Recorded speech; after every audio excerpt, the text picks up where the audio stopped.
The story begins with the grand building of Sununyang Corporation, a conglomerate with annual sales of nearly $300 trillion and a business profit of over $30 trillion. This is a leading enterprise in South Korea, dominating the automotive and electronics sectors. The corporation has partnerships with numerous other large companies. Therefore, this conglomerate holds dominant power over most other sectors, such as media, heavy industry, chemicals, distribution, fashion, and even food businesses. It is well received across South Korea. The protagonist, a young man who lived and studied in a less prestigious university in his hometown, received news that he was recruited by Sununyang Corporation. The protagonist's father invited all their relatives over and hosted a grand feast to brag about his son. When the protagonist was transferred to the headquarters to plan the future strategy for the corporation's tower, his heart was overjoyed, but little did he know that his job there was to clean up after others. At a construction site inside the Sununyang building, a group of well-dressed men were beating up a weak-looking man. Behind these thugs stood two men, one wearing sunglasses like a bodyguard, and the other sitting like a chairman, playing the role of the ultimate villain, who turned out to be the protagonist, Hyun Wu. From being a janitor who handled mundane and dirty tasks, Hyun Wu had moved on from that humiliating past. He had not given up. Instead, he studied hard-learned English and gained knowledge about business plans. He gritted his teeth and worked as a servant for the corporation until one day his position changed. In the prestigious Sununyang family, everyone knew the name Hyun Wu. Hyun Wu's life had taken a new turn compared to 2 or 3 months ago. Hyun Wu's name became synonymous with regret for many after 13 years of service. No one knew the true face of the prestigious family better than Hyun Wu, who had earned the utmost trust of Sununyang Corporation. At Moldova Airport. Right now, Hyun Wu is at the airport. The Sununyang Group trusts him so much that they have transferred $700,000 in slush funds into Hyun Wu's account, without fearing that he might take the money and run as often depicted in movies. Hyun Wu is pulling a suitcase likely filled with the money. A handsome young man, Hyun Wu, walked back and forth in the bustling airport. The sun shone brightly. Hyun Wu, without wearing sunglasses, naturally looked up at the sky. He squinted because of the dazzling sunlight. Hyun Wu recalled his conversation with his boss, who said he would temporarily hide in Moldova after the prosecutor investigated the company. The boss would contact him later, and then he should transfer the money back into the boss's account. Hyun Wu was afraid because of the large sum and asked his boss if it was okay to keep the money in his account. The boss fell silent. Then he smiled sarcastically, saying, "Of course it was fine.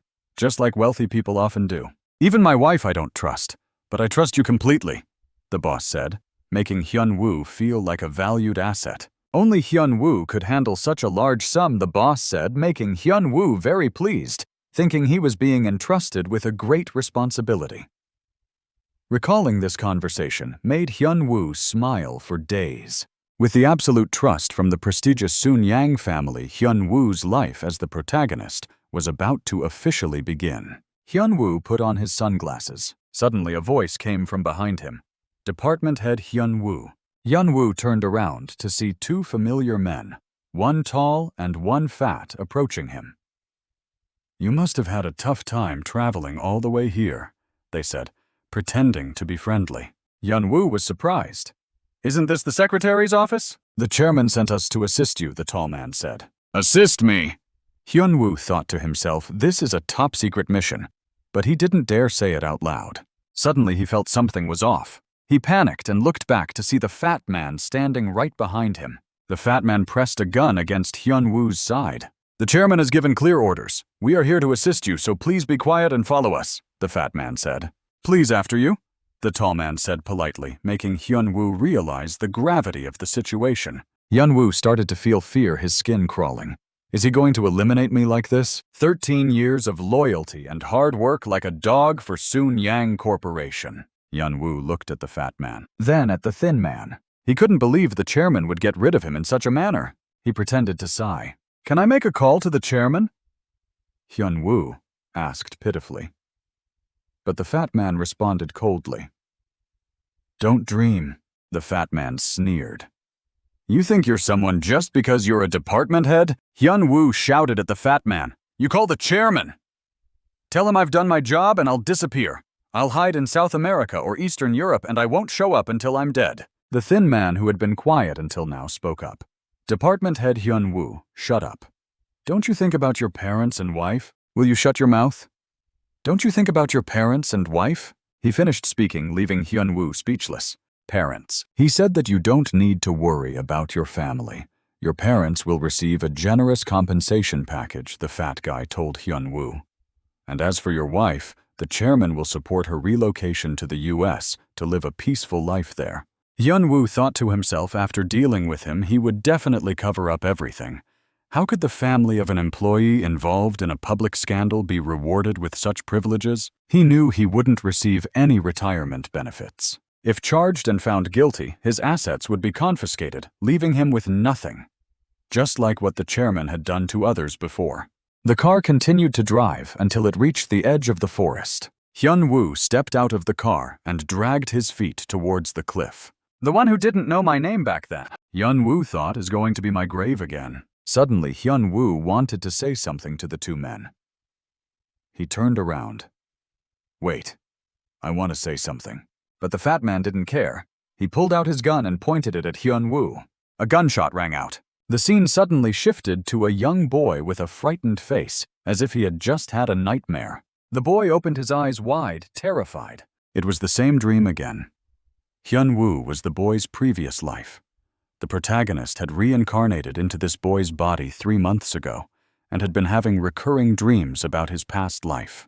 Dojun, are you okay? His mother asked with concern. Dojun remained silent, his eyes wide open, not responding. This woman was the mother of the male protagonist in this life, an actress who became a star with just one film, but ting. So she disappeared from the screen after receiving a confession from her father, who was also her die-hard fan. Next to him was the older brother of the male protagonist in this life, who was typing away on his phone while cursing, saying that he was sleeping and was suddenly disturbed. Really? Did you have a nightmare? The mother asked the male protagonist with concern. You don't look fine. It's okay, Mom. I just had a little fright. The male protagonist pretended to be calm. Don't worry too much. That's a relief. Our Dojun sometimes acts too maturely, making me a bit worried. The male protagonist understood his mother's concern. On June 26, 1987, 35 years later, it would be the day of the male protagonist's death in his previous life, and 3 days later, Jin Dojun, the grandson someday of Jin Yang Cheol, the founder of the legendary Sununyang group, would be born. The youngest grandson, just 10 years old, had ordered the killing of the male protagonist in his previous life at a peaceful lake in Moldova. Recalling the gunshot from his previous life still frightened the male protagonist. The male protagonist still couldn't understand the significance of his reincarnation into Dojun's body, because during his time as a servant for the Sununyang group, he had never met these people. At that time, these people had been completely eliminated, meaning they were absolutely not allowed to get close to the Sununyang group. What the male protagonist had heard back then was the noisy wedding of these people. Despite everyone's opposition, the chairman Jin Yang Cheol had accepted his son's marriage to the woman he loved and had even allowed the wedding to take place because of the grandchild in her womb. After that, this family was completely excluded from the Sununyang group.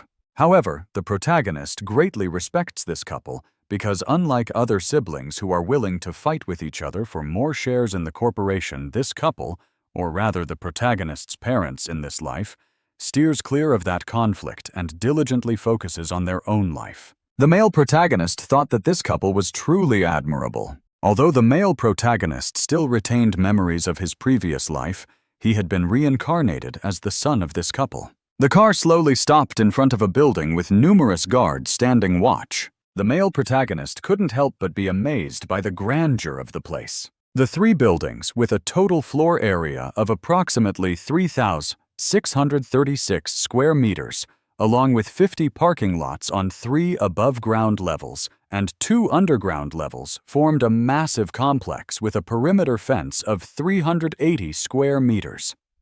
This was the mansion of Jin Yang Chul, the founder and leader of the Sununyang group. The security guard saw the male protagonist's family arrive and bowed respectfully. The male protagonist recalled that in his previous life after Jin Yang Chul's death, his eldest son Jin Dongji would inherit this mansion. This was also the place where the male protagonist had to go to weed as his first task after being hired. He remembered that in his previous life he had come here more often than his parents in this life. Today, the male protagonist's family came here because it was Jin Yang Chul's birthday. Many guests, all influential and wealthy, were chatting and laughing together. The male protagonist's family stepped inside. The guests, who had been flattering and fawning, began to whisper and speak ill of the male protagonist's family. The male protagonist remained silent, lost in thought, unsure of what was happening. The family held hands and walked in together. The male protagonist realized that everyone here looked down on his family. They probably didn't need to pretend to be familiar. The male protagonist thought to himself. The family continued walking through the crowd of guests and reached the entrance of the mansion. "We're here," the male protagonist's father said as he opened the door. Inside the living room, the entire family had gathered, and they looked at the male protagonist's family with disdain. "You're here," the male protagonist's aunt and uncle said, pretending to be concerned. "And there's your aunt and uncle on the other side." All the families present were ambitious and eager for Jin Yang Chul to die soon, so they could seize the Sununyang group the tasty meat. The male protagonist observed and analyzed the expressions of everyone present. The aunt suddenly shouted, "You're late! I thought you were still in your makeup and powder period. Do you think you're still a star?" The male protagonist stood aside observing, "Who is this woman? Her face looks familiar." The male protagonist's father hastily apologized. "I'm sorry. I thought it was okay as long as we arrived on time." The aunt finally stopped talking, seemingly satisfied with the apology. The male protagonist remembered that in his previous life, this aunt had changed lovers like clothes until she was 70 years old and had even guided young people to follow her example. The male protagonist thought that her personality had remained the same since her youth, and he had suffered because of her. The aunt looked at the male protagonist and said, "You're smiling now." The male protagonist responded with a simple yes to pretend to be innocent. The people around them began to show signs of discomfort. Everyone stared at the male protagonist, who was still just a young boy. "I wasn't smiling," the male protagonist said. The aunt wouldn't let it go and shouted, "You're lying! You dare to!" Just then the male protagonist's older cousin intervened. "That's enough. We're all gathered here, so let's not make a scene." The aunt continued to argue, "But that rascal!" Just then a powerful voice intervened. "Who dares to raise their voice in my house?" Everyone turned around in fear. A tall and dignified man, the owner of the voice, appeared. The male protagonist's uncle and aunt were so intimidated that they lowered their heads and remained silent. With each step the man took down, the people in the living room were too afraid to look up. The man continued to walk down. The people who had shown discomfort earlier all looked down, not daring to raise their faces. The male protagonist's family also bowed respectfully, because this was the male protagonist's grandfather. In this life, the leader of the Sununyang group. He was a legend in the group, and even his children were afraid of him. The reason for their fear was, of course, his wealth. They were afraid of not being able to inherit his wealth, of being robbed by their siblings, and of losing their status as members of a wealthy family. These fears intertwined, making everyone extremely afraid of the grandfather. He was the most authoritative person in the house. Jin Yang Chul, the chairman of the Sununyang group. Jin Yang Chul, the conglomerate chairman, a person whom the male protagonist had never even met, even if he had sacrificed his life in a previous life. Father, the male protagonist's parents, greeted respectfully. The grandfather glanced at them. The male protagonist's second older brother was so scared that he hid behind his mother. The grandfather continued to stare at his grandson without saying a word. The male protagonist analyzed that this grandson was the reason the grandfather couldn't refuse the marriage. That's why he was so scared, turning pale. Just as he finished thinking, the protagonist suddenly felt a chill down his spine as his grandfather looked at him with a piercing gaze. The protagonist felt a surge of fear and turned pale. His grandfather was walking towards him step by step. It was terrifying. The protagonist couldn't even cry. The protagonist wondered what his grandfather was going to do to him. Suddenly, his grandfather's demeanor changed completely. He smiled warmly and said, "Oh, my little pup, it's been too long since we've met. You should come visit more often." The protagonist was taken aback, frozen in surprise. He wasn't used to his grandfather being so gentle. His grandfather gently stroked his head and asked if he was curious about the gift he had for him. The protagonist was still in shock, unsure of what was happening. His uncles and aunts were furious, unable to believe their father's favoritism towards the young boy. One of his uncles couldn't believe his eyes. Another uncle and an aunt were seething with anger. Even the protagonist's parents were surprised. The male protagonist found it even more baffling. What was going on, heaven? Why was the old man so friendly only to him? The male protagonist thought to himself, "Is this old man possessed or something?" Next, they moved on to a 3-tiered cake with candles numbering 6. His grandfather blew out the candles with a single puff. The crowd applauded, trying to outdo each other in their enthusiasm. "Happy birthday, sir!" The guests began to flatter, congratulating him on his birthday. "Happy birthday, father! We wish you good health and a long life," his son and daughter-in-law said, also flattering him. "Happy birthday, grandfather!" the younger children chimed in. The protagonist's father sighed quietly, not saying a word. The protagonist's father sighed quietly, not saying a word, while the protagonist felt bored standing among the flattering crowd. As he stood there bored, the protagonist heard a voice. "Sister-in-law, bring more food over here." The protagonist turned to look in the direction of the voice. He saw his mother carrying a tray with what looked like drinks and glasses. Despite being treated poorly, the protagonist's mother still smiled kindly. One of his aunts ordered his mother to chill the drinks with ice. Another aunt told his mother to put away the unused bowls. The protagonist's mother busied herself turning around quickly, but the aunts still scolded her, telling her to hurry up. After scolding, the aunts turned back to their food and conversation, laughing and chatting with each other. The protagonist was infuriated by the scene. He couldn't stand those detestable aunts. He noticed that there were about 10 staff members standing around, yet his mother was still serving like a servant. The protagonist's mother was still carrying trays and serving despite the presence of staff. The protagonist felt angry, but couldn't do anything. Just that morning, his mother had gently buttoned up his shirt. She had smiled and touched his cheek after finishing. She had praised him, saying he was very handsome. Although he was still getting used to being in this new body, the protagonist felt that it was his warm-hearted mother who helped him adapt quickly. As he remembered his mother's warmth, the unpleasant voices of his aunts intruded again, telling his mother to go wash the dishes. His mother was taken aback, but could only obediently agree. The protagonist clenched his fists in anger, but he had to restrain himself. He thought that one day he would help his mother earn the respect she deserved. The protagonist looked away, turning his attention to the other side. On the other side, a group of people were laughing and chatting. His grandfather stood among them, holding a glass of red wine. Everything was because of his grandfather's cold treatment towards his parents. The main character looked at that scene and then recalled how his grandfather had taken him to see the gifts earlier. "This is just like what you said. Do you like it?" his grandfather asked. However, the protagonist was too surprised to respond. In front of him was an exquisite wooden toy horse. The protagonist thought to himself that this was what the young boy he used to be had once asked his grandfather for. But what's important is that his grandfather, who was usually cruel, was now smiling kindly at him. It seemed that his grandfather was being unexpectedly kind to him. The protagonist wondered if his grandfather's sudden change of heart was a sign of forgiveness towards his father shown through his kindness to him. He thought this possibility made sense. Since he had been reincarnated into this body, he decided to test how far he could get along with his grandfather.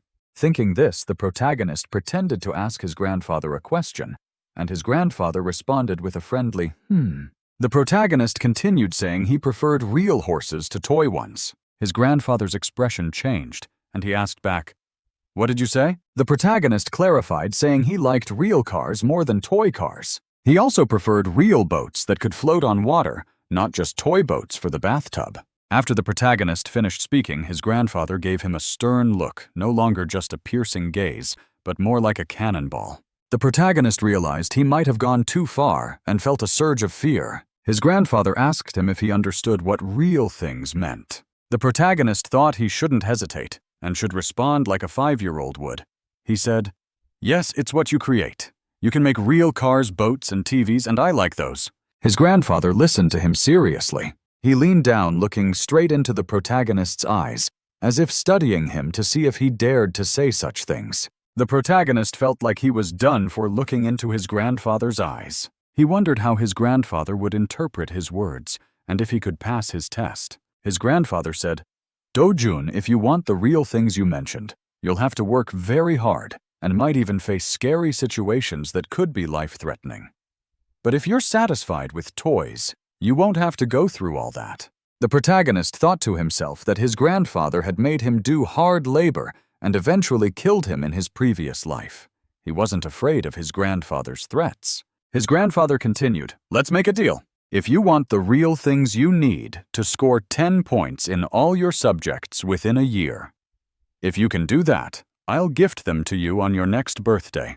The protagonist was taken aback by his grandfather's condition. Although it was just an ordinary local university, the protagonist had been a high achiever in his previous life. He had worked hard to achieve his goals within the corporation, so scoring 10 points in elementary school subjects shouldn't be a challenge. His grandfather asked if he was confident, smiling to himself, thinking it was an easy task. "Yes, grandfather, I just need to score 10 points right. I'll make sure to do it." The protagonist and his grandfather reached an agreement. Returning to the party, the protagonist calculated that he would change things gradually. As he was thinking, a man approached him and said, "Follow me. Uncle will take the kids to the nursery." The protagonist was startled by the man's action. Memories of his past life suddenly flooded back, specifically about that day. "That's what this guy said, saying that, of course. I don't even trust my wife.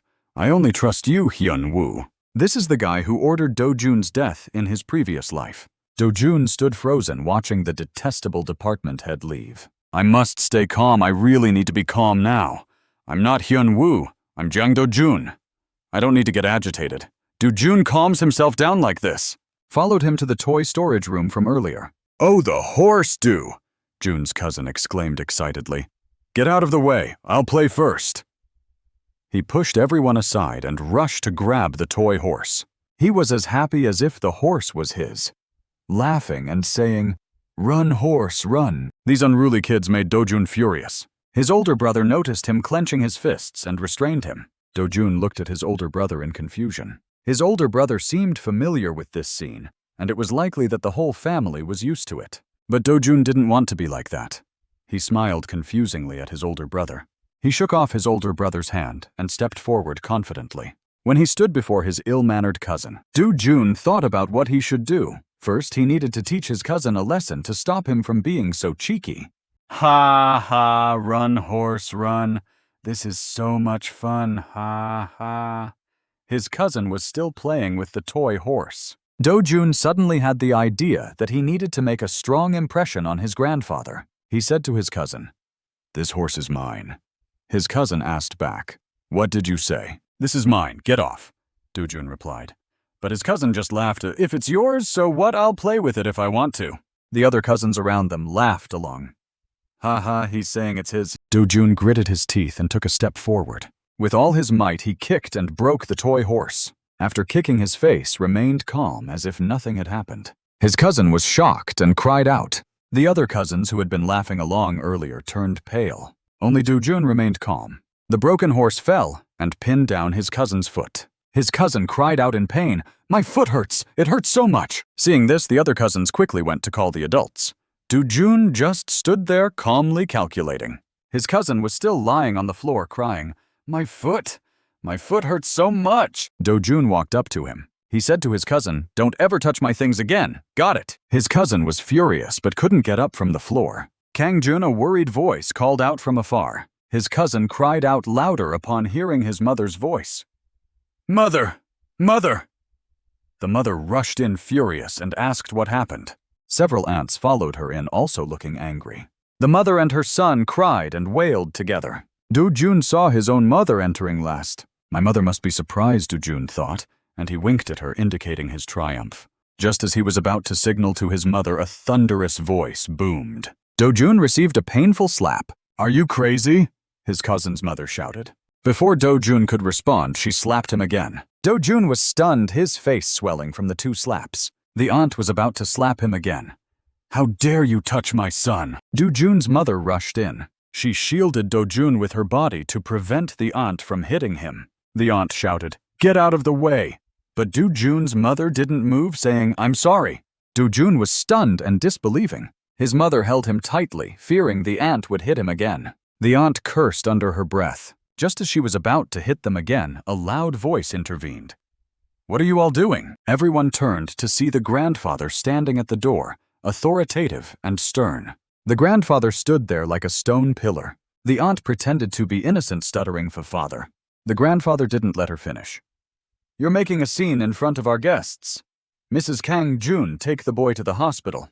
The aunt and the others reluctantly dispersed, carrying their injured son away. Only the grandfather remained looking at Dojun and his mother. Dojun looked up at his grandfather, wondering what he would say. "Leave Dojun here alone," the grandfather said, indicating for his mother to leave. Dojun's mother was hesitant, fearing for her son's safety. Dojun smiled reassuringly and said, "I'll be out in a bit, mother." His mother then stood up, bowed to the grandfather, and left without daring to say another word. She exited the room quietly. "Did you cause this?" the grandfather asked Dojun. "Yes," Dojun replied. "Why did you do something so dangerous, especially to your cousin?"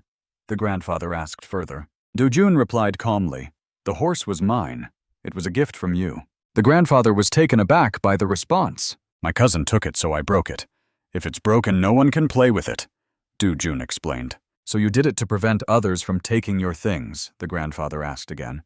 "Yeah." Dojun was deliberately being straightforward to see how the grandfather would react. He looked expectantly into his grandfather's eyes. The grandfather suddenly smiled. His smile grew wider. Dojun knew that Chairman Jin liked this ruthless trait. The ruthlessness of a king who wouldn't let anyone take a single step back.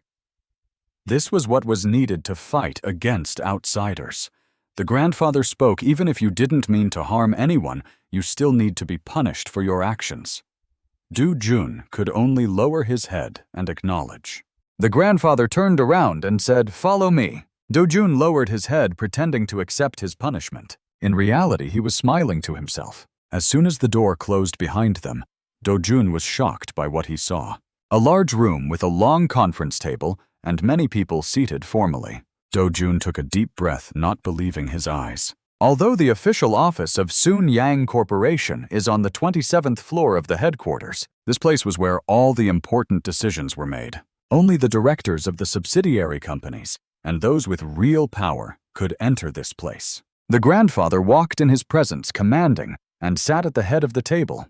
Dojun recalled his past life, where he had been a servant to Sununyang Corporation for over 10 years, entering this mansion countless times, but never stepping into this meeting room. Now in this life, he had finally made it. In the grand and solemn meeting room, Dojun was punished by being made to kneel in a corner by the bookshelf. Despite being made to kneel, Dojun took the opportunity to observe and glance around. He saw his eldest uncle and the uncle's son sitting in the front row. He realized that the position should have belonged to his father, but it was taken by Jin Young-jun, the eldest uncle's son, even though he was only 20 years old. Could it be that he had already been chosen as the successor? The meeting began and the grandfather spoke up. "Everyone share your thoughts. How should we handle this?" A director replied, "You also know that he's someone who knows how to yield. Although he's in the final term, he probably won't be overthrown. One could say this family isn't afraid of anything." The grandfather asked back with a sarcastic tone, "Not afraid of anything?" "Yes, it means a strong family," the director replied. However, the grandfather continued, "Originally, this family has long been considered strong. Are you saying that the government is about to bring in the military?" "Yes, that's correct," the director responded. Upon hearing about the military, the grandfather seemed contemplative. The people in the meeting room began to murmur and discuss among themselves. Dojun, having listened until now, was able to grasp some key points. It seemed that the issue was not just about the company's business, but was related to the state, involving suppression by the government nearing the end of its term and the potential involvement of the military. At this point, another person in the meeting room spoke up. "We need to come up with a different strategy. Currently, over 100 people across the country have gathered to protest. If the military also gets involved, the number could rise to 200. The grandfather remained calm, saying, "Those protesters standing in front of the spears dare not to be afraid. The flames of indignation are burning strongly. If we can extinguish them, they will know fear. But the involvement of the military is like adding oil to the fire. Even the government doesn't understand this." The grandfather suddenly slammed his hand on the table and shouted at the people in the room. "So what do you mean? You want us to prepare for when the government collapses? Do you think the next president will be from the opposition party?" The vice chairman hesitated before answering. "It's possible." The grandfather was furious upon hearing this and slammed his hand on the table again. All the directors in the room were frightened into silence, bowing their heads and not daring to say anything. The grandfather was still angry, shouting, "Is it possible? Of course it's possible, or not. What are you people doing here, wasting my time with your wild guesses?" Everyone in the room bowed their heads in unison, apologizing. "We are sorry." The grandfather was still fuming. "Just tell me who we should side with." The vice chairman being called upon was so nervous that he didn't know what to say, stuttering, "Why, yes, chairman." The grandfather pointed at the vice chairman, saying, "You tell me first." The vice chairman stuttered, unable to say anything more. Both the vice chairman and the eldest uncle's son beside him bowed their heads, not daring to speak up. Dojun remembered that this was the person who had framed him and ordered his elimination. The vice chairman finally stood up and spoke seriously. Not just the current government, but also the next one. Over the past 7 years since this government took power, there have been many protests across the country. I think the current situation is just a bit more serious. The others beside him quickly chimed in. I agree with him. Me too. Those who didn't agree kept their heads bowed, not daring to speak up. Dojun felt that something was off. In 3 days, the president would announce his resignation. With the situation being so serious, surely the Blue House would have a plan in place. Could it be that the Sununyang Corporation didn't know about this? Dojun looked at the bunch of executives from the corporation, all whispering to each other. So this is what the corporation looked like in the 80s, he thought. Despite the chaotic situation, the discussion seemed to be stuck on who to side with. They should have been developing business strategies to cope with the changes and predicting how the world would change in the future. Dojun thought that these people should have had profound thoughts that others couldn't. The grandfather finally said, "Enough. All of you go back and gather all the information for me."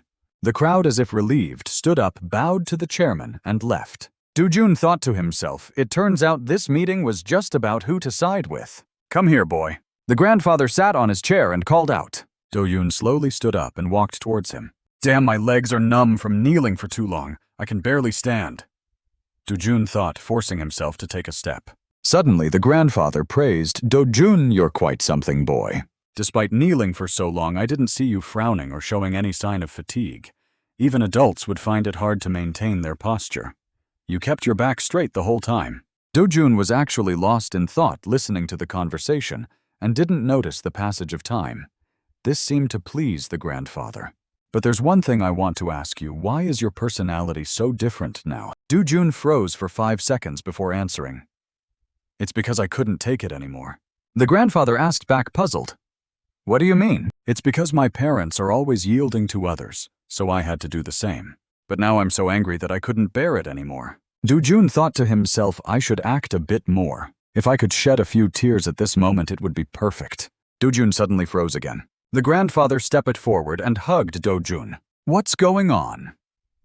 The grandfather's reaction was beyond Dojun's expectation. Could it be that he's feeling pity for his grandson? Thinking this, Dojun decided to give his grandfather another shock. "You should make friends with those 3 people, grandfather." The grandfather was taken aback, pushing Dojun away and asking, "What are you talking about?" "Make friends with them? You mean the people we were just talking about?" Dojun replied, "Yes, the next president." The grandfather's expression changed, staring intently at Dojun. Dojun continued with an innocent look. "The president is the most powerful person in our country.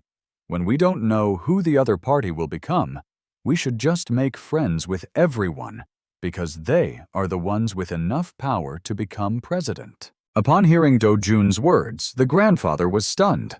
Isn't that right, Grandfather? Dojun asked again. This time, the grandfather burst into a long, hearty laugh. Of course that's right. The more friends, the better, he said with a benevolent tone. He continued to laugh loudly, unable to stop. Dojun was overjoyed that his plan had succeeded. That's enough for today, he thought.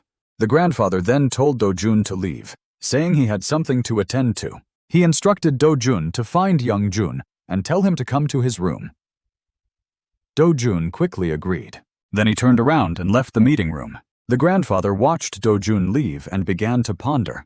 Dojun, on the other hand, smiled triumphantly on the other side, having successfully deceived the old chairman. The grandfather then picked up the phone and dialed a number. He told the other party to keep an eye on all three individuals. The other party asked back, "You mean to keep an eye on all three of them?" Including Vipes. The grandfather also reminded him not to forget to tell them that they wanted to help resolve the current political turmoil. After the other party had taken note, the grandfather hung up the phone. He felt proud that his 10-year-old grandson could say something so commendable. At this moment, the sound of knocking on the door was heard. Young Jun entered and asked, "Did the chairman call for me?" The grandfather said gently, "From now on, I am your grandfather." Young Jun breathed a sigh of relief. "Yes, grandfather." The grandfather asked again, "Today, you just listened, but I'm sure you have your own thoughts. Isn't that right?" Young Jun hesitated and couldn't answer. The grandfather continued, "I'm speaking to you as your grandfather, not as the chairman of the corporation. Feel free to share your thoughts." Young Jun replied tremblingly, "Currently, the protests are escalating, but I think if the president has deployed the police and military, the situation will certainly be suppressed." Young Jun hesitantly replied, "Yes, that person is not only a friend of the incumbent president, but also the successor. So there is a high likelihood they will become the president in the next term." The grandfather smiled and replied, "Then I will follow your advice and side with that person." Hearing this, Dojun couldn't believe his ears. The grandfather asked again, "Is that correct?" Young Jun saw his grandfather and was so frightened that he couldn't say a word. Young Jun stood at the door, hesitating and stuttering, not daring to answer. The grandfather thought to himself, "I just asked for his opinion, and the boy was already so scared." He recalled that his grandson was very confident. Then he told young Jun to leave. Young Jun didn't understand why he was asked random questions and then told to leave. He bowed respectfully to his grandfather and left. The grandfather lay down wearily on the chairman's chair. He thought to himself, why did it have to be the youngest grandson? Young Jun closed the door and walked out with a worried and troubled expression. Meanwhile, Dojun, who was hiding outside, smiled with satisfaction. The grandfather thought that it should have been the eldest grandson instead. On the way home in the car, the whole family of Dojun was present. As they were on their way home, Dojun's mother asked his father who was driving. "What did you tell your brother?" The father replied, "Father told my brother to focus on the children's education." The mother was very surprised. At this moment, the father looked at Dojun through the rearview mirror and called out his name. Dojun responded with a yes. The father continued, "I don't intend to scold you for what happened at grandfather's house, because you've already been punished by him." Dojun apologized. "I'm sorry," the father said kindly. "It's okay. It's good that you know your mistake. Grandfather told me that he will arrange for a tutor to teach both of you." The older brother was shocked hearing this and shouted, "What a tutor?" The father said softly, "If Sang-jun doesn't like it, he doesn't have to attend the tutoring." The father turned to Dojun and asked for his opinion. "And what about you?" Dojun. At this moment, Dojun thought to himself that he didn't need a tutor and could even teach others, but he couldn't disobey his grandfather.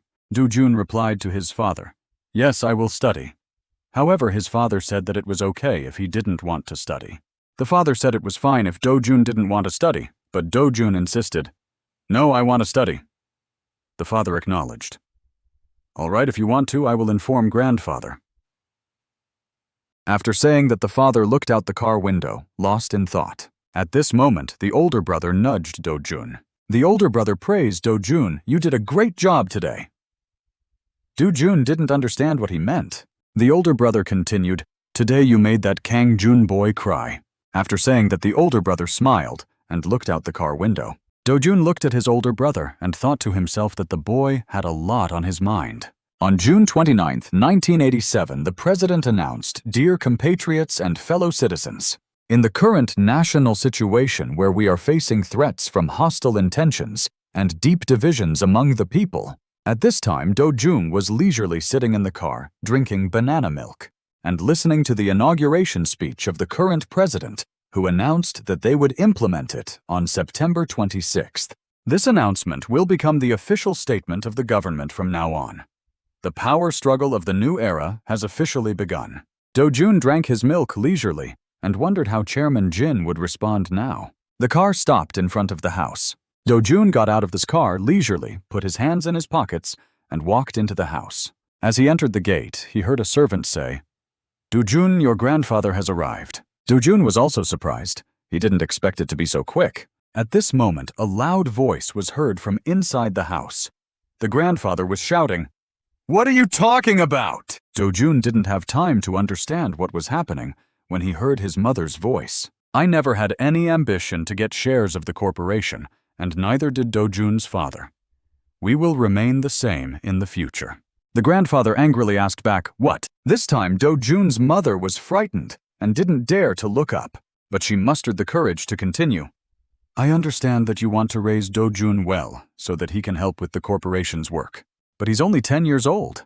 I want him to decide for himself what he should do when he grows up." The grandfather angrily asked again, "Don't you know the significance of having shares in Sununyang Corporation? It means that I accept you as my descendants. Are you giving up this last opportunity?" The mother knelt down, crying and begging, "I'm sorry, father. We just want Dojun to live and do what he wants." The grandfather was so angry that he was speechless. At this moment, Dojun appeared and called out, "Grandfather." Dojun walked forward bravely and stood calmly in front of his grandfather. "Ah, my special little grandson." The grandfather was overjoyed, hugged Dojun, and asked, "Have you come back from school?" Dojun was lifted up high and thought to himself, "Grandfather is still so strong." The boy looked at his gentle mother. His mother had never spoken up in front of his grandfather before, and now she did it for his sake. It was very touching. "Grandfather, are you angry?" Dojun asked pretentiously. "No, why would I be angry? I'm just so angry that you might think so." The grandfather replied. The mother also quickly added, "It's not that grandfather is angry. Dojun, he's just talking to me." Dojun thought to himself, "Do they think I don't know what's going on?" While thinking that, he pretended to say, "You two shouldn't fight because of me, because I won't grow up and do what I want, like mother said." At this moment, both the grandfather and the mother were stunned by Dojun's words. After hearing that the grandfather suddenly became strangely angry, Dojun smiled to himself, thinking, someone as fearless as him gets angry when hearing this from me." Dojun quickly continued, "I will grow up and become the director of a large corporation just like grandfather." The grandfather was stunned for about 5 seconds after hearing this. Then he burst into a hearty laugh, his mouth stretching to his ears, laughing and talking.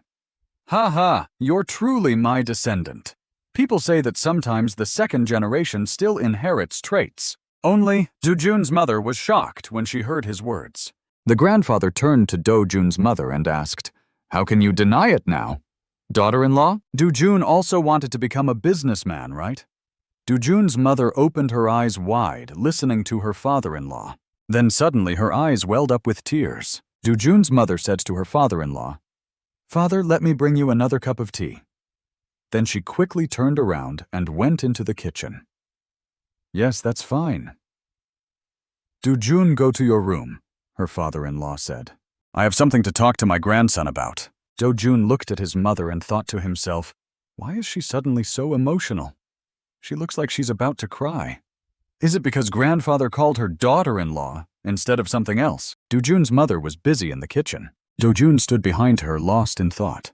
When the two of them entered Dojun's room, his grandfather asked, "Dojun, do you remember what I told you a few days ago?" "What was it?" grandfather Dojun pretended to ask back. "Was it about the 3 friends?" "That's right, it's about that. The 3 powerful friends, right?" His grandfather smiled. "Yes, it's about that." Dojun looked innocent on the surface, but felt delighted inside. How could I forget today he must have come because of that? His grandfather said that to build a good relationship with them, he had sent them gifts, just like Dojun had suggested. Dojun thought to himself, he actually followed my suggestion and took action quickly. It's scary how fast he moved. His grandfather continued. But from today on, things will be different. Those three people don't want to get along with each other. They've had a fight, and the second and third have teamed up to beat the first. So now we need to choose a side. Dojun interrupted his grandfather politely. But grandfather, the three people you're talking about are all planning to become president, right? You're saying they'll choose a class leader. His grandfather nodded. Yes, that's right, Dojun asked innocently. So if the second and third team up and win, they'll become class leader and vice class leader, right? But his grandfather replied, no, in a country there can't be two leaders. There's only one class leader. Dojun pretended to be wise. There's no vice class leader, so why would the second and third cooperate? Only one of them can be the class leader. His grandfather was taken aback for a moment, then asked, so you're saying they shouldn't cooperate? Dojun replied, if they don't get anything out of it, why would the third help the second? Even if it's the first, the third won't help if there's no benefit. His grandfather was stunned, as if he had just realized something significant. He muttered to himself, so the second and third can't cooperate. Dojun, having lived a previous life, knew that on the surface they seemed fine, but in reality, they weren't on the same team. He thought to himself, I don't need to explain it clearly. I'll just give Chairman Jin a different perspective, and he'll understand. Chairman Jin was deep in thought, starting to calculate. Even the leaders of the Sununyang Corporation, and those in power he had met, didn't doubt the merger. Only, Dojun said it would never happen. Dojun didn't know much about politics, but he knew about human desires. Based on his reasoning, Dojun knew his words weren't groundless. Indeed, his grandfather patted him on the head. He praised, you're so smart and clever, aren't you? Dojun smiled innocently and kindly at his grandfather. His grandfather believed what Dojun had said. In a luxurious car, driving on the road, Dojun sat alone looking out the window. He started to recall his conversation with his parents yesterday. His parents were surprised when they knew he wanted to go to Danjin City. His mother asked, why do you suddenly want to go? Dojun pretended to be curious and said, it's in the textbook. It's the only place in our country that borders the Northern Sea, so I want to see it. Both his parents were surprised by his reason. Actually, Dojun didn't have any other reason. He just wanted to go and confirm something. He wanted to see how his family was doing in his previous life. Dojun stood in front of his old house feeling emotional. This is it. This is my house. What should I say if I meet my parents? What if I accidentally call them Mom and Dad? Dojun was lost in thought when he saw his parents behind the glass. They seemed to be hanging laundry together, looking happy. Seeing this scene made Dojun very emotional. He teared up and involuntarily called out, Mom! Dad! Dojun thought to himself, both my parents are here. Suddenly the door creaked open. His mother from his previous life came out and asked, little boy, what's wrong? Dojun almost couldn't hold back his tears. His mother from his previous life was standing in front of him, but she didn't recognize him. His father came out and asked, what's going on? His mother told him that a little boy was crying in front of their house. His father, a kind man, asked, Dojun, hey, kid, did you get lost? Dojun replied, no, I'm looking for a friend's house. His father asked again, a friend? What's his name? Dojun quickly said, Hyun Wu. Both parents looked surprised and confused. Hyun Wu. We don't know anyone by that name, his father said. But his mother was patient and suggested checking with Hyun Ju to see if she had a friend named Hyun Wu. Dojun was shocked and couldn't believe it. Hyun Ju, who's that? He asked aunt-uncle, who's Hyun Ju? His mother replied calmly, Hyun Ju is our daughter. But Dojun knew that in his previous life, there was no one named Hyun Ju in his family. Now, both his parents didn't know Hyun Wu.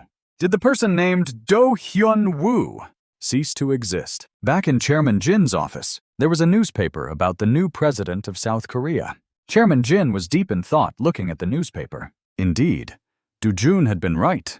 A few months ago, when the government announced its surrender, many conglomerates praised it, but no one suspected the merger. Everyone believed one of the two would become the next president. Luckily, he had listened to Dojun. He had given the ruling party a large gift, while the two Kims received only a small amount. Chairman Jin smiled proud that Dojun's suggestion had greatly benefited the corporation. At the house where Dojun was living with his parents in this life, he placed a newspaper identical to the one his grandfather had just read on the table. Up until now, everything was still as Dojun knew it would be about the future. But he still couldn't relax, because a little girl had taken the place of Hyun Wu, who was supposed to be born. This meant that the details of the future could still be changed. Dojun thought that perhaps the future had started to change since Chairman Jin Yang Chaebeol had taken a liking to him. Dojun secretly thought that if the future changed, the powerful weapon he had would become meaningless. He calculated that from now until he was 20, he had to accumulate as much capital as possible to take over the Sununyang corporation. Because 10 years later, Chairman Jin Yang Chaebeol would fall ill and be bedridden until his death. Before that, Dojun had to get as many shares as possible to transfer to his father later, which could be the trigger for the fight between his father and his uncle Jin Young-ji, and also the traffic accident that would happen when he was 20. He had to prevent the death of Jin Dojun from his previous life. When he was ordered to clean up for the Jin family, his current family would all die in a horrific accident. As Hyun Wu, this family had been ostracized for too long, so he didn't pay much attention. Unfortunately, he couldn't remember the details of the accident clearly now. Dojun temporarily planned to avoid his own death in this life, and he wondered if helping Jin Yang Chaebeol live a bit longer would change the future. As Dojun was lost in thought while dressing, he heard a knock on the door. It was Dojun's mother in this life. She smiled and said it was time to go. Dojun smiled back and nodded. Dojun thought that no matter how hard he thought, he couldn't solve this puzzle. Except for being monitored every day, his every move watched. The scene shifted to the high-rise building of the Sununyang Corporation. Still, his grandfather's face lit up with joy as always. "My dear grandson is here." Dojun hurriedly went to his grandfather, pretending to be joyful, and called out loudly, "Grandfather!" In his heart, he thought, this sweet talk is still not something I'm used to, despite trying many times. But then he told himself, can't be helped. I have to maintain a polite and friendly attitude in front of him. His grandfather hugged Dojun and told him to sit down. Dojun obediently sat down in the chair in front of his grandfather. He looked around and noticed that they were alone in the room. Apparently, his grandfather wanted to talk to him privately. In the luxurious, spacious room, only Dojun and his grandfather sat facing each other at a round table. Dojun thought that it made sense since his grandfather had been restless watching the election results and was overjoyed when they were announced. Dojun pretended to ask, "Grandfather, what's making you so happy?" His grandfather seemed lost in thought, then said, "Ah, yes," recalling his phone conversation with the president. The president had said on the phone, "I will never forget Chairman Jin's favor. Thank you, sir." Recalling the scene, his grandfather smiled smugly. But he told Dojun, "Since you're in a good mood, I'll buy you the delicacies and toys you like." Dojun pretended to ask again, "You know my grades, grandfather." Dojun confirmed to himself that his grandfather had forgotten his promise. After seeing his grandfather's puzzled expression, he thought that his grandfather had made a big move after listening to his advice, and that's why the Sununyang Corporation would be strong for the next 5 years. Out loud, Dojun pretended to be innocent and said, "Yes, all my subjects are 10 points." His grandfather was extremely surprised. "All subjects 10 points. How is that possible?" Dojun proudly replied, "Yes, I'm the only one in my class with all 10 points in every subject." This time, his grandfather was even more pleased, laughing loudly and saying, "Too bad it's too late to buy you a horse now." Dojun smiled wryly to himself. He's still craving that broken horse. He thought to himself, I need to use people to achieve greater things. Dojun said, "It's okay, grandfather. I can learn horse riding in the winter semester and you can buy it for me then." "But grandfather, if it wasn't for the promise, why did you call me here?" His grandfather smiled and said, "Because of you. Dojun, our company's strength has increased significantly. That means we'll make a lot of money." Dojun continued to pretend to be innocent and asked, "So you can buy me something even more expensive than a horse, right?" His grandfather started thinking deeply. Of course, something bigger and better than a horse. Let's see. Dojun hurriedly looked worried and said, "Grandfather, if we want horses, we have to keep them on your farm on Jeju Island, but I can't go to Jeju Island every day to ride them."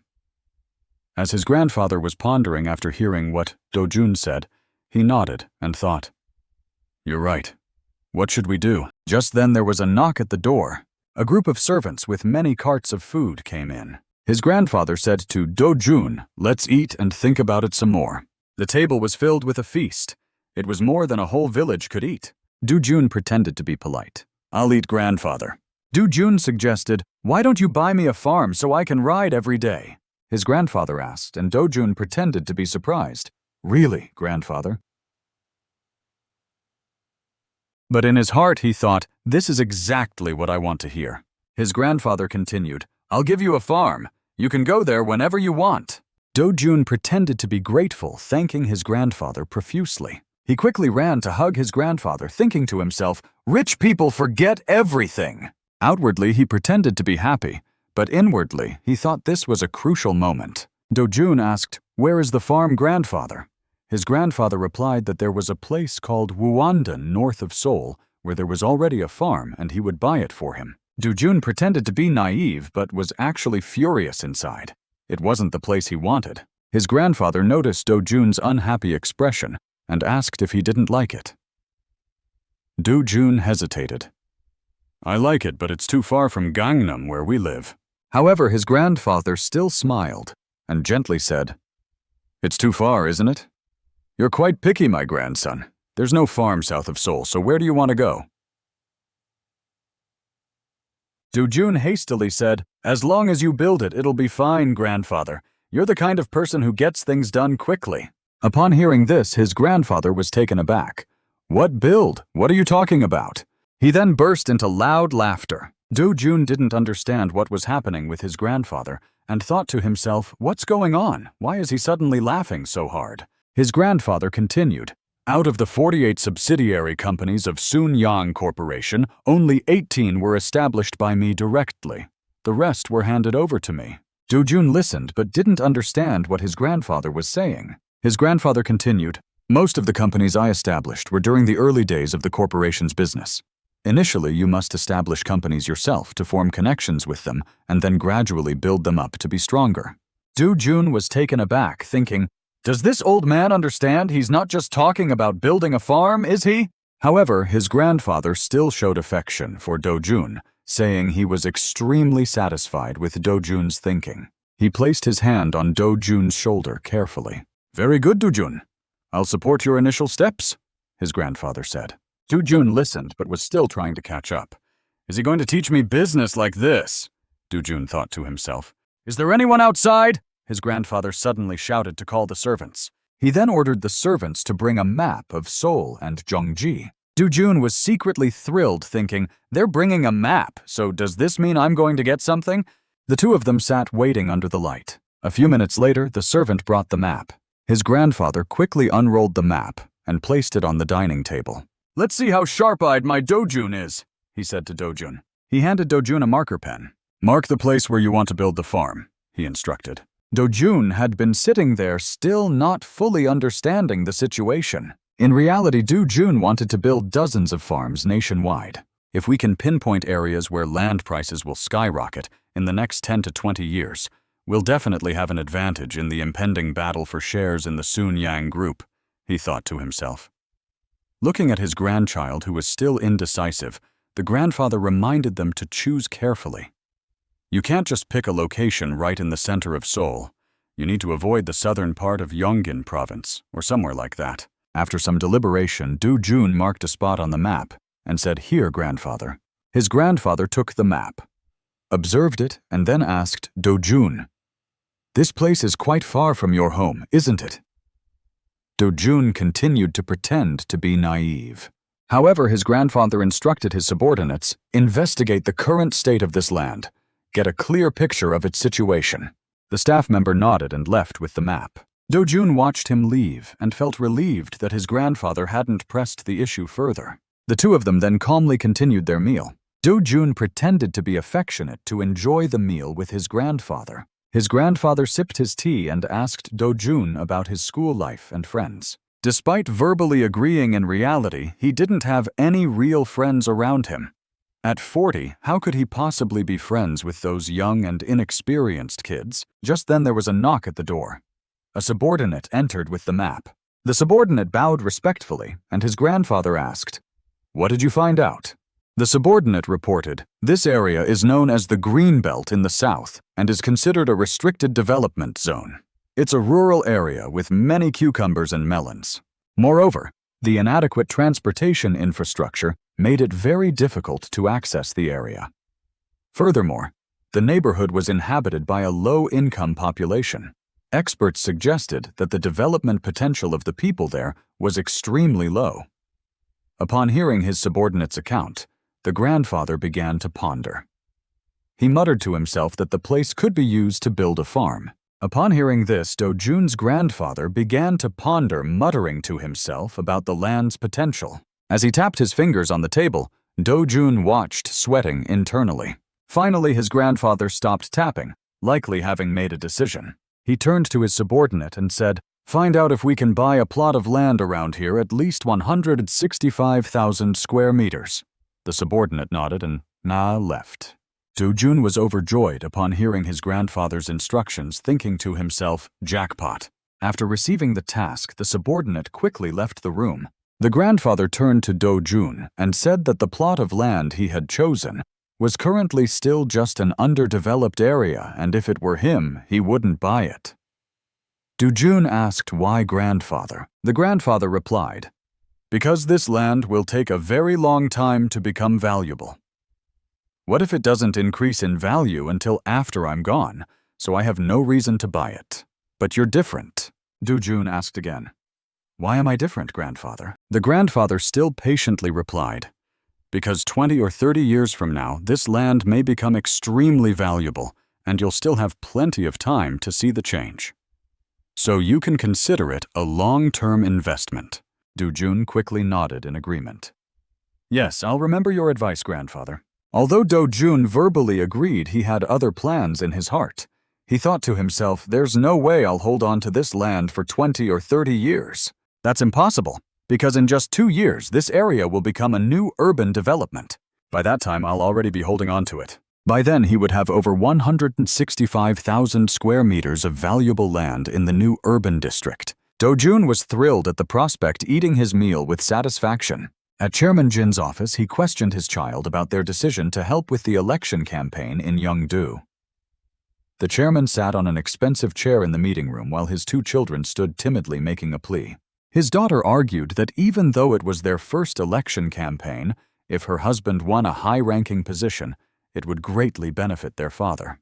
However, Chairman Jin was unimpressed, dismissing their concerns and telling them to be content with the position of counselor in Suwon. He said, "There are many power plants and Sununyang subcontracting companies in Suwon, so you don't need to bribe to win." His daughter boldly asked, "Are you being stingy with the investment for my husband's campaign, father?"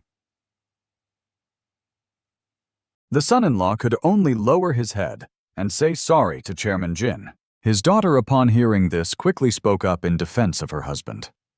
"Father, he's not unworthy. With or without the name of Sununyang Corporation, he'll easily win the election. He'll always be prioritized regardless of the political party." The chairman listened and smiled sarcastically. "The legal family of Korea, huh?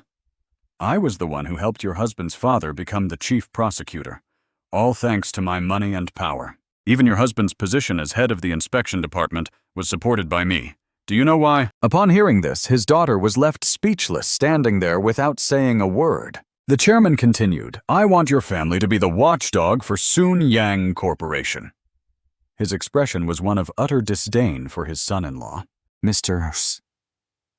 Choi," the son-in-law turned pale. He lowered his head, his hands clenched into fists, not daring to utter a word.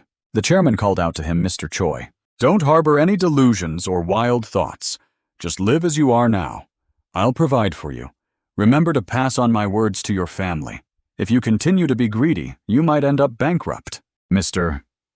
Choi, upon hearing his father-in-law's words, could only bow his head and agree. "Yes, I understand." Mr. Choi knew that if his father-in-law made a single phone call, his relatives would be removed from their positions in the prosecutor's office and the Ministry of Justice. Thus, he could only remain silent and comply. The chairman called out to his daughter, Seo-yoon. He asked, "Don't you want to run the trade center as I've arranged?" Seo-yoon, upon being addressed, turned pale, thinking that her father had discovered her intentions. She had planned to bring her husband into politics, gain power, and then eliminate her brothers to take over Sununyang Corporation. Terrified of her father, Seo-yoon quickly bowed her head and apologized, hoping her father would forgive her this time. The father continued to speak, telling her to be content with what she had. If the revenue of the commercial center decreased even slightly, they would replace her immediately. The daughter could only bow her head and obey. On the other side of the meeting room, Dojun was sitting in a corner on a chair. He pretended not to know anything and drank his milk. Watching the scene of the couple being chased out by the chairman, he thought to himself that their ambitions had been crushed again. They must be worried about being stripped of their inheritance or having their shares taken away by their brothers. That's why Dojun thought that he would just let the couple be dealt with later. At this moment, the chairman suddenly changed his attitude, 180 degrees, and turned to ask, "Dojun, are you bored, son?" Dojun pretended to be innocent and said, "No, I'm just reading a book." The grandfather chairman praised him. "That's good. That's a good habit. Remember to bring a book with you wherever you go." "Do." Jun quickly agreed. Then the grandfather chairman handed Dojun an envelope and told him to take it. Dojun was puzzled and asked what it was. The grandfather chairman replied gently that it was the land deed for the place Dojun wanted, with a total area of 265,000 square meters. Dojun was confused because initially it was said to be only 165,000 square meters, and now it had increased by another 100,000 square meters. So he quickly asked his grandfather why it was over 100,000 square meters. The grandfather smiled and said, "This kid remembers the numbers, doesn't he?" Dojun was pleased because he had prepared the answer to make his grandfather happy. In business, remembering numbers accurately was the most basic thing. Indeed, the grandfather was very pleased with the answer. He smiled and said that there were many landowners in that area, but none of them were willing to sell 165,000 square meters, so he had increased it by another 100,000 square meters. Dojun was secretly thrilled because he had gained hundreds of thousands of square meters more. He calculated that in about 2 or 3 years, the compensation for 265,000 square meters of land would be around 16 billion won. So when his grandfather asked if he liked it, Dojun didn't hesitate and replied, "Yes, I do." Currently, the price of 100 square meters in Yunsang apartments was around 75 million won, and he planned to buy 200 units. Thus, Dojun flattered his grandfather and hugged him, saying, "Thank you, grandfather." Dojun smiled to himself, thinking that since he had been gifted 16 billion won, he should show some affection. In 1988, South Korea's constitution came into effect, and the president was elected through a direct election. The president announced the 7.7 Declaration, which included policies for inter-Korean cooperation and enhancing Korea-US relations. After 38 years, the divided governance system was implemented, and state inspections resumed after 16 years since the reform. Although the economy entered a period known as the three low interest rates, low exchange rates, and low oil prices, and the exchange rate reached $600 when the people still flocked to Seoul, causing housing prices to soar. The government announced a plan to build 2 million houses, but was unable to stabilize housing prices. New urban areas were designated, including Seongnam, Bundang, and Ilsan. The chairman smiled, delighted upon reading this news. "Secretary Lee Hak-jae, do you know what's going on?" the chairman asked. The secretary replied, "Yes, sir. You have instructed to build a farm for Dojun." The chairman pointed to the location on the map. The secretary was shocked. "Isn't that the area designated for the new urban development?" The chairman smiled. "Exactly. The land that the boy chose has increased in value 100-fold in just a year." The secretary stood frozen, awaiting further instructions. The chairman continued. "Do you know what's interesting? We initially refused to buy land there, but the boy insisted on choosing that area." The chairman laughed loudly, feeling pleased. He instructed the secretary, "If Dojun grows up to be capable, take care of him. If I divide the company into 3 or 4 parts and distribute them among my children, they will fight over it. We must prevent that." The secretary bowed. "I will remember your instructions, sir." The chairman continued to smile, looking at the map. That evening at Dojun's house, Dojun held his savings book, unable to suppress a smile. He was delighted with the 14 billion won he currently had. Dojun planned to sell 199,000 square meters first and wait for the price to rise for the remaining 66,000 square meters, estimating he would have around 20 billion won. Because previously his grandfather had said that Dojun could use the money he earned. As he wished, looking at the savings book on the table, Dojun couldn't help but smile with joy.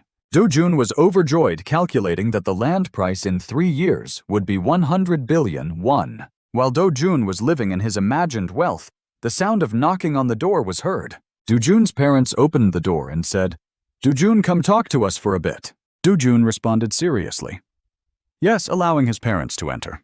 His parents entered the room and sat opposite Dojun. His mother asked seriously, "What do you plan to do with that money?" Dojun replied dutifully, "Grandfather told me to save it in the bank." His parents exchanged a knowing smile. Dojun understood that they were worried about him handling such a large sum of money.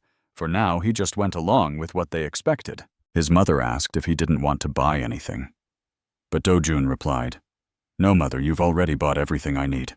However, Dojun suddenly spoke up, surprising his parents.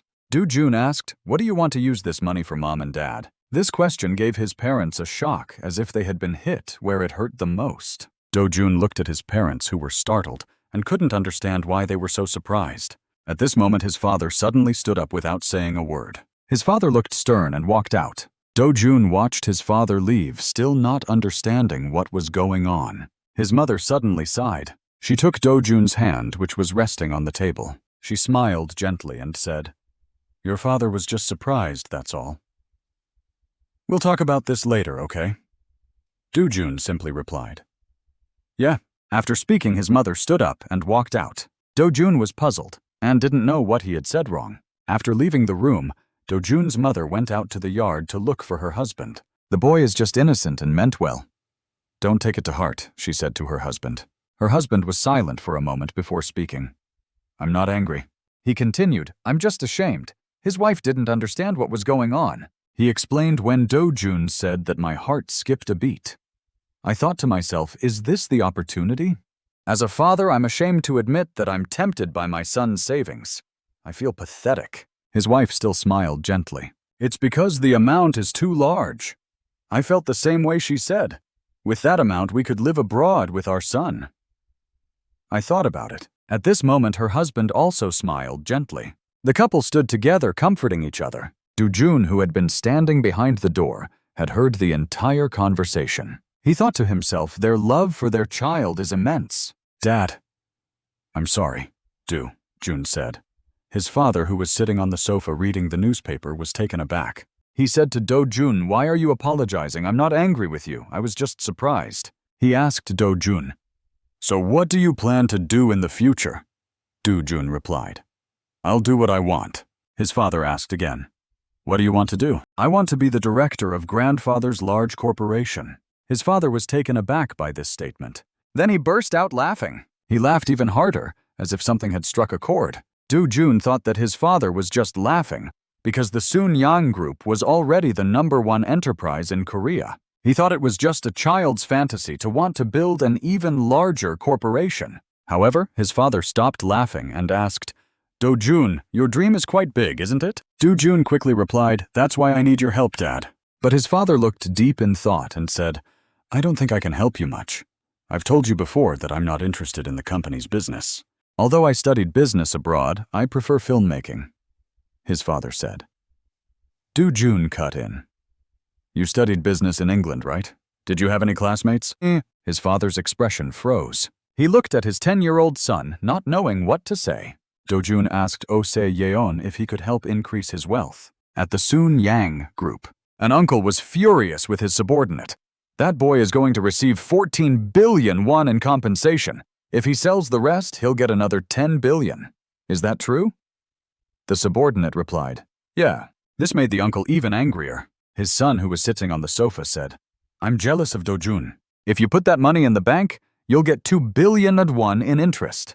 That's enough to buy 20 condos in Gangnam every month. The uncle slammed his fist on the table and shouted, "That's not the point!" His son shrunk back, not daring to speak further. Our family doesn't give away money easily. But he built a farm for that boy and transferred everything to his name. That's the problem. The son began to sweat. The uncle asked his son, "Have you given your child any land or assets? I don't think you're worthy of that. You're just sitting there calculating the interest. You're pathetic," the uncle said, exhausted, and leaned back in his chair. He began to think and then ordered keep a close eye on Dojun's family from now on. Back at Dojun's house, Dojun's father introduced him to a friend he had studied with in England. Dojun politely greeted, "Hello, uncle." The man introduced himself. "Hello, I'm Oh Se-yeon." Dojun remembered that Oh Se-yeon was the representative of Pokosima and would be managing assets worth 800,000 won per year in 3 years. Oh Se-yeon told Dojun's father that he wanted to speak with Dojun privately. Dojun, however, still couldn't quite believe that his father was friends with someone of this stature. At this point, his father stepped back to give the two space to talk, and even encouraged them to have a pleasant conversation with each other. Oh Se-yeon relaxed and put down his belongings. He sat down and asked, "Dojun, I heard from your father that you want to be a businessman." Dojun confidently replied, "Yes." "Oh," Se-yeon asked further. "Like your grandfather?" Dojun replied, "I want to run an even larger corporation. In Korea, the Sununyang group is already the largest, and you still want it to be even bigger. You have high ambitions, don't you?" "It's not ambition, it's a dream." "Oh?" Se-yeon asked again. "Is your ambition like your grandfather's or your dream like your father's?" Dojun asked back. "Are you also the director of a large company?" His uncle replied, "Yes, a very large company, but I'm a bit different from your grandfather. I do things that help the rich become even richer." Dojun asked again. "So you must meet many wealthy people often, right?" "Can you help make my money even more?" Oh Se-yeon was extremely surprised by Dojun's questions. He laughed loudly. Oh Se-yeon said, "I'm here because of your father. You're not a potential client for me, at least not yet." He replied that his clients were all wealthy individuals. Dojun wondered if his father hadn't spoken to him yet. Regarding the money, he currently has 14 billion won in his account. If he sells the remaining land, he'll have an additional 10 billion. With this amount, he'll qualify to be one of your clients, right? Dojun asked. The uncle was taken aback upon hearing the amount the young boy had rendered speechless, because he couldn't match the boy's wealth. Dojun recalled his past life where many teenagers were wealthy due to being given shares by conglomerates. But such a situation didn't exist now. 30 years later, the money he currently possessed would be worth at least 100 billion, a figure hard to believe for a 12-year-old boy like him. Time kept passing, creating pressure for Oh Se-yeon. The uncle sat there muttering to himself. He couldn't believe that a young boy had 14 billion won. Dojun reaffirmed, "Yes, I'll have more than 10 billion this year." Oh Se-yeon was left speechless by Dojun's statement, at a loss for words. Dojun handed a notebook to Oh Se-yeon and asked him to take a look. Oh Se-yeon asked curiously, "What's this notebook?" The boy replied, "This is my personal investment plan." Oh, Se-yeon was taken aback again. He flipped through the pages of the notebook. His eyes widened in shock and fear. He continued flipping through the pages for a few more years. As he turned the pages, he began to sweat profusely. The numbers and letters written by Dojun left. Oh Se-yeon stunned, unable to utter a word. Dojun, on the other hand, pretended to be innocent and carefree, sipping on a banana milk, wondering how Oh Se-yeon would react to his plan. Dojun calmly drank his milk and observed his uncle's reaction. Oh Se-yeon carefully closed the notebook. Oh Se-yeon carefully closed the notebook and asked Dojun how he knew these things at his age. Dojun replied that he was quite smart for a kid who didn't look like it. However, Oh Se-yeon still didn't believe him, saying that it couldn't be to this extent. He didn't believe the content of this notebook was written by a 12-year-old boy. What if it was drafted by a second party? Even students from the business department at a top-tier university might not come up with this. Dojun smiled cunningly. Even commerce students from top universities can't think like me, let alone come up with such plans. Over the past 3 years, Dojun had visited his grandfather every week during summer break, following him around and trying to understand everything he said. Only then did Oh Se-yeon finally understand. The boy was trying to comprehend everything Chairman Jin had said. It seemed that this plan was also influenced by Chairman Jin. If the boy followed Chairman Jin's instructions, thinking this, he asked Dojun, "Were you influenced by Chairman Jin, kid?" Listening to Oh Se-yeon's question, Dojun knew he had guessed correctly because even a genius couldn't have come up with this plan. At times like these, he just needed to use his grandfather as an excuse. Dojun smiled mysteriously, having achieved his goal. He pretended to say that he was always by his grandfather's side, so he was told many important things. Oh, Se-yeon was taken aback upon hearing this. He went home and met Dojun's father in the yard. Dojun's father asked Oh Se-yeon what was wrong, looking serious. Oh Se-yeon countered, asking why he hadn't mentioned the 14 billion deal. Dojun's father now remembered the incident, saying, that matter. I was afraid you had a prejudice against financial matters. Oh Se-yeon then spoke about Dojun making his father worried and asked if something was wrong with Dojun. Oh Se-yeon said that the boy was not an ordinary child. He thought Dojun was a genius. Dojun's father still smiled, saying, "Is that so?" Even though Dojun was indeed excellent in his studies. Oh Se-yeon interrupted, saying it wasn't just about that. The two men looked at each other for a moment without saying anything. Suddenly, Oh Se-yeon stood up and said, "I need to go think about this some more. I'll be going." With that, he left and walked out to the gate, leaving Dojun's father standing there wondering what was going on. He couldn't help but think about whether Dojun was really a genius. At that moment, Dojun was standing by the window looking down. His father looked up, seeing his son's figure. Dojun pretended to smile foolishly, making his father wonder what kind of genius his son was. One evening at Dojun's house, "Oh," Se-yeon asked the young boy, "So you're saying that since you're the first to know the information grandfather has, we should follow your plan, right?" Dojun nodded. Both of them were silent for a moment, contemplating. Then Oh Se-yeon continued, "It makes sense. If we're going to implement Chairman Jin's investment plan, it should be worth more than other plans." Saying this, Oh Se-yeon stood up immediately. He held the papers in his hand and said, "Well, we don't need these investment guides anymore." Dojun thought to himself that if he wanted Oh Se-yeon to follow his plan, it was all about making changes and his grandfather. "Oh," Se-yeon continued, "by the end of the year, we can establish an investment company, and you'll own 100% of the company's shares. The capital will be invested in the US until you decide to withdraw it. Of course, you'll have to use your own money to cover the company's operational costs." Dojun smiled and replied, "Just do as I say, uncle. I still have a few things I need your help with."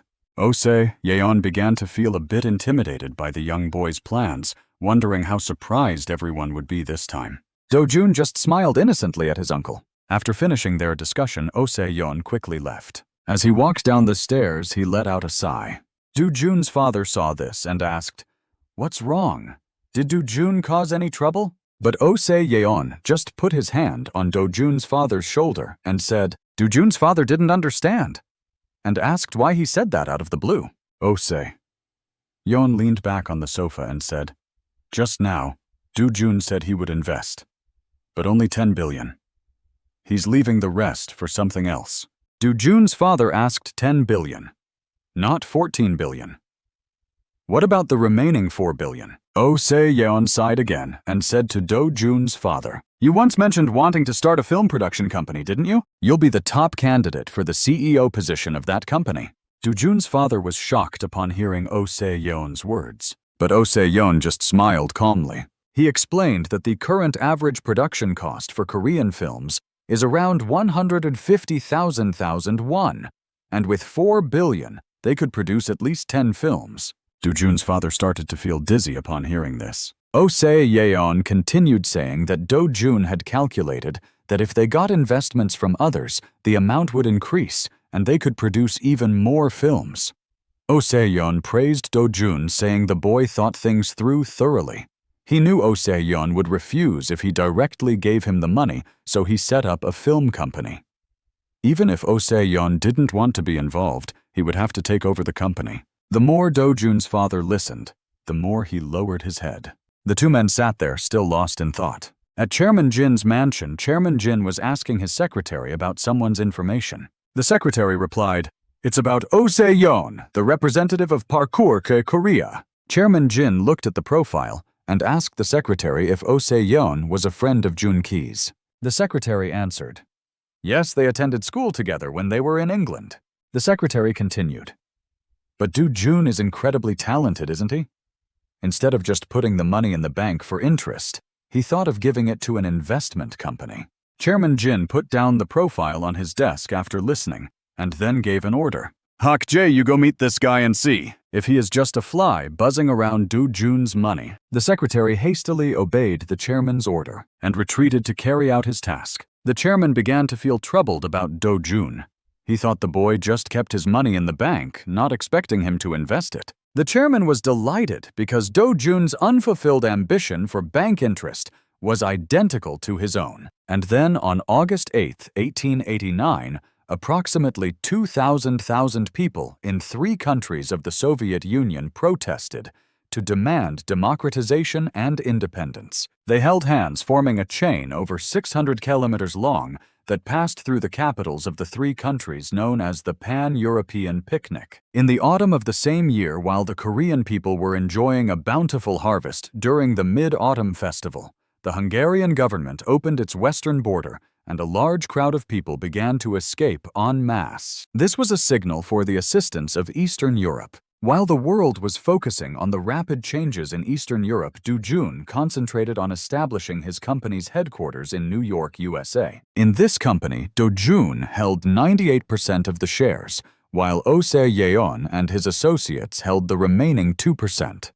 Finally, on November 3, 1889, Dojun and Oh Se-yeon flew to the USA. Dojun was stunned as he stood in the midst of America. Standing before a towering skyscraper, Dojun told himself that this was his company. But Oh Se-yeon said, "This building looks a bit shabby, doesn't it? I didn't want to waste money on unnecessary things, so I just found a cheap plot of land." Hearing this, Dojun felt a bit puzzled. He didn't see this place as shabby at all.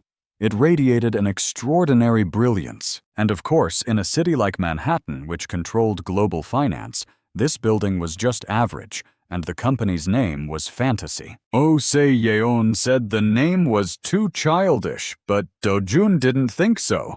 He vowed to use this company to create a miracle. The two of them had now entered the building. After Oh Se-yeon opened the door, Dojun began to look around. Dojun walked into a spacious office. He could hardly believe that this was his first company. Dojun vowed to nurture a monster that could swallow the Sununyang group whole. As they stood there, they heard a voice.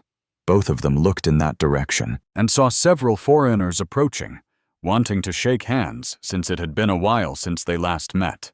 Oh Se-yeon. The group exchanged pleasantries and laughed together. At this moment, Oh Se-yeon suddenly stopped and looked at Dojun. Oh Se-yeon told Dojun to greet everyone, and then introduced Dojun to everyone as the CEO of their company. Dojun looked at the group in confusion. Oh Se-yeon introduced them to Dojun, saying they would be working together, and briefly told them about Dojun. The people in the company hurriedly greeted Dojun. Dojun calmly greeted them back and introduced himself to the entire company in English. The whole company was shocked into silence upon hearing this. Oh, Se-yeon asked. "You can speak English too?" Dojun replied. "Yes, I occasionally study it." Oh, Se-yeon began to sweat, laughing.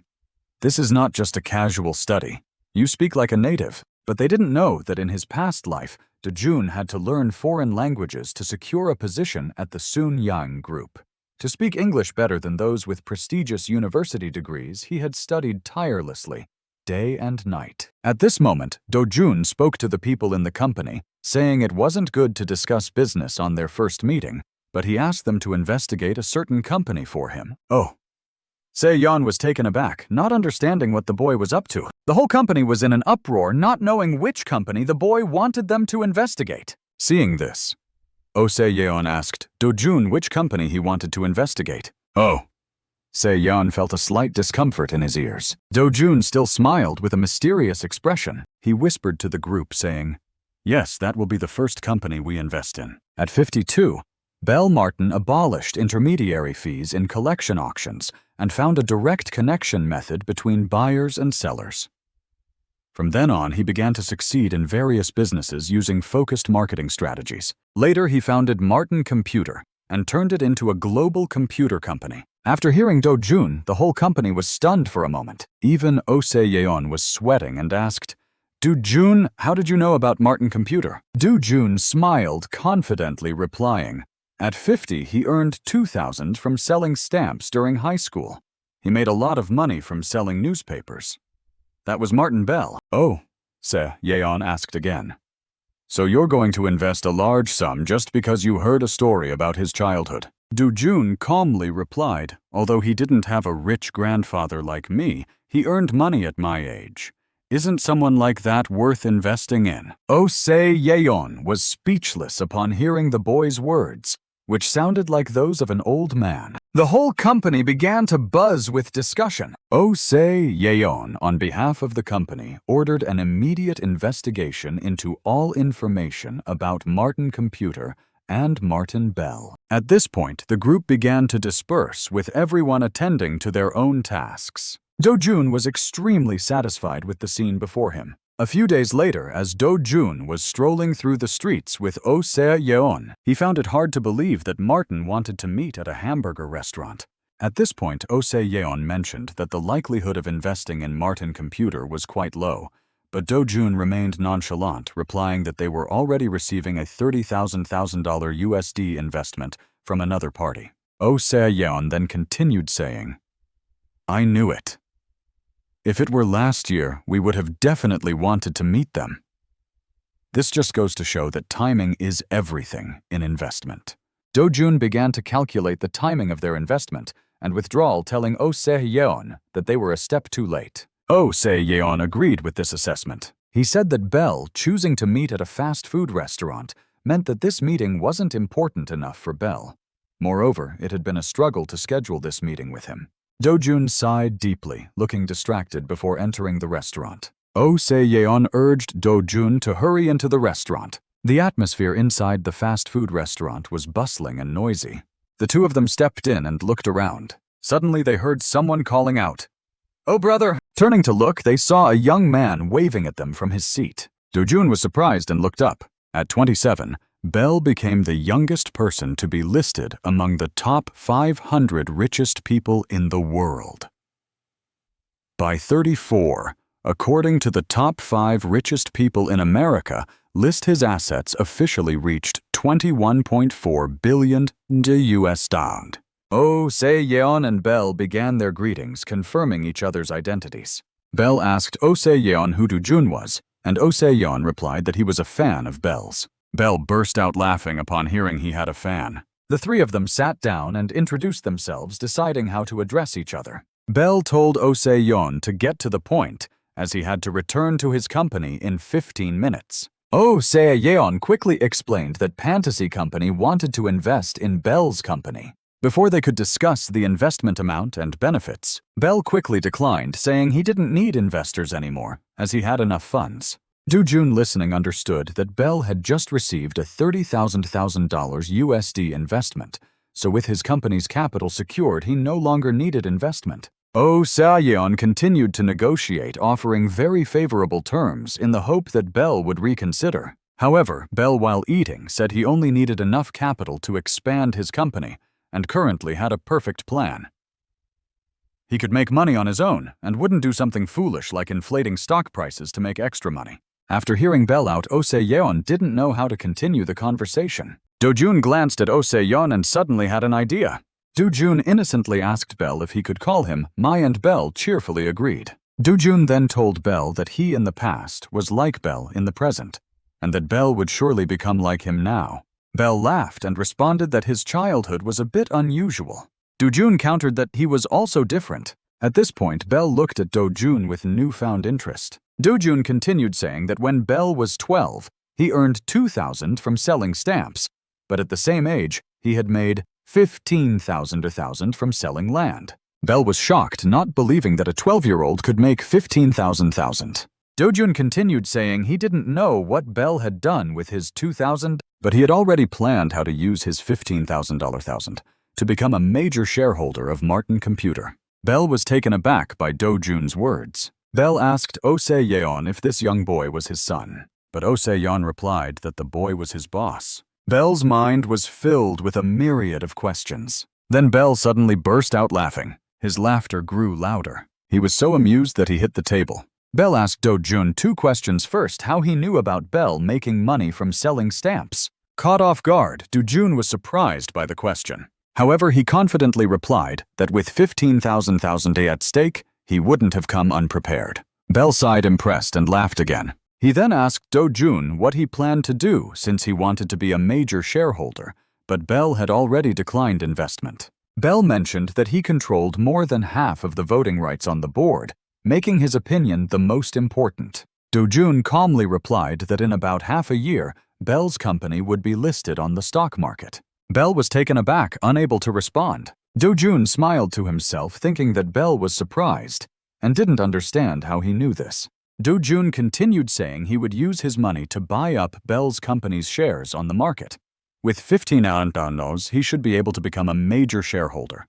He also mentioned that within the year, he could prepare an additional $10,000. The more Bell listened, the more he felt outsmarted by the young boy. Dojun further explained that as a major shareholder, he would become a member of the board of directors and have a say in the company's operations. A basic requirement. The 2 adults sat in stunned silence as Dojun spoke, each word hitting them like a ton of bricks. If you accept our company's investment, I will give you full voting rights as a shareholder until I sell my shares again, and I will give you priority to buy back the shares at the market value at that time. Upon hearing this, Oh Se-yeon hastily interrupted Dojun and apologized to Bell to discuss again. He told Dojun that this matter couldn't be decided like that. First, the buyback price is usually higher than the current value. From a business protection standpoint, it's reasonable to sell back shares at a higher price than when they were bought. Bell smiled cheerfully at this point. Bell said, "It sounds like the truth, doesn't it? That young boy is your boss, and yet I was skeptical until now. Ha ha!" Bell asked Dojun what his name was. Dojun introduced himself in English. "I'm Howard Jean." Bell memorized the name carefully. Then he placed his hands on the table with interest and spoke. "Howard Jean, let's discuss the details." Dojun smiled, confident that he had won this game. Oh Se-yeon, however, still didn't understand what was happening. On the flight back to Korea, Oh Se-yeon said, "From now until the investment agreement, I'll be quite busy. The conditions remain the same, but they'll likely reject the remaining 15,000. What should we do then?" Dojun responded casually, "Uncle, you and your team discuss it and let me know where to invest. Then I'll decide." Oh Se-yeon was taken aback by Dojun's response. "You're surprising me a lot, kid." Dojun wasn't sure what he had said to surprise Oh Se-yeon. Oh Se-yeon continued, "Especially the conversation between you and Martin. I've been thinking about it, but I still don't get it. I've considered myself smart, but I couldn't understand it." Dojun smiled mischievously and pointed to his head. "Actually, I'm a person from 30 years in the future, reincarnated. So of course I have the knowledge and thinking of a 40-year-old. Oh. Se-yeon was taken aback for a moment upon hearing this. Then he narrowed his eyes and stared intently at the young boy. Oh Se-yeon gritted his teeth and said, "Stop joking around. I don't like science fiction, young man." Dojun laughed and asked if Oh Se-yeon didn't find it funny. However, Oh Se-yeon remained thoughtful and continued, "It's true that if that's the case, you're in your current position. If this were the knowledge of a typical 40-year-old businessman, no one would doubt it." Dojun just smiled in response. The flight continued on its way to the Republic of Korea. At the Sununyang building, the secretary was reporting to the chairman about the investigation results in New York. "They just went sightseeing and shopping, Chairman." The chairman, while reviewing the documents, said, Oh Se-yeon was with them, so it was likely a business trip, not just sightseeing. The secretary hastily said he would look into it further. The secretary hesitated, wanting to say something but stopping himself. The chairman noticed and asked what was wrong. The secretary then reported that Junki was currently establishing a film production company. "It's almost complete. I heard he's planning to produce 2 films simultaneously next year. The chairman was furious upon hearing this. He gritted his teeth and asked if it was Dojun who was funding it. The secretary hastily confirmed, yes, the young master gave his father $4 billion. Upon hearing this, the chairman's anger intensified. $4 billion. His anger was so intense that his hands clenched into fists. He told the secretary that Dojun needed to fail once to understand that wanting to be recognized by others shouldn't involve spending money. The secretary was puzzled. Do you mean Dojun, sir? The chairman replied, yes, even if he's my biological son, he needs to realize on his own that he shouldn't waste money if there's no chance of success. $4 billion is a cheap lesson if it makes him more decisive. The secretary asked if it was possible that Junki's films could still be successful. The chairman just sighed. Junki is just another idle rich kid. Has he ever run a business? If making films were that easy, why are there so many failures? The secretary didn't dare argue with the chairman. He thought to himself that if just one of the films was successful, they would see Dojun's exceptional decision-making skills. At Dojun's house, Oh Se-yeon was reporting to the young boss, "We'll invest $900,000.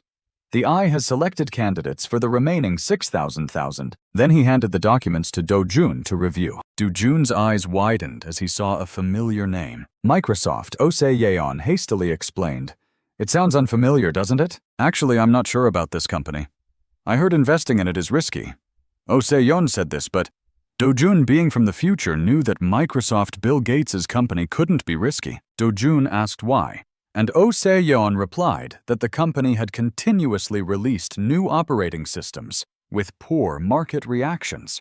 According to the information he had, they were about to release their 3rd version.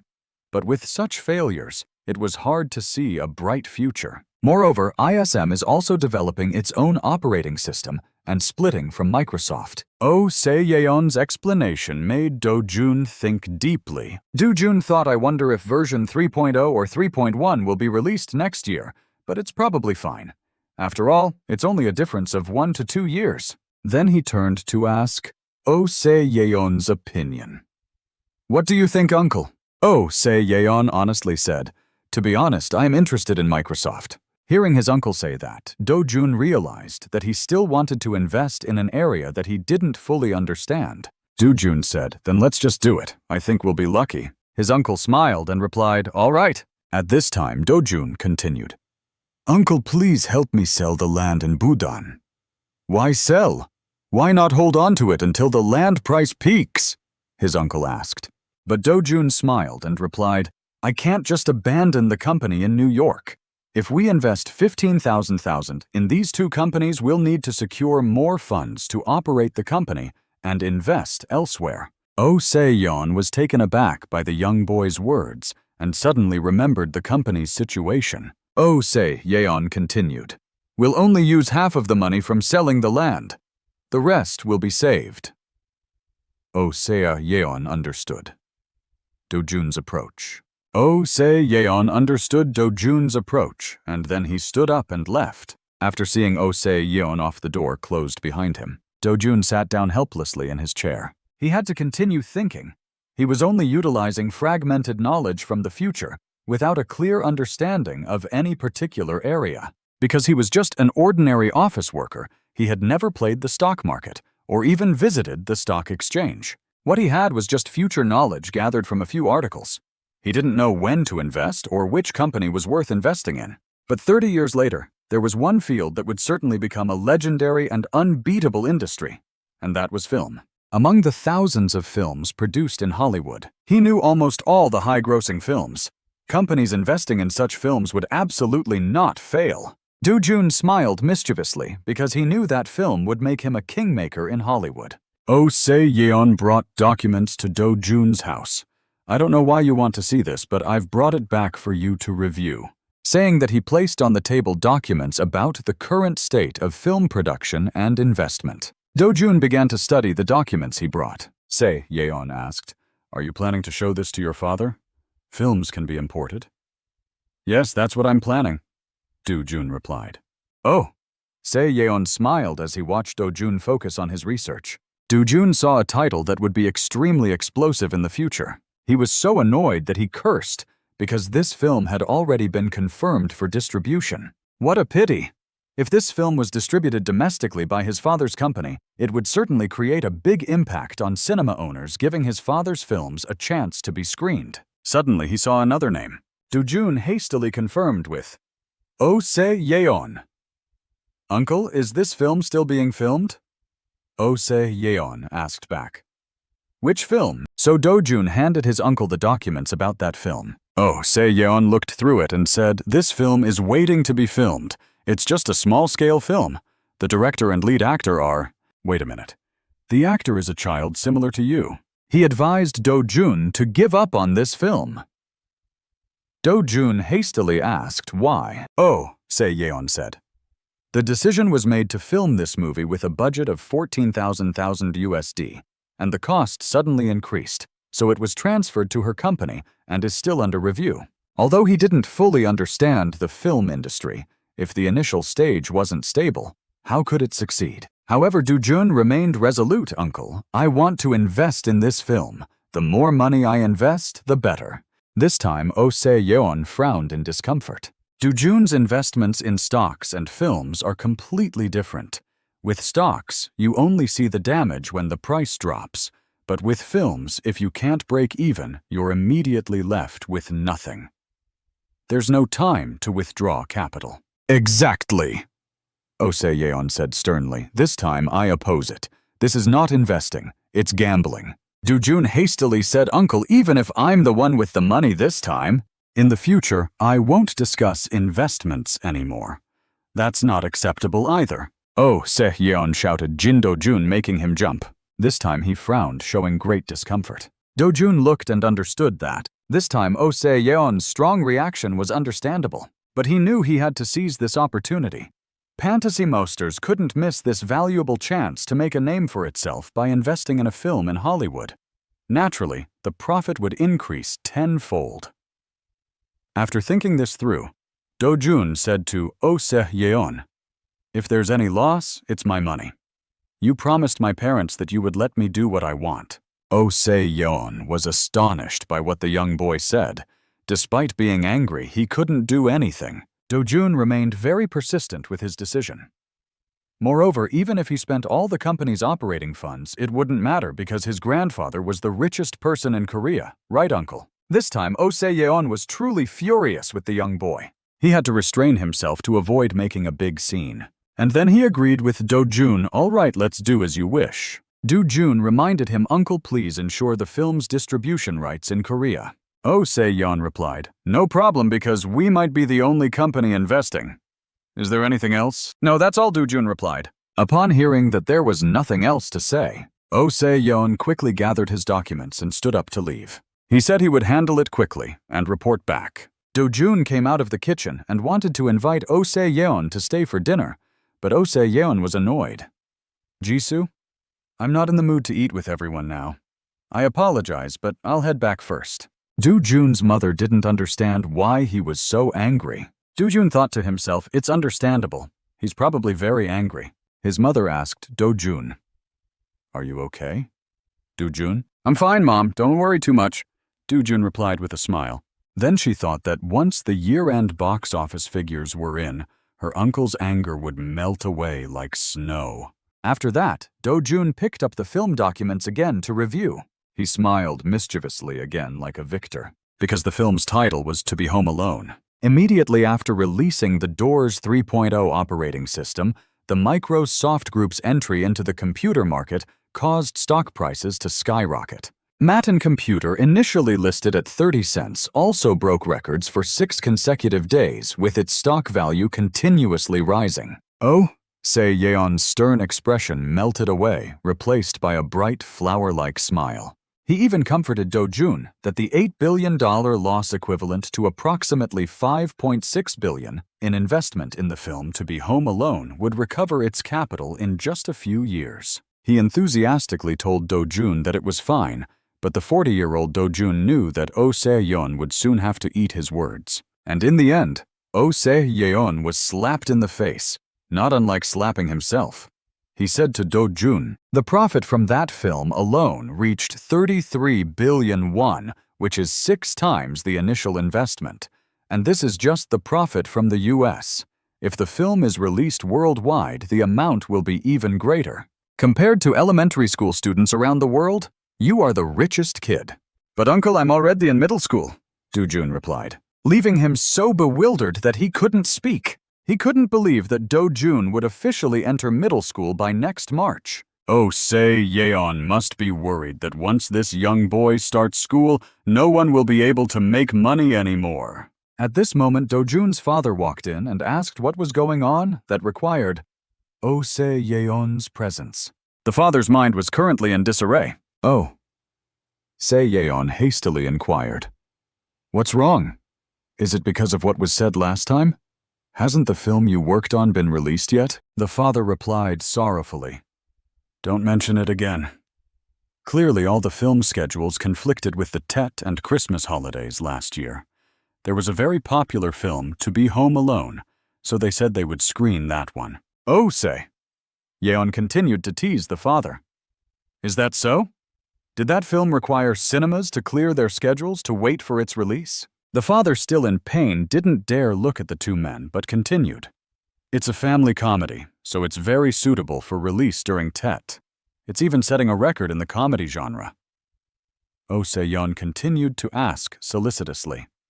So that's why your film wasn't released. The father sighed, saying that To Be Home Alone had to be screened before his film could get a chance. The father confided that he heard the film had a distributor in Korea, but he didn't know who it was. The Chungmok area was currently in chaos. Hearing this, Oh Se-yeon remained seated, laughing at his old friend's misery. The father was going crazy, scratching his head and pulling his ears because he needed to find a way to meet the film's distributor to adjust the release date and select the film. Just as he finished speaking, Oh Se-yeon placed his hand on the father's shoulder, about to say something that was supposed to be comforting. But Oh Se-yeon said to the father, "Just take it from me." The father became furious. Oh. Se-yeon calmly sipped his drink and continued. Because I know who distributed that film. This made the father anxious to know who it was. Dojun, who had been calmly watching the two older men talk, finally spoke up. Dad, this Tet, don't worry about that other film. Just release your film. The father listened, but didn't understand what his son was saying, or what he meant. Oh, Se-yeon interjected. In the future, you should also listen to and follow Dojun's advice to avoid failure. At this point, the father gradually began to guess something. Then Oh Se-yeon handed the father a document. The father was shocked when he took the paper. The father was utterly shocked. The paper clearly stated that Home to Be Alone was owned by Jun Film, which was his family's film company. The father was stunned when Oh Se-yeon said that all he needed to do was sign and Home to Be Alone would be his. Dojun suggested, "Why don't you?" Dad announced that any cinema that screens your film will also get a screening of To Be Alone. It's the peak season during Tet. After speaking, both Dojun and Oh Se-yeon looked at each other with satisfaction. The father was like someone who had just been given a gold mine by his son. He was stunned and didn't know what to say. Later, he snapped back to reality, grabbed the document, and rushed out, saying, "Let's discuss the details after I handle this." Dojun, saying that the father rushed out as fast as the wind, leaving the two of them sitting there looking foolish. Oh Se-yeon laughed and joked that this guy was so eager that he forgot to ask why they had that contract. Dojun, with his knowledge from the future, wanted to make a big move.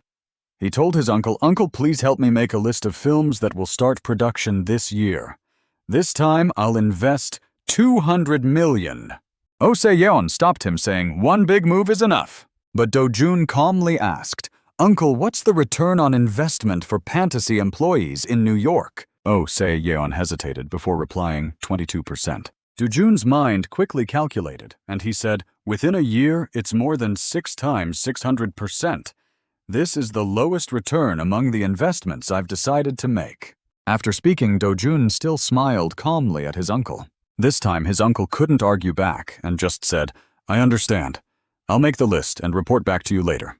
After finishing the task, Oh Se-yeon stood up and left. Dojun tiredly leaned back on his warm bed. He rested, but his mind was already calculating that when he entered middle school, he would need to focus on his studies to maintain the top rank and not disappoint Chairman Jin. Perhaps within the next 3 years, Dojun would be freer because he just needed to choose successful films. Just as he was resting, there was a knock at the door. His mother poked her head in and asked, "Have you finished discussing with your uncle?" Dojun sat up and respectfully replied to his mother. Hearing that his mother suggested, "Let's go out to eat, just the two of us," Dojun happily agreed to his mother's suggestion. The next day, while Dojun was sitting at home, he heard the sound of hurried footsteps on the stairs. It turned out to be his father who was being silly and was hurrying somewhere. When Dojun politely asked where his father was going, he replied, "Today is the day the film is released." Then he hurriedly said, while leaving, "I'll go to the cinema to check the situation and come back right away." Seeing his father so flustered made Dojun find it very amusing. After that, the middle school god sat down to read the Korean economic newspaper. He was flipping through the pages to see if there were any hot news or good investment opportunities. Dojun suddenly saw earth-shattering news. He had to put the newspaper on the table and read it carefully word by word. All the newspapers were criticizing Ajin Motors. Dojun fell into deep thought because he didn't know what was going on. It seemed that in his past life in 1991, there wasn't such a thing. According to what Dojun knew, Ajin Motors was heavily affected by the foreign exchange crisis in 1997, and then in 1998, the Daewoo Group acquired Ajin Motors. Dojun started to feel tense. Could it be that because of him the future had changed? Or was this just a strike by a business, just a link in the government's corporate restructuring process? Dojun was so scared that he quickly searched for his mother, probably preparing to cry because he was afraid of running out of money. His mother kindly asked what was wrong, thinking that this time her son needed her. But at this moment, Dojun asked when he could go to Chairman Jin's house. His mother replied, "Tomorrow." But Dojun was impatient and couldn't wait. He wanted to go right away today. His mother agreed, saying, "After breakfast we'll go."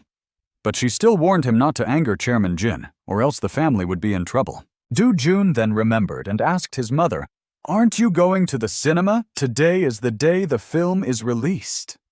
But his gentle and timid mother said, "What if no audience shows up? I'm too scared to go." Dojun understood that he couldn't reassure his mother because she didn't know any information about his father's film.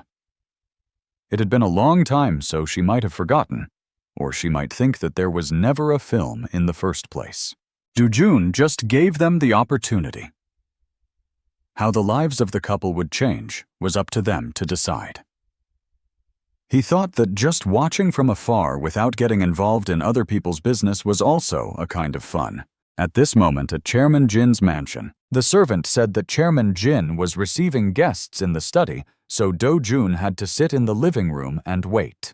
Dojun noticed then there were 2 pairs of shoes outside, but he didn't know who they belonged to. Not knowing if the shoes were smelly or not, Dojun just stood there looking at the 2 pairs of shoes. Then Dojun walked to the chair thinking that the news was published just before the holiday, and the meeting started early in the morning. These facts made it impossible for Dojun to find any clues. Dojun was getting anxious sitting and waiting in the living room, not knowing what the old men and Chairman Jin were discussing inside. At that moment in the study, the chairman asked his son whether he had enough confidence to take over Ajin Motors. His son, upon hearing his father's question, shouted with all his might like a flag-raising ceremony. "Yes, just as chairman said, this is the best way to achieve second place. On this day, I will acquire Ajin and strive for first place." Chairman Jin assigned the task to his son. "From now on, this task will be handed over to you.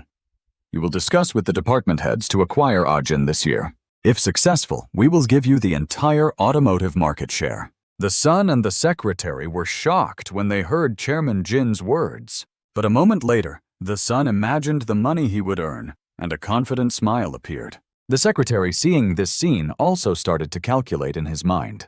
Giving the automotive market share to Jin Dongji was tantamount to giving him the entire conglomerate.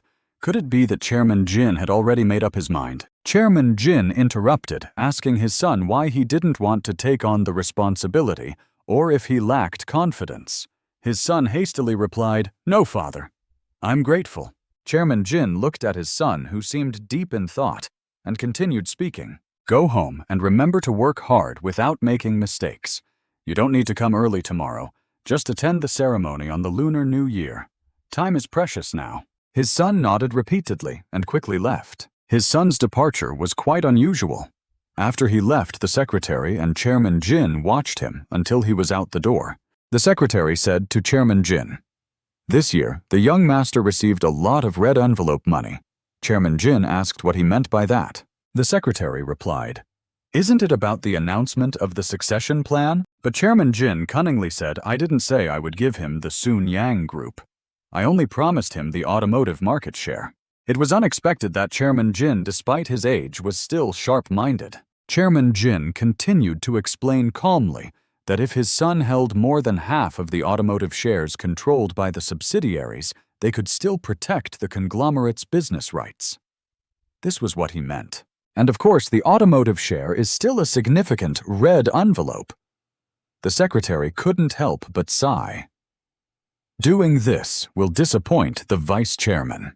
But Chairman Jin, the cunning old man, smiled complacently, thinking that his son would definitely be greedy and try every means because young Ji would think the same way. Hearing this, the secretary didn't know what else to say in the face of Chairman Jin's complex thoughts. After the old men finished their discussion, Dojun sat and waited until the afternoon. Dojun entered the study and courteously asked Chairman Jin, "Even during the Lunar New Year, you're still working?" Chairman Jin, seeing his grandson's good intentions, replied, "I have no choice.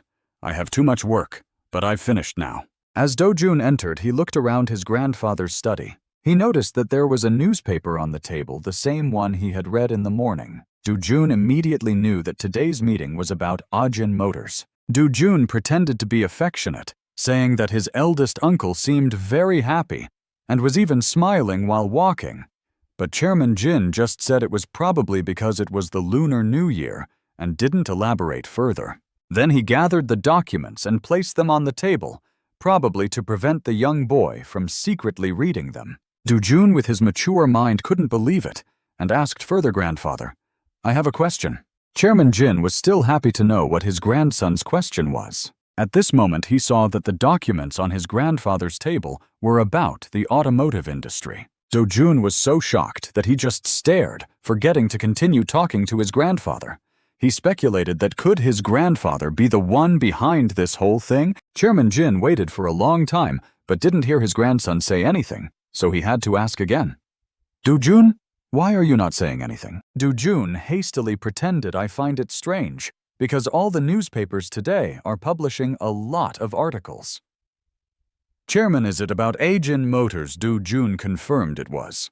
Chairman Jin asked his grandson why he found it strange. Dojun replied innocently, "It's always like that. Whenever the newspaper publishes an article about our Sununyang group, you get angry, ask who wrote it, and try to find out." Chairman Jin said with satisfaction, "Exactly. You still remember that detail?" And Dojun hastily replied, "Yes," to gain his grandfather's affection. Then Chairman Jin said that the newspaper office was a place where they sold words to make money. But Dojun didn't understand what he meant by selling words, whether it was about journalism. Chairman Jin continued to teach his grandson about business, saying that those news articles seemed unrelated to money. For example, an article about Seoul's traffic congestion would be under the guise of constructing and expanding roads in the relevant areas. Dojun just stood still, listening attentively to the lesson. Chairman Jin pointed to the newspaper and asked Dojun who would make money from this article. Dojun quickly replied that it was the contractor who built the road, making Chairman Jin laugh with great delight at having such a smart grandson. Dojun asked his grandfather who would benefit from the article about Ajin Motors. Chairman Jin confidently replied that it would benefit the competitors who wanted Ajin Motors to be in trouble.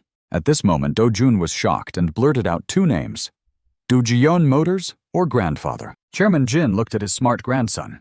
Then he signaled for Dojun to come closer to him. He patted Dojun's head to praise his intelligence. Dojun's inner self started to go crazy after realizing everything. Damn, it was him. Unexpectedly, he was the first person to dare to come to Dojun's company. But strangely, according to what Dojun remembered from his past life, it was Hyun Motors that acquired Ajin Motors, not him. Dojun started to feel more tense. Could it be that because of him Daehyu Motors had gained that opportunity? The next day was still at Chairman Jin's mansion. The noisy and bustling sounds from the kitchen echoed throughout the house. In the kitchen, several chefs were preparing braised meat. The female staff quickly and cheerfully served the dishes. The table was filled with a sumptuous feast, including steamed lobster abalone soup, shark fin king crab, and traditional dishes prepared with great care. The entire family of Chairman Jin gathered around the long 8-meter dining table. Chairman Jin quietly enjoyed his delicious meal. The two couples, including the daughter, also ate in silence. Then it was the turn of the other two couples. After that, the husband started styling his hair like a young man, which annoyed his wife sitting next to him. She couldn't help but wonder why she had married this man.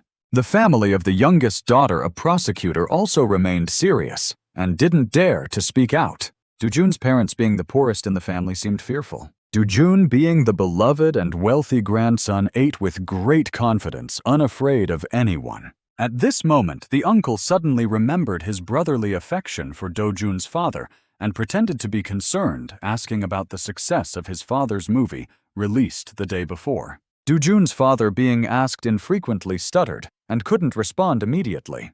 Chairman Jin, upon hearing about his useless son, just frowned and couldn't say anything. When Dojun's father confidently and proudly said that it was quite good and that the theater had been half full, his older brother immediately flattered him. "Wow, little brother, you're so talented. Your first movie is already a success." The father humbly smiled and replied, "Today is just the first day. We have to wait until it leaves the theater to know for sure." Dojun was very happy to hear his father speak up and couldn't help but smile while eating. At this moment, the fat and domineering aunt also called Dojun's mother sister-in-law. Then the fat aunt handed over the bowl and ordered someone to bring more soup for her sister-in-law. The gentle mother could only endure and obediently replied, "Yes." Dojun was extremely annoyed by this scene. The old woman was still used to ordering his mother around. The father was also furious at this scene, but didn't know what to say. At this moment, Chairman Jin suddenly spoke up. "Second daughter, pour me a bowl of soup." And so did Dojun. And the father also didn't understand why Chairman Jin did that. The second fat daughter thought she had misheard. Chairman Jin started to get annoyed, handed over the bowl, and shouted, "You're still young, but you're already losing your hearing. Pour me some soup." The second fat daughter was startled and hastily replied, "Yes, father." Then she quickly ran over to take Chairman Jin's bowl, not daring to be a second late, fearing poverty. The other two daughters of Chairman Jin at the table sighed in relief as if they had just escaped disaster. Dojun's parents didn't understand what had just happened and just sat there staring at Chairman Jin.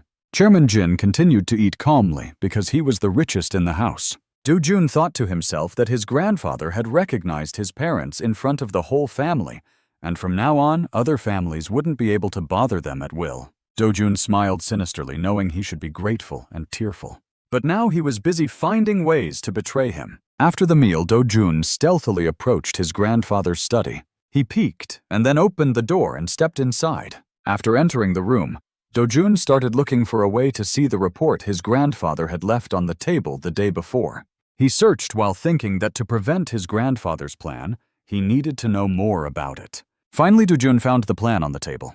He hastily flipped through the documents to see what they were about. Dojun forgot to leave and just sat on the floor reading the documents. He discovered that something didn't seem quite right. Dojun flipped through the pile of papers. Dojun discovered that this was not a report on the strategy for acquiring Ajin Motors. This was a report on the necessity of restructuring the automotive industry, along with the government's support policies and plans. The document stated that Daehyu Motors' acquisition of Ajin would raise concerns about market monopoly. So Sununyang Group was the most suitable conglomerate to acquire Ajin. Upon reading this, Dojun clenched his fists even tighter in anger. It turned out that he created the policy is what he wanted, and then proposed it to the government, and the government would act accordingly. In other words, Sununyang Group and the government had an extremely close relationship. Dojun was furious and bit his own finger. He thought to himself that he couldn't take advantage of this situation, so what should he do now? But if he gave up, Ajin Motors would be seized by Sununyang Group, and his plan would fall apart. At this moment, Dojun didn't notice that someone was approaching him. Chairman Jin asked, "What are you doing here?" Dojun was caught red-handed and his face froze in shock. But Dojun still slowly raised his head, holding onto a glimmer of hope. But unfortunately, the person in front of him was his ruthless and wealthy grandfather, Chairman Jin. Chairman Jin's face was furious, turning red. He looked down at Dojun and saw him as if he was kneeling and begging for forgiveness for his mistake. From his low angle, Dojun looked straight up at his grandfather's face. His grandfather's face was as red as a ripe gourd, and it seemed like just a step away from slapping Dojun out of anger. "It's over. This time I'm really done because of my stupid actions." Lost in thought, he didn't notice someone had entered, and Chairman Jin was still standing there waiting for an explanation. The more Dojun looked at him, the more he felt fearful because he knew that, "If I say one wrong sentence, I will lose all of Chairman Jin's trust. What I've built up over the years in this situation for someone like Chairman Jin, he would rather hear the truth than a lie to hide everything." Dojun thought so, and then told the truth. "It's because I'm too curious, grandfather." Chairman Jin raised an eyebrow and asked, "Curious, what do you mean?" "What do you?" Dojun maintained his innocent and pure expression and said, "Recently, I've been reading a lot of news about Ajin Motors in the newspaper. Last time I was at your house, I accidentally saw this report. I was curious if it was related to those news articles, so I apologize for looking at it without permission."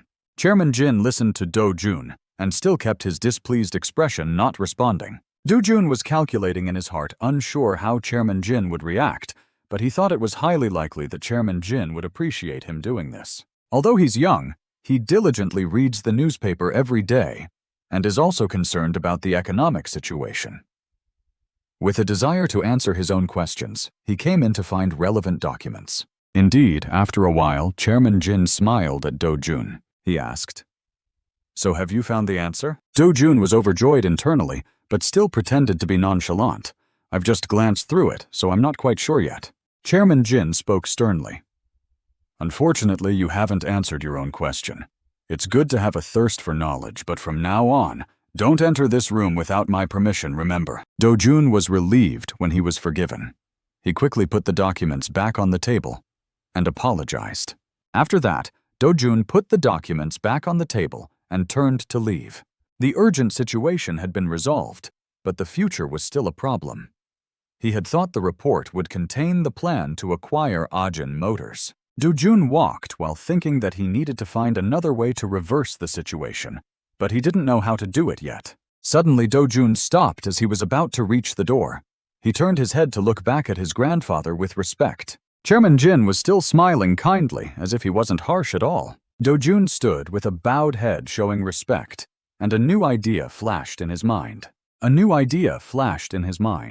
He realized that the person he needed to stop was the government, not Chairman Jin. He had to make sure the government didn't pay attention to the automobile report proposed by Sununyang Group. He began to rummage through his memories from his past life to see what was happening around this time. The next day, in Chairman Jin's meeting room, he was sitting in his chair listening to his secretary's report on the situation. "According to my investigation, everything is true. Chairman Song of Hanbu Group has bought land from politicians, and they have also received bribes." The secretary continued. "It seems that we should temporarily limit our contact with the Blue House.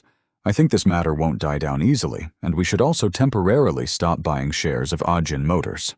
Chairman Jin listened while gently tapping his fingers on the table. The secretary was sweating profusely with each tap of Chairman Jin's fingers. After listening to this report, Chairman Jin shouted, "You're all incompetent! I told you not to invest in land under this administration." He ordered his secretary to quickly withdraw from the deal, and the secretary could only obediently agree. On the table, there was still a stack of documents regarding the acquisition of the automobile industry with government support. Chairman Jin looked at the documents, and they now annoyed him. So he angrily threw them into the trash can. At this time at Dojun's house, he was leisurely drinking milk. Dojun praised himself for remembering in time. It would take some more time for the whole country to be in an uproar with the information he had spread to various media outlets. As he thought, Dojun finished drinking his milk. He knew that with this level of disturbance, the government would no longer have time to pay attention to Sununyang Group's proposal, and the political world would be in turmoil for a long time, so they might not even bother with other matters. Dojun was very pleased with himself for managing to keep Ajin Motors. The next day at Oh Se-yeon's office, "Uncle, it's time for you to work with me," Dojun said. Dojun continued with his confident demeanor. "You shouldn't work at Parkourks anymore. You should focus entirely on Fan-Tak Motors. After all, you're a shareholder with 2% of the company's shares. I'm doing well, so I'm sure I can afford to pay you a high salary." "Oh?" Se-yeon smiled and asked, "What if I don't want a kid?" Dojun felt a bit annoyed. "Why wouldn't you want to?" Oh Se-yeon replied, "You're currently holding 98% of the shares and making all the investment decisions. You've been successful every time. What else can I do?" Oh Se-yeon said this while looking up at Dojun. Dojun thought to himself that this wouldn't work, so he needed to come up with a different strategy. As he thought, the young boy tried to entice the old man by saying, "I'm going to establish a branch in Korea. I'm thinking of allocating a portion of the capital to operate the company in Korea." Moreover, Dojun knew that his grandfather had a slush fund, and he was trying to keep Oh Se-yeon engaged. Dojun knew that during his grandfather's investigation into Oh Se-yeon, Chairman Jin had discovered that Oh Se-yeon was a capable person, so some time ago he had entrusted Daehyu to Oh Se-yeon. Oh Se-yeon was stunned, wondering if Chairman Jin had told Dojun everything, or if Dojun had asked Chairman Jin about the high-level information. Dojun continued to persuade, "I will only invest in Matin Computer. As for the rest of the money in grandfather's slush fund, can I have you manage it?" Oh Se-yeon exclaimed in surprise. "What, you're planning to withdraw the investment from Matin Computer?" Dojun replied seriously. "Yes, I plan to withdraw it by next year." Upon hearing this, Oh Se-yeon lost his composure, stood up and shouted at Dojun, "Are you crazy? Matin is a gold mine that brings us the highest interest rate. Why do you want to withdraw? After listing their shares, the price never dropped. And you're planning to sell those diamond-level shares?" Dojun remained nonchalant. "We'll discuss this later. What do you think about what I just said? Don't get it wrong. I'm not proposing, I'm asking for your help." The more Oh Se-yeon listened to the young boy's cheeky talk, the angrier he became. He turned to the window and didn't bother to say anything. Oh Se-yeon cursed under his breath, that detestable little boy. "But he still said, 'I'll arrange what you need and let you know later. We'll discuss it further then.'" Dojun was pleased upon hearing this. He thought to himself, "It's fine. Whatever the conditions, I'll agree, because I intend to fulfill everything anyway. Right now, what I need most is an adult like Oh Se-yeon. Someone who doesn't treat me like a child, is intelligent, and has a lot of experience. What's important is that he's experienced and won't be at a disadvantage no matter where he goes. Until I come of age, the only person who can represent me is Oh Se-yeon." Oh Se-yeon continued, "Dojun, I have a question. Where do you plan to invest the money from Matin?" "I plan to invest in Japan," Dojun replied. Upon hearing Japan, Oh Se-yeon's eyebrows furrowed in discomfort. He stamped his foot and said, "No, you can't." He scolded Dojun. "You've read the news, haven't you? If an economic bubble occurs, Japan is the country most likely to face a crisis." Dojun maintained his confident demeanor. "The most dangerous place is also where the best opportunities are. Uncle, you know that." Oh Se-yeon was furious at what Dojun said, but he couldn't do anything to the rich young boy. He had to explain to him that such statements were just cliches from successful people. Only 1 in 100 people could seize opportunities in danger, while the rest would suffer heavy losses. Dojun confidently asked back, "Don't you think I'll be one of those 100 people, Uncle?" The young boy's confidence left Oh Se-yeon speechless, unable to respond. Looking at Dojun, who was still sitting and smiling confidently, it was a beautiful day, but inside the house, it wasn't as pleasant as it was outside. The father asked his son about the meeting between him and the old man, and the son replied that the old man told him to stay in Europe until he was 30. The father got angry upon hearing this. "And then what are you angry with me?" The son frowned, feeling uncomfortable. "Of course not, father. I'm not that foolish." I smiled and promised to do my best. Upon hearing this, the father praised him. Good job. He looked at his 3 children and warned them that they were all grown up now, so they should remember his words. Their grandfather would definitely monitor their every move. If they caused even a slight disturbance, not only they, but others would also be affected. The two younger children listened and didn't understand. They clearly felt uncomfortable with their father's lengthy lecture. The father told his daughter Soyoung that she would graduate from college next month, and he would find someone suitable for her to marry quickly, and then she could go abroad for further studies if she wanted. Before he could finish speaking, his daughter interrupted him. "Father, nowadays, who gets married right after graduation? Waiting a few more years won't hurt." The father shouted back, "Listen to me and don't cause trouble."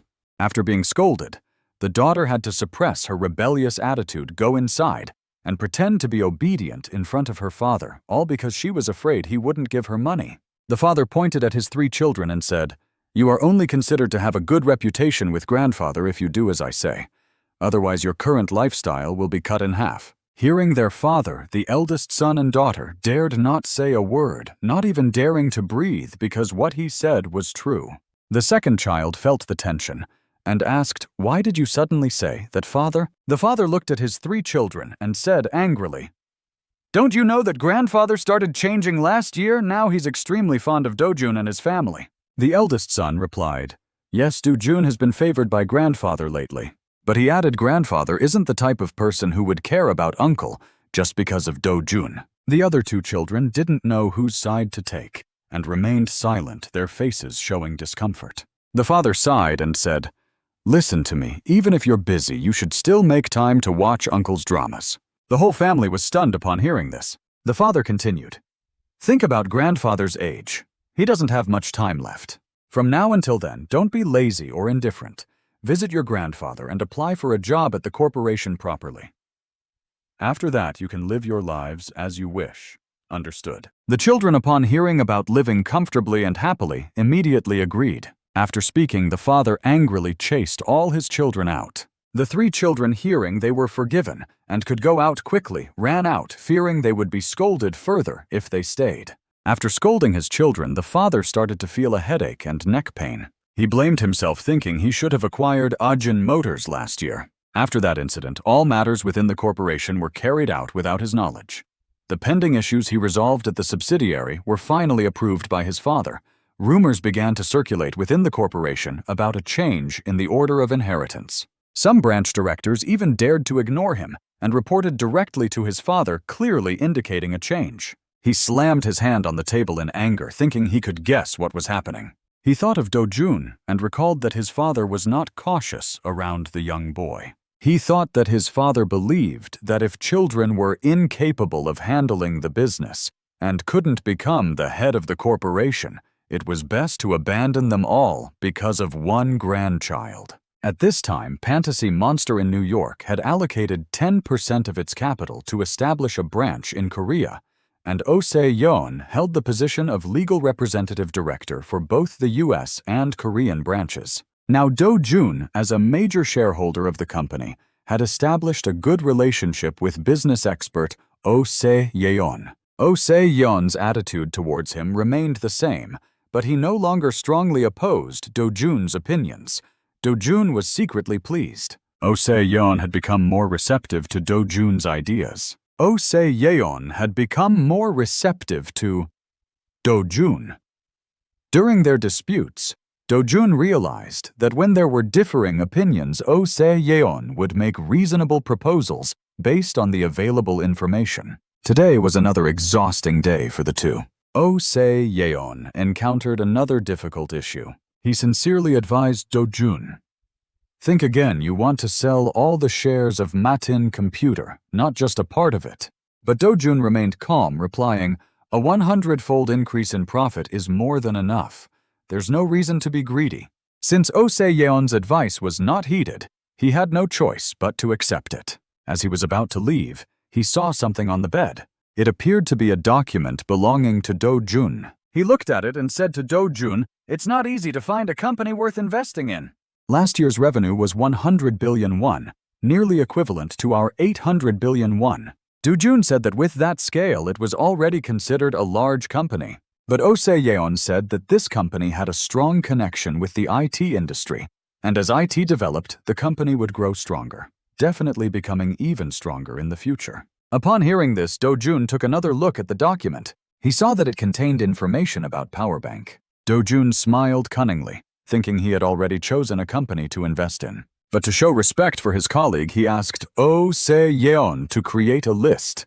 It seemed Oh Se-yeon also wanted to choose that company just like him. Thinking this, Dojun asked, "What do you mean there's no plan?"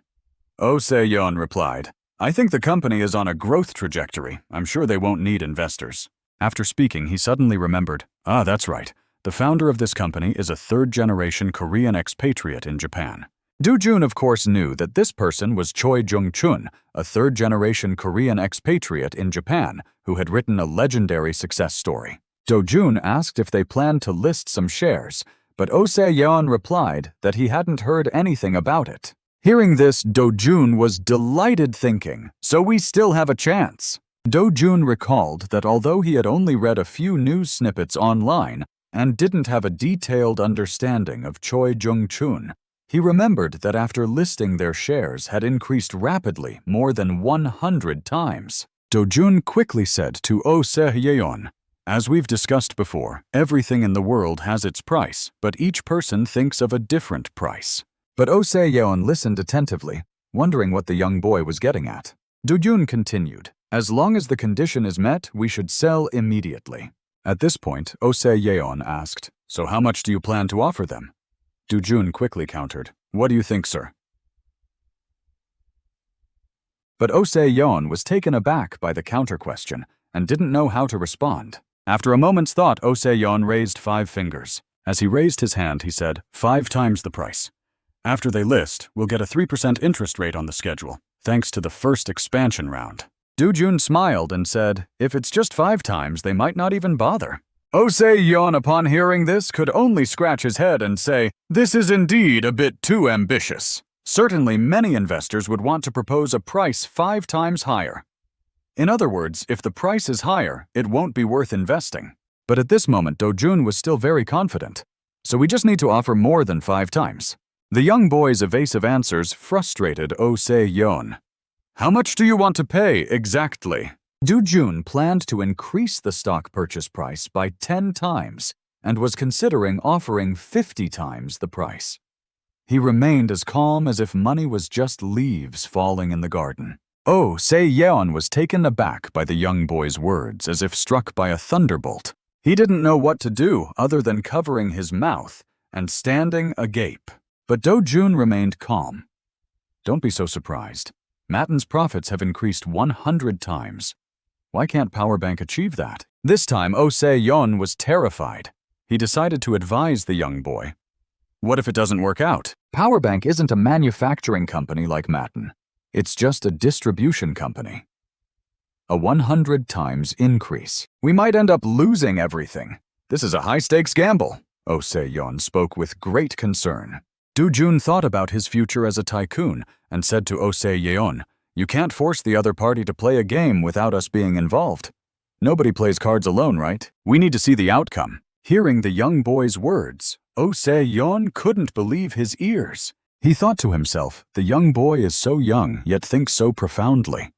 This is indeed the power of heredity, believing in the entrepreneurial bloodline of Dojun's family. Oh Se-yeon decided not to argue further. He stood up to leave, but said, all right, since you're someone blessed by the gods of fortune, go ahead and try your luck this time. I'll bet on you, Oh Se-yeon said with some hesitation. But Dojun replied, yes, sir. Oh Se-yeon continued, a gambling addiction will ruin us. Remember that. Dojun looked puzzled, not understanding, because the young boy hadn't gambled before. But he still smiled at Oh Se-yeon and said, this will be the last time until I become an adult. However, upon hearing this, Oh Se-yeon smiled and left. The next morning at Dojun's house, Oh Se-yeon brought a stack of documents and said, I've signed a contract to buy 5,000 shares at 35 times the price. Now we can only rely on your luck, Oh Se-yeon said with a smile. Dojun also smiled. Don't worry, everything will be fine. Seeing Dojun drinking milk, Oh Se-yeon asked, you really want to sell all your shares in Matin? Dojun smiled and said, we've made 100 times the profit. What else is there to be attached to? After selling Matten's shares and buying power banks, just manage the remaining money. Next year I'll be in high school and want to focus on studying for the next 3 years. Osei Yeon rarely saw the young boy not being greedy for money. He smiled and said, "The first time I've heard a student talk about studying hard in such a bizarre way. You're always top of your school, so naturally you'd aim for University S and consider majoring in economics or business, right?" "Contrary to Osei Yeon's expectations," Dojun replied. "No, I plan to major in law." Osei Yeon was surprised and asked, "Law, really?" Dojun replied, "Yes. Besides, I have the best entrepreneur in Korea as my grandfather, and you who studied business in England.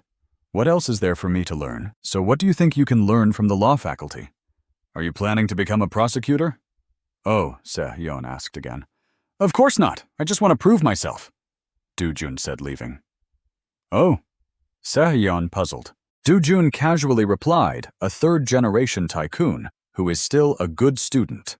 Although some tycoon families have attended University S, none have been good enough to enter the law faculty. Osei Yeon was frightened upon hearing Dojun's determination. "Oh my God, what is this kid planning?" The next afternoon at the chairman's mansion, the chairman sipped his tea and turned to ask, "Dojun, there's only 1 semester left until you enter high school, right?"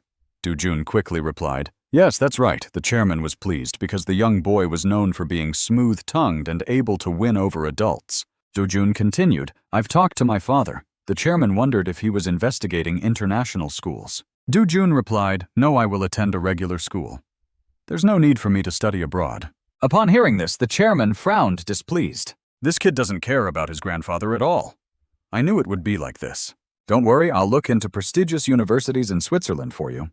We'll send you to the best school in the world." Despite the chairman's concerns, Dojun remained stubborn. "I'll study at University S." The chairman was extremely surprised. "What University S?" Dojun politely replied, "Yes, it's a university that gathers the country's top talents. Both the law and medical faculties have the highest entrance scores. But I prefer humanities, so I'll major in law." The chairman was taken aback. "Law, you're not going to become a prosecutor, are you?" Dojun smiled. "No, you know my dream. I want to become a businessman." "So why are you majoring in law?"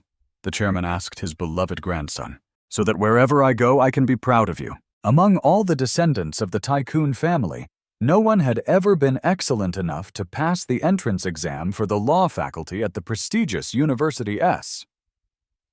Upon hearing his beloved grandson's words, the chairman was stunned, surprised to the point of almost falling over.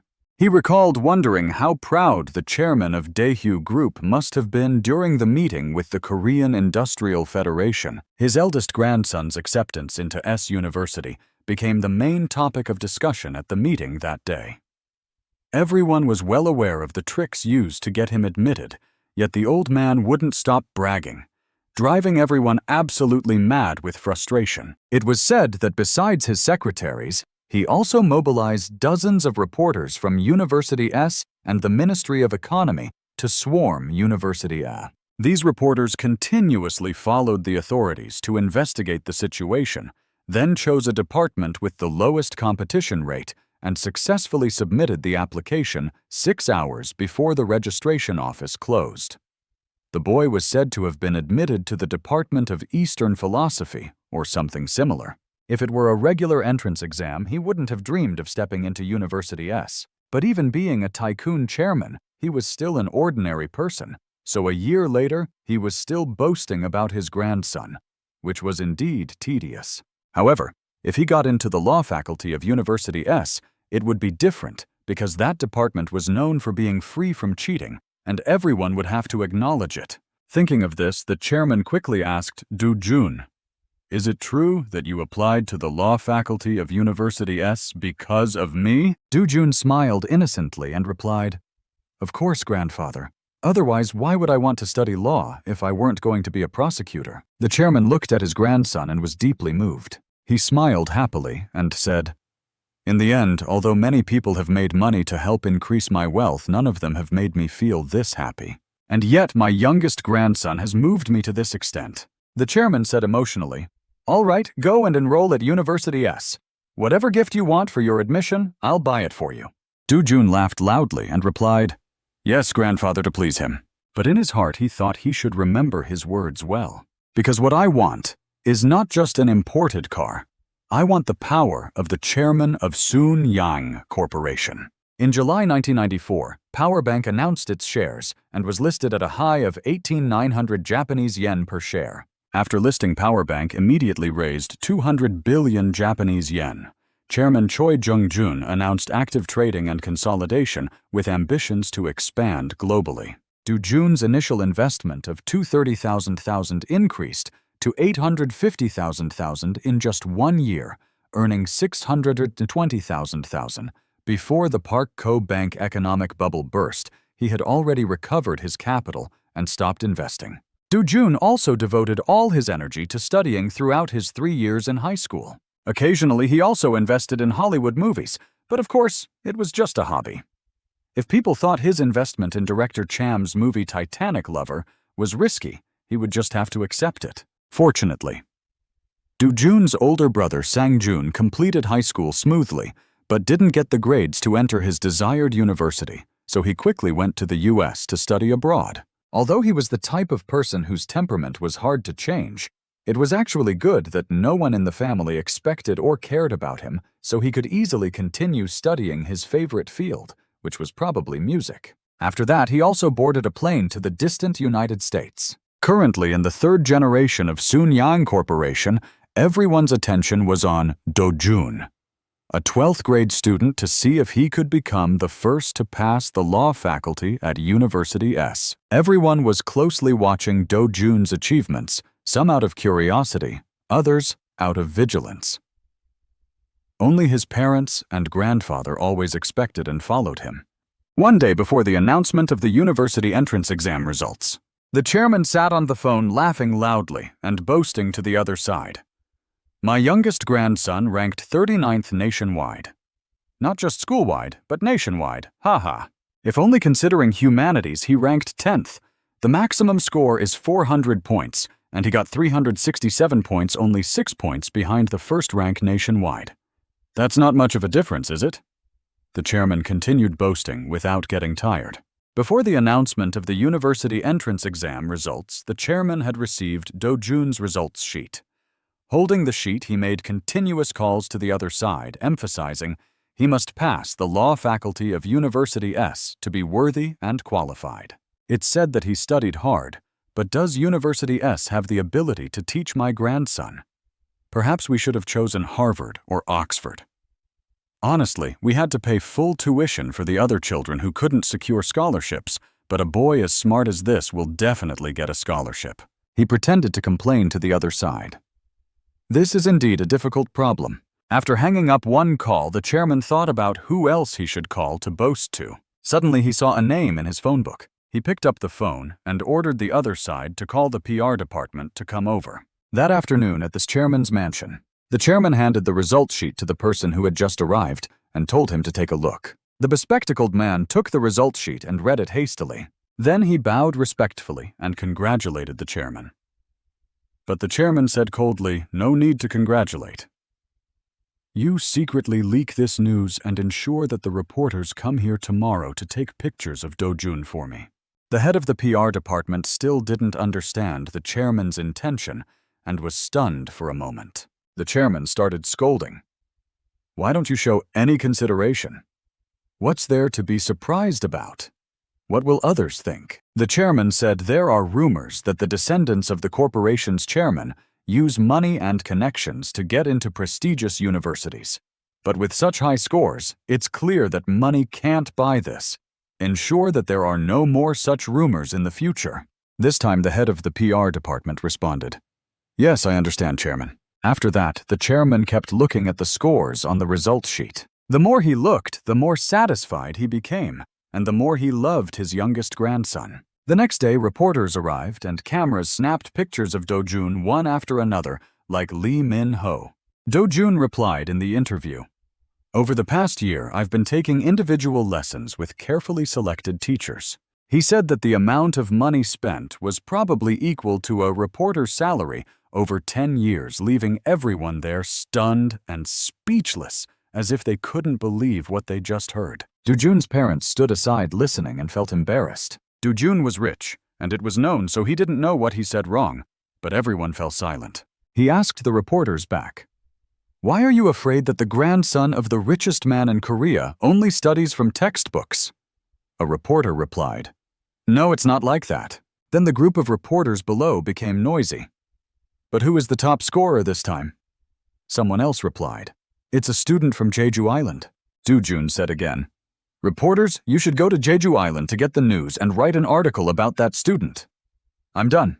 The reporters nodded in response. Then Dojun continued, "Just one look and I can tell you're all here just to write flattering articles about me." His grandfather had studied many books, so he would definitely be happy to read an article saying that his grandson learned a lot from reference books and materials. The reporters were stunned and didn't understand anything Dojun said. Dojun's father stood aside and suddenly burst out laughing. Then on the first day of 1997 at Sununyang Corporation, the chairman was enjoying a glass of wine at the celebratory party. The guests were also crowded and noisy, all being people from the wealthy circle. Dojun was enjoying a glass of wine alone when he heard someone approaching. "Hey, youngest brother, I heard you made a big splash," his older brother said in a sarcastic tone. "I've seen the interview. Congratulations," he said while extending his hand to shake with Dojun. Dojun was very happy to see his older brother. The two brothers shook hands happily. Dojun said, "Thank you, brother Dongchun. I also congratulate you on returning to Korea." At this time, his older brother whispered into Dojun's ear, "You're the future prosecutor general. I'll pass on my legitimate inheritance to you, so make sure you handle it well." Dojun still pretended to be innocent, saying, "The prosecutor general should naturally support the future chairman of Sununyang, which is you, brother. As for me, I'll become a lawyer specializing in mergers and acquisitions." His older brother was shocked and stunned when he heard about mergers and acquisitions. Who would have thought that someone would bring that up at this moment? Dojun innocently replied, "Grandfather said so." His older brother was alarmed. "Did grandfather really say that?" Dojun honestly replied, "Yes, it's up to him." He didn't explain specifically, but as he said, if one studies law, being a lawyer is still better than being a prosecutor. After speaking, Dojun sipped his drink and thought to himself, "This older brother of mine with his dignified appearance is really good at acting. If there were no people around, he would probably be grinning from ear to ear by now." His older brother asked Dojun happily, "Are you serious? You also want to be a lawyer?" Dojun didn't answer immediately, but started thinking that this older brother of his was the most stable person among his siblings, intelligent enough to be recognized by Chairman Jin, and also achieved the highest rank in the civil service exam. He wondered if this brother would become his future competitor, but since Chairman Jin had advised him to become a lawyer to help the corporation, he felt somewhat reassured. It seemed that Chairman Jin wanted to make him a close aide. Then Dojun pretended to be naive and said, "I haven't decided yet. Actually, I'm not very interested in being a judge. I prefer being a prosecutor or a lawyer. I'll think about it during my studies." Dojun knew that he could give the answer his older brother was expecting, but things don't always go as planned. His older brother still spoke happily. "That's right, you have plenty of time. You're still young, having just graduated from high school, so don't rush into making decisions." He said, "Just let me know if you don't want to spend your days typing tiny 6-letter lines. I can help you find a comfortable position in the company." Dojun let out a polite laugh and thanked him to keep things pleasant. But in his mind, he was thinking, "This guy has really improved. He can control his expressions and act relaxed. I guess living abroad actually helped him grow up a bit." His cousin continued to show concern, saying that he should help his bookworm younger brother enjoy himself, and after this party, he would take him around and gradually show him how beautiful and interesting the world is. Hearing that Dojun could only nod and smile politely, replying with a "Yes, sir," just to please him, the cousin seemed a little too excited, even patting Dojun on the shoulder with the kind of familiarity you'd expect between real brothers. After putting on a somewhat forced display of brotherly affection, the cousin finally took his leave. Dojun watched the shadow fall on the man, then walked away and muttered to himself, "That's right, just live happily and enjoy the world. Because in the end, all you'll have are memories of that beautiful life."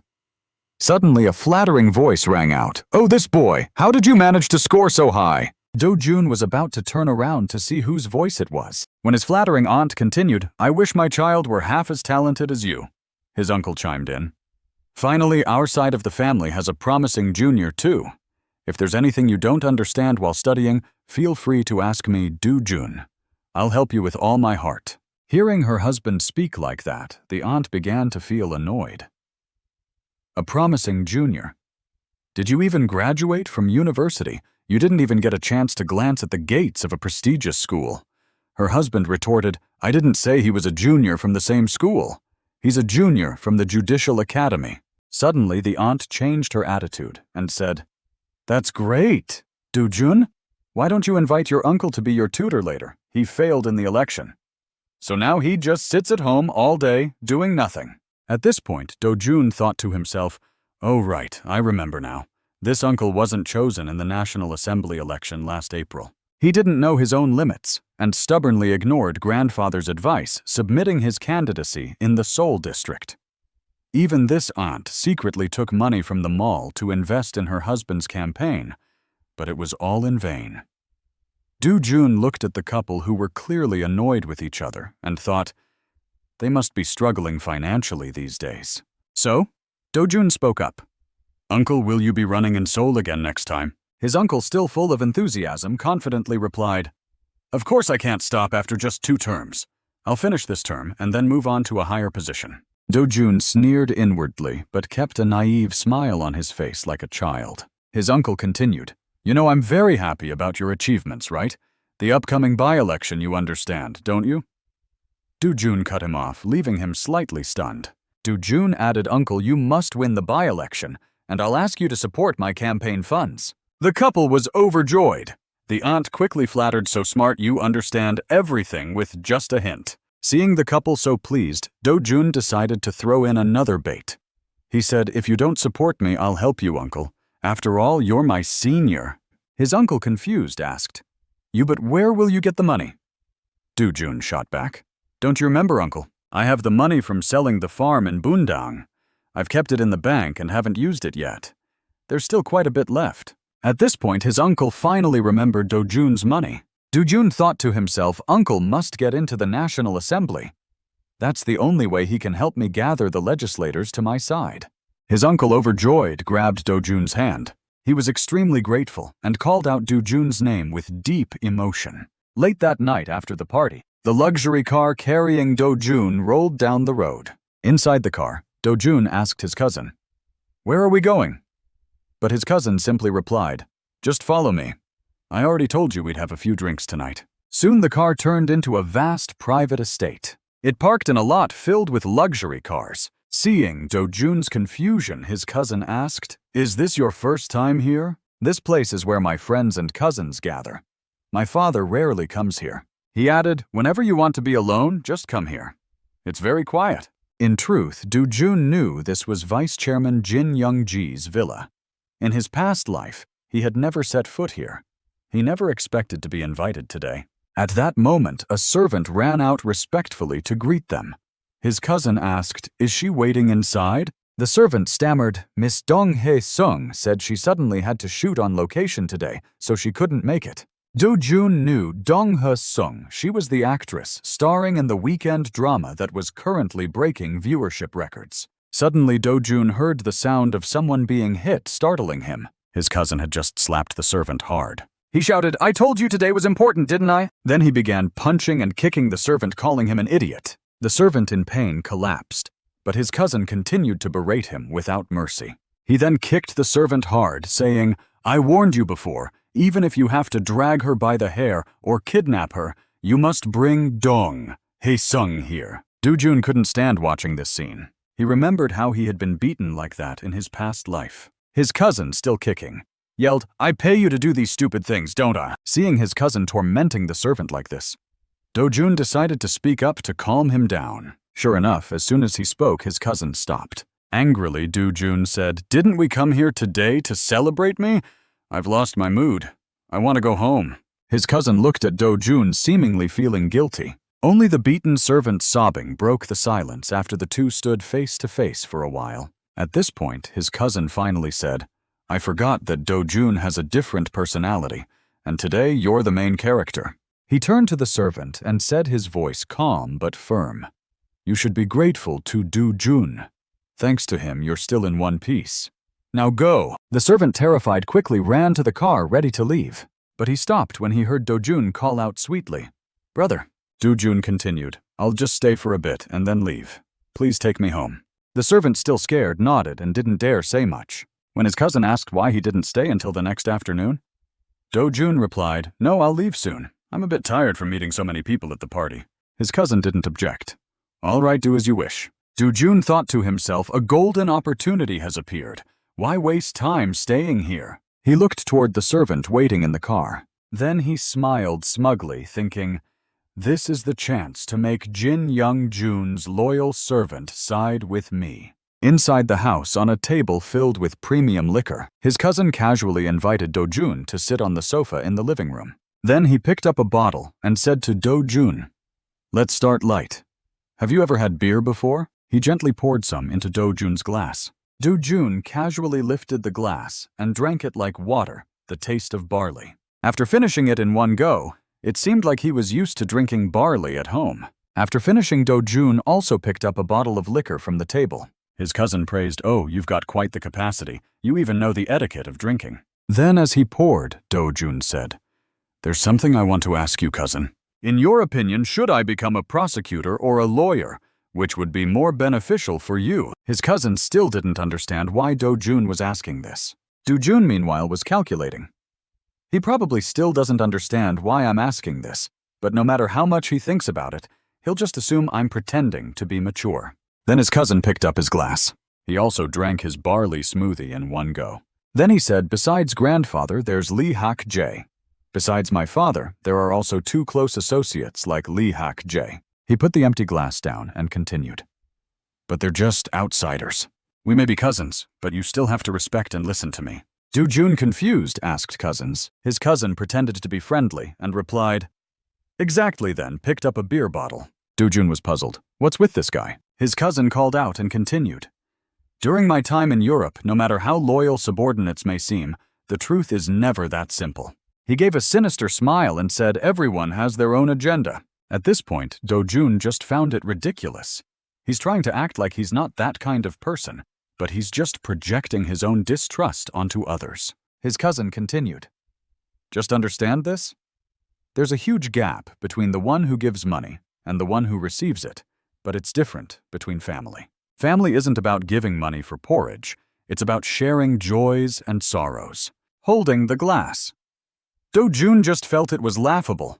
If it were the old Jin Dojun, he might have believed those words. But not me.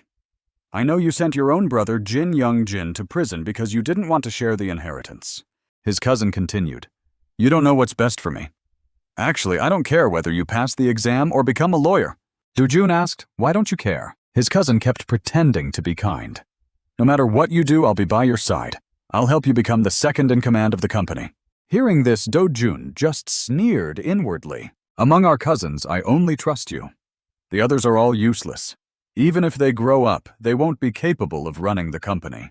I need a smart man like you by my side." Dojun wondered, is this guy seeing me as his rival or his right-hand man? Suddenly, a voice called out. Brother Dojun remained seated, pretending to be innocent. At that moment, two scantily dressed women walked in and greeted them. His cousin replied, "You're here." Dojun recognized them. They often appeared in movies and music shows. The women, pretending to be sweet, said, "Oh, it's my first time meeting you." Suddenly, Dojun stood up. Everyone was surprised and asked where he was going. He replied, "I told you earlier I was feeling a bit tired, so I'll take my leave now." His cousin didn't stop him. "All right, I'll call you later."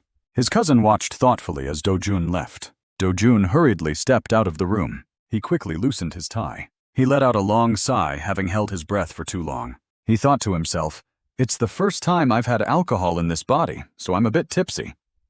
Luckily, the fresh air helped. At this point, the servant was still waiting in the car. Dojun approached and saw him slumped over asleep. His face was marked with scratches from the earlier beating. Dojun felt sympathy. Making a living is so hard. Then he walked around to the other side, opened the car door, and got in. The servant hurriedly apologized for accidentally oversleeping, but Dojun also apologized to him for making him wait so long. The servant replied, "No, don't say that. Please sit in the back seat and make yourself comfortable." But Dojun said, "I'm no young master or official. Sitting in the back seat feels awkward. Just drive." Hearing Dojun's words, the servant was very surprised, but simply said yes and focused on driving. After that, the car slowly rolled out of the house. The car sped onto the empty highway in the middle of the night. The servant kindly asked if Dojun wanted to listen to the radio, but he declined. He asked why the guy called him young master. It gave him goosebumps just hearing it. But the servant was bewildered and didn't know how to respond. Dojun continued, "You work in the strategy office, right?" At this, the servant was startled, wondering how he knew. Dojun said, "I often talk with my grandfather, so I know the planning department is divided into two sections. One section consists of top talents graduated from prestigious universities who plan for the entire group, and the other section includes those who graduated from lower-tier universities and are assigned menial tasks cleaning up the messes caused by my family members." Hearing this, the servant began to break out in a cold sweat. His hands were shaking so much he couldn't focus on driving. Dojun continued, "You must belong to the latter group just like my previous life." Hearing this, the veins on the servant's hands began to bulge. His face clearly showed uncontrollable anger. Dojun understood the feeling of humiliation and being looked down upon. So he added, "You're luckier than those who graduated from top universities." The servant listened, but couldn't understand where his luck lay. Dojun continued, "Think about the chairman's age. He's almost 80 and won't live much longer. If he passes away, the group will be left to my 3 uncles and 1 aunt. They'll be eager to take over Sununyang. The vice chairman will surely prove his worth to monopolize the group's acquisitions." The servant wondered why this kid was telling him all this. Dojun calmly said, "When that time comes, the secrets you know about this family could be sold for an exorbitant price. Those top university graduates in the business department would spend their entire lives trying to earn the amount you could get." The servant suddenly shouted at Dojun, "Who are you? What are you trying to say to me?" At this, Dojun also flared up. "Don't speak to me disrespectfully. I'm annoyed. Be careful." Hearing this, the servant turned pale and didn't dare say another word. Dojun instructed, "I'm a bit tired. I want to sleep for a while. Wake me when we get home." "Thanks." The servant was extremely annoyed that this kid dared to order him around. The car sped along the road, taking Dojun home. In 1997, Han-do Group, a steel conglomerate that had once built a plant in a western coastal district, collapsed. Thus, a group that was once ranked 9th in credit management, 14th in asset management, and had 22 subsidiaries across the country, quickly crumbled into smoke. Specialized trading banks were also in turmoil, and over 70 other financial institutions were in danger. Predators circled their wounded prey. From now on, the battle between the predators would begin. In Chairman Jin Yang Chaeol's office, he mentioned a figure of 2.37 trillion won, then asked, "Is this number accurate?" The meeting room fell silent, no one daring to move. The chairman was furious. "No one will answer me." At this, the vice chairman finally replied, "It's accurate, sir." The chairman continued, "If Hando Group is worth this much, Daewoo Group will surely bid 2.37 trillion won. Moreover, Daewoo already has steel refining technology which gives them an advantage. So how much should we offer?" The room remained silent, no one daring to speak. The chairman pointed directly at department head Jin Dong-jun and asked, "What do you think?" Jin Dong-jun hurriedly replied, 1.8 trillion won, sir." The chairman asked why. "Because that's the maximum amount Sununyang Group can afford," at the moment he answered. The chairman was furious. "If that's the case, we'll lose to Daewoo. What's the point?" But everyone quickly intervened, saying we shouldn't borrow more money to invest now. Daewoo's value matches our proposed 1.8 trillion won. We shouldn't get caught up in a financial battle with Daewoo and risk being overthrown. The chairman angrily said, "If it's a public auction, of course, we have to compete financially." Young Jun replied, "We must show them clearly that when acquiring Hando, Sununyang will achieve the best synergy. Since Daehyu already has steel technology, their synergy will be significantly reduced." The vice chairman frowned but said nothing. The chairman then said, "We must prepare a report showcasing Sununyang's synergy in acquiring Hando." As department head, Jin said, "It must be so perfect that it moves the review committee." He then gave everyone a week to prepare. He then asked, "Is there anyone else who thinks 1.8 trillion won is the only option? Does anyone have a different opinion?" At this, one brave person suggested 2.5 trillion won. The father and son were stunned. Everyone in the meeting room fell silent, not daring to speak. The chairman asked the person who suggested the price, "What's your reasoning?" The person, who was the director of a construction company under Sununyang Group, quickly replied, "In terms of bonds, Daehyu and Sununyang are no different, so it doesn't matter which group acquires Hando. I think we should offer a higher amount to avoid rumors of unfairness in this matter." Hearing this, the vice chairman and his son frowned. The chairman then asked where the additional funds would come from. The branch director replied, "The construction company under Sununyang currently has a residential land plot.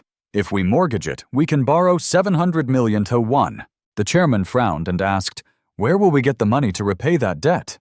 We can't just sell the apartments built on that land." The branch director replied, "The construction company will handle this matter neatly.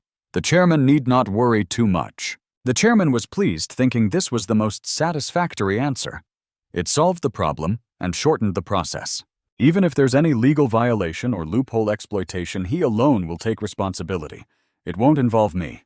I don't need to lie and say I know nothing, because that's the truth. Even so, the chairman politely asked, "Don't you find yourself a bit too busy, director? The amount of money you received this time isn't small. 700 million won after all. That's not exactly a trivial figure to mention so casually, is it?" The director, frightened, waved his hands and asked chairman, "What are you talking about?" On the other side, the vice chairman was also plotting something. The next day, at the chairman's mansion, the secretary reported, "As expected, Daehyu has offered 2.3 trillion won." The chairman laughed triumphantly. "That's Daehyu for you. Chairman Chu isn't one to play dirty." The secretary asked, "But do you really want to bid 2.5 trillion won?" The chairman retorted, "Don't you want to?" The secretary replied, "If we do that, the group's operating capital will be tight for a long time." Hearing this, the chairman looked at Dojun and smiled, asking, "What do you think, Dojun? Is there really no other way than to use money?"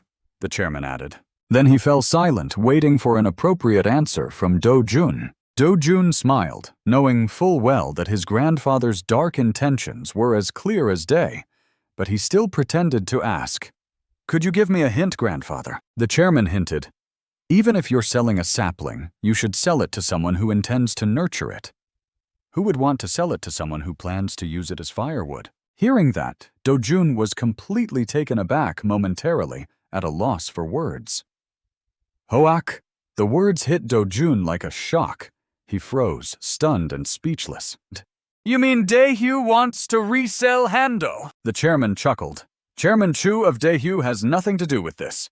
You just need to think from the perspective of the person planting and selling the tree." The secretary let out a sigh of relief. The chairman then asked, "Is this hint enough?" Dojun politely said yes, then continued, "If Daehyu acquires it, they'll build apartments on Hando's land and sell them. The steel plant equipment will be sold abroad. Thus, Hando Steel Group will completely disappear without a trace. But Sununyang Group has just entered the steel industry, so we'll do our best to revitalize Hando Group.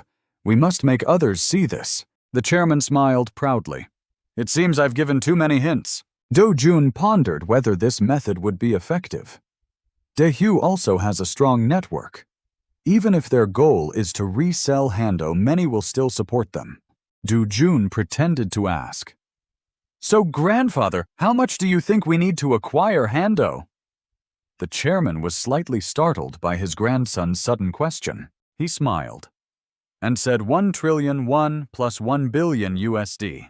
"We can't afford more than that." The secretary quickly advised Chairman a 500 billion won gap is too large. But the chairman simply said, "Find me a truly juicy target, and I'll cast the line myself."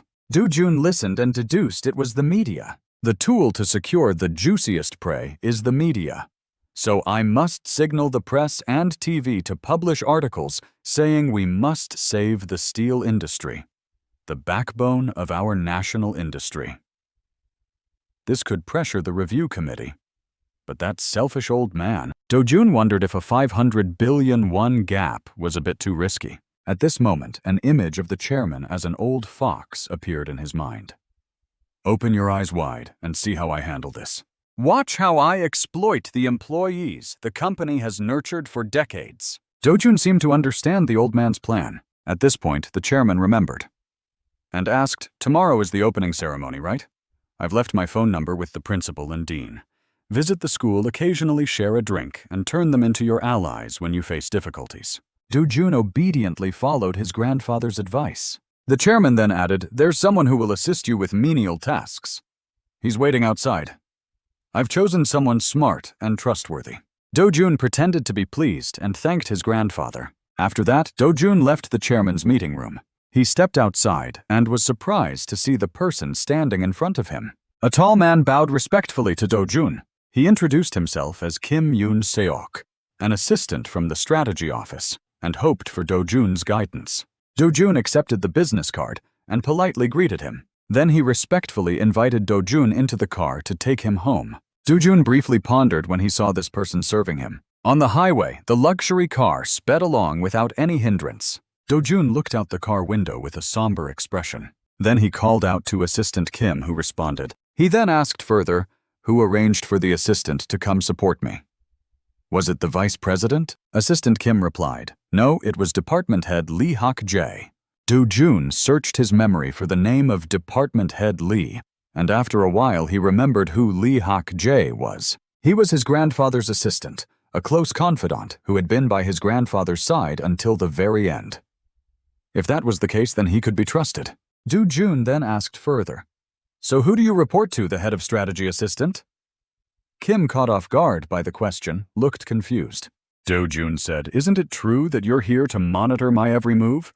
The truth is as clear as day, so why are you acting surprised?" He quickly said, "I apologize. It's the first time I've heard that question. Department head Lee said I don't report directly to him. Is there anything I should be aware of?" Dojun looked at this new assistant and thought, he's quite considerate and tactful. After all, he has to report everything. So Dojun casually said, "It's fine, just report the truth as you see it. Monitoring me is Assistant Kim's job.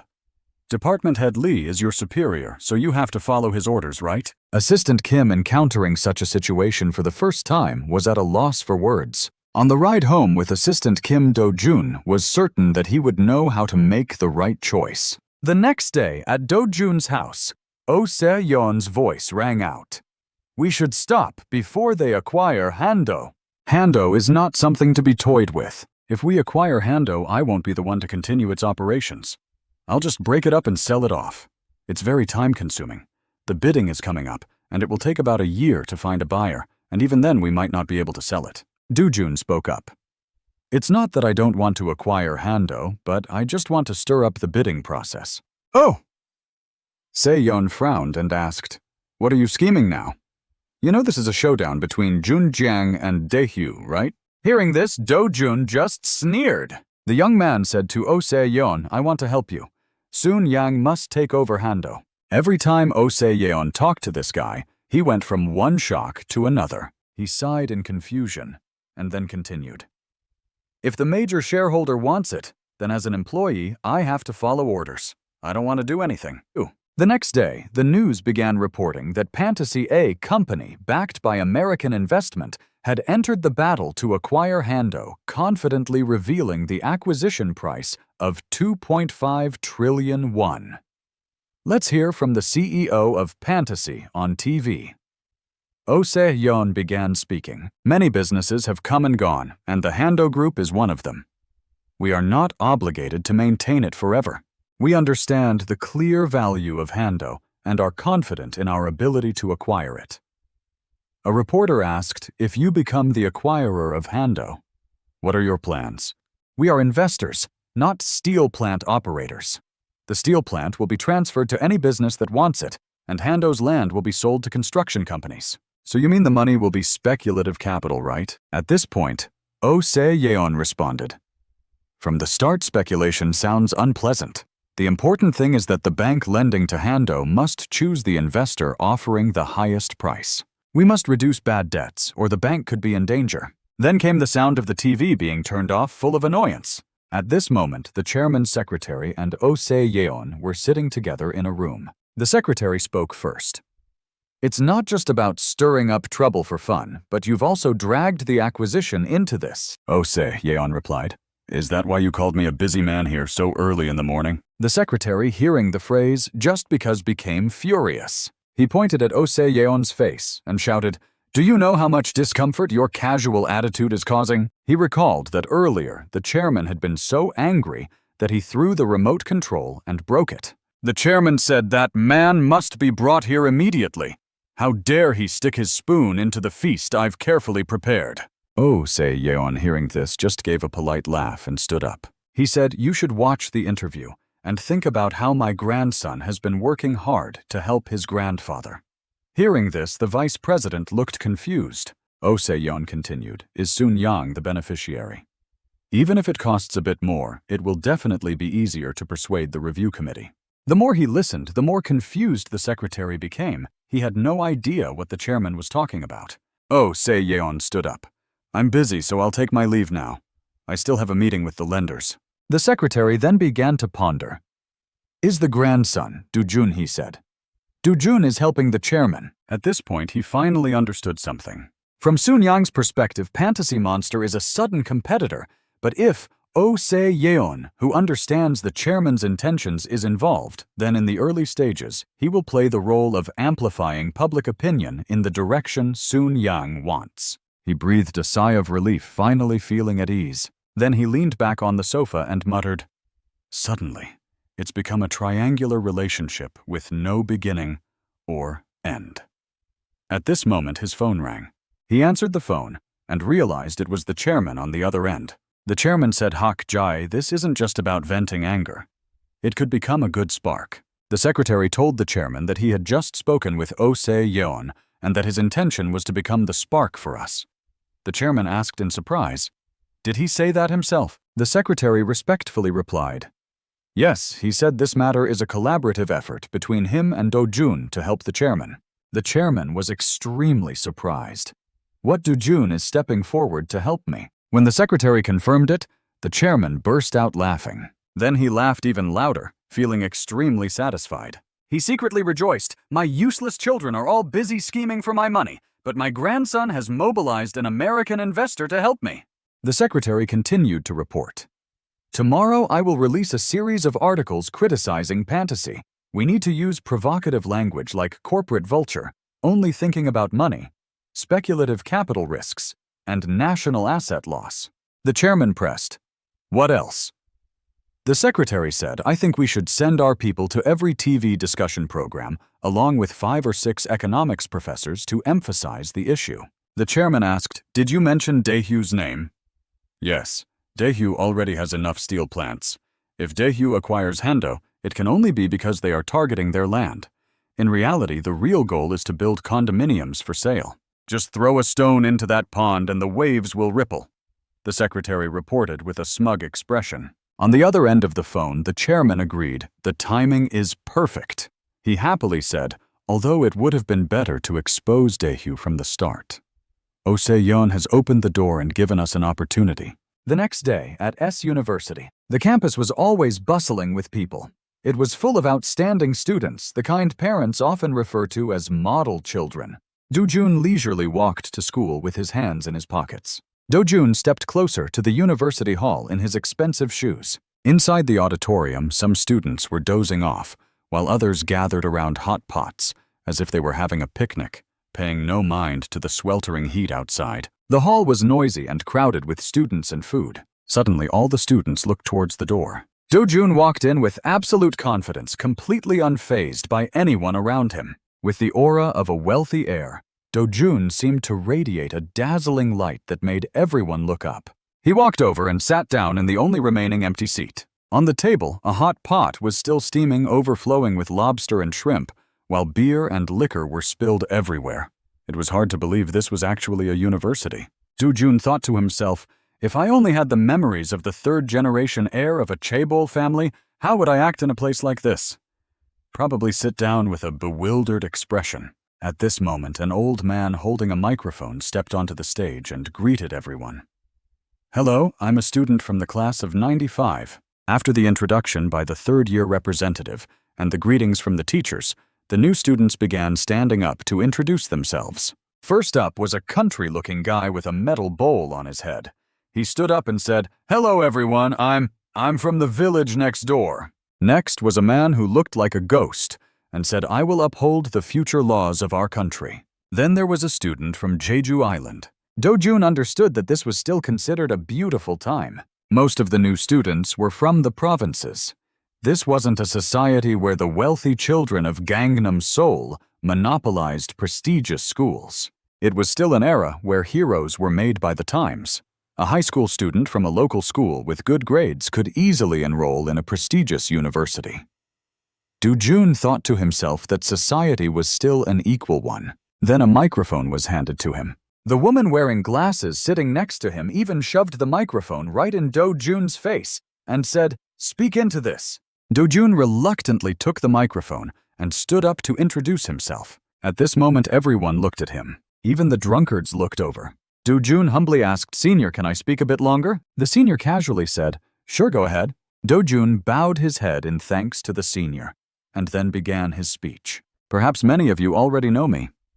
I'm Jin Dojun, extremely fortunate to have a grandfather who is a tycoon, which is why I can easily stand here. At this point, some people smiled, while others showed no emotion. Everyone knew this wasn't a place where just having money could get you in. Dojun remained humble and polite. I want to boldly make friends with my peers and seniors, but it won't be easy. So I want to show my skills. Seniors, I want to give my peers and seniors a small gift, but that might be considered bribery. The senior replied, "No bribery depends on whether there's money involved. In this case, the amount you plan to give to your peers and seniors is just an abstract amount representing friendship." Dojun smiled. So if I give an expensive gift to the teachers, it would be considered bribery. At this point, the teacher laughed loudly. Unfortunately, yes. Professors have the weapon of grades, and grades are not a subjective thing. Dojun sighed in relief. That's a good thing. At this moment, a loud noise distracted everyone. Everyone noticed a group of neatly dressed people in black pushing large boxes into the auditorium, stirring up excited chatter. Of course they were thrilled. Who wouldn't be knowing gifts were on the way? Dojun continued. Actually, my skill is learning from my grandfather how to win people over with gifts, and always preparing gifts that exceed expectations. At this point, the staff handed out a box to each student, leaving them stunned and gaping. Dojun said, "Your gift is the laptop that Sununyang plans to release next month. It's a premium model equipped with an Intel chip, massive RAM, and a colossal hard drive." Dojun continued to explain the laptop's specs, but no one seemed to be listening. He got annoyed and put the microphone down, refusing to speak further. Dojun thought to himself, they're only interested in the laptops, not my explanation. A few days earlier in the chairman's study, he was shocked when Dojun asked for 200 new laptops. "Do you know how much 200 laptops cost?" Dojun replied, "Each one sells for about 3 million won, so that would be around 600 million won. Grandfather angrily asked, "So you want to divide it among them just to win their favor?" "But Jun calmly replied, "It's both to win their favor and to get them on my side. And it also serves as promotion," Dojun added. The chairman was surprised. "Promotion? I don't understand what you mean by promotion." But Dojun, ever the wise one, explained. The laptops carried by students from S University, where the top talents in Korea are concentrated, will create a buzz in the school, right? This will show everyone that our laptops aren't just for working professionals, but also for students. The chairman shook his head. "It's a bit difficult to promote just by doing that. After all, it's only within the school." Dojun continued. "There needs to be a follow-up move, right? The chairman was puzzled, not understanding what his grandson meant by the next move. Dojun continued. Since we launched late, we missed the beginning of the new semester, so we need to create programs like special discounts for students' academic events, and even take promotional photos with S University as the backdrop. Hearing this, the chairman still seemed hesitant, deep in thought. If you won't continue, I'll just use my own money. You know that 600 million won is just spare change to me. Hearing this, the chairman snapped. Are you trying to make me look like some stingy old man? This time Dojun remained silent, saying nothing. The chairman asked further, but why only 200 laptops? I heard there are about 400 students in the thesis class. Dojun politely replied, I heard only half of the students will attend the freshman orientation party.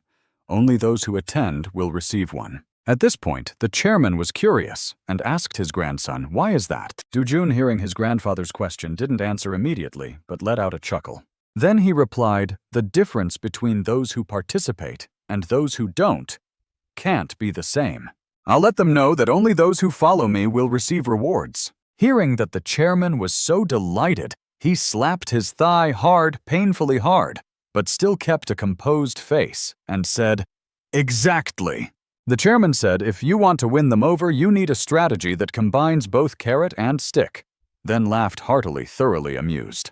Dojun, knowing he had successfully flattered his grandfather, also smiled without saying anything more. At that moment in the university cafeteria, the whole place was buzzing with excitement as everyone held a brand new laptop in their hands. Someone even said, with this laptop today, I'll hug it to sleep.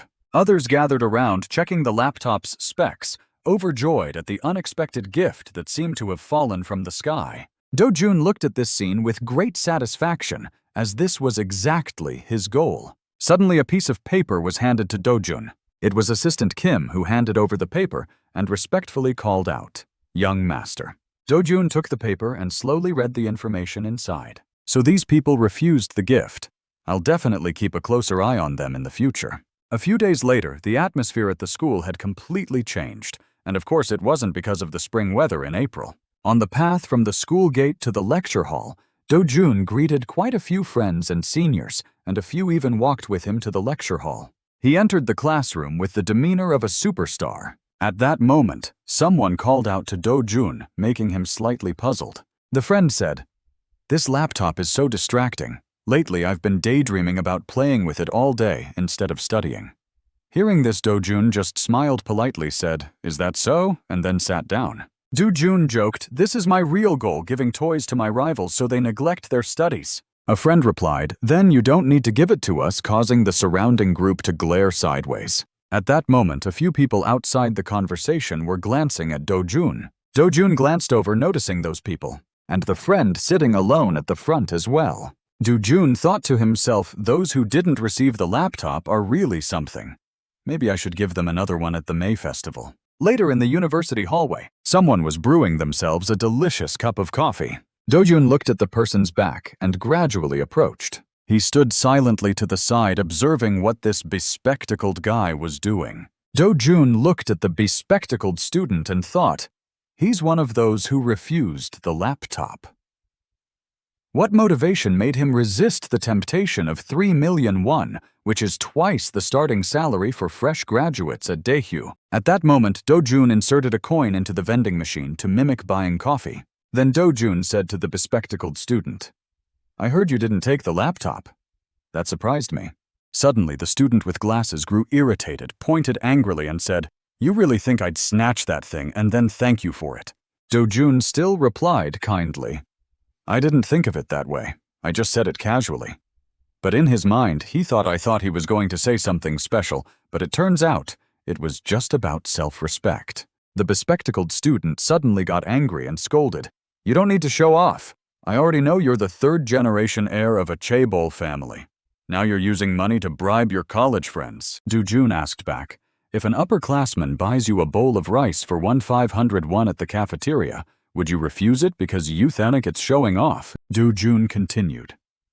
What about buying a 100 won coffee from a vending machine? Would you refuse that too? The bespectacled student grew angrier and angrier, unable to control himself. He shouted at Dojun, How can you compare those things to a laptop? But Dojun calmly replied, They're the same to me. Hearing this, the bespectacled student was stunned and shocked. Dojun thought to himself, Seeing this kid so shocked is quite cute. It's true, this is the time to protect one's self-respect. But once you step into society and see things fall apart, you'll realize how burdensome self-respect can be. The bespectacled student grew even angrier and yelled at Dojun. What nonsense are you spouting? Dojun replied, To me, those things are the same. Whether it's in the units, tens, hundreds, thousands, or tens of thousands. I only deal in hundreds of millions, billions, and billion, 100 billion. Anything under 100 million is just small change. So to me, a laptop and a coffee are no different. Dojun boasted arrogantly. He knew the situation was heavy, but to put this guy in his place, he had to go all out so that he wouldn't dare mess with him again in the future. When an upperclassman buys you rice in the cafeteria, you'll thank them and accept it. If 101 falls on the street, you'll bend down to pick it up. Self-respect disappears in moments like that. But when you find 3,000,001 at a student club, suddenly self-respect resurfaces. Dojun asked the bespectacled student. Then he added, If that's what you call self-respect, then it's truly useless. After saying that, Dojun put on a little show, finishing his coffee with style, then tossing the cup into the trash bin with a perfect shot.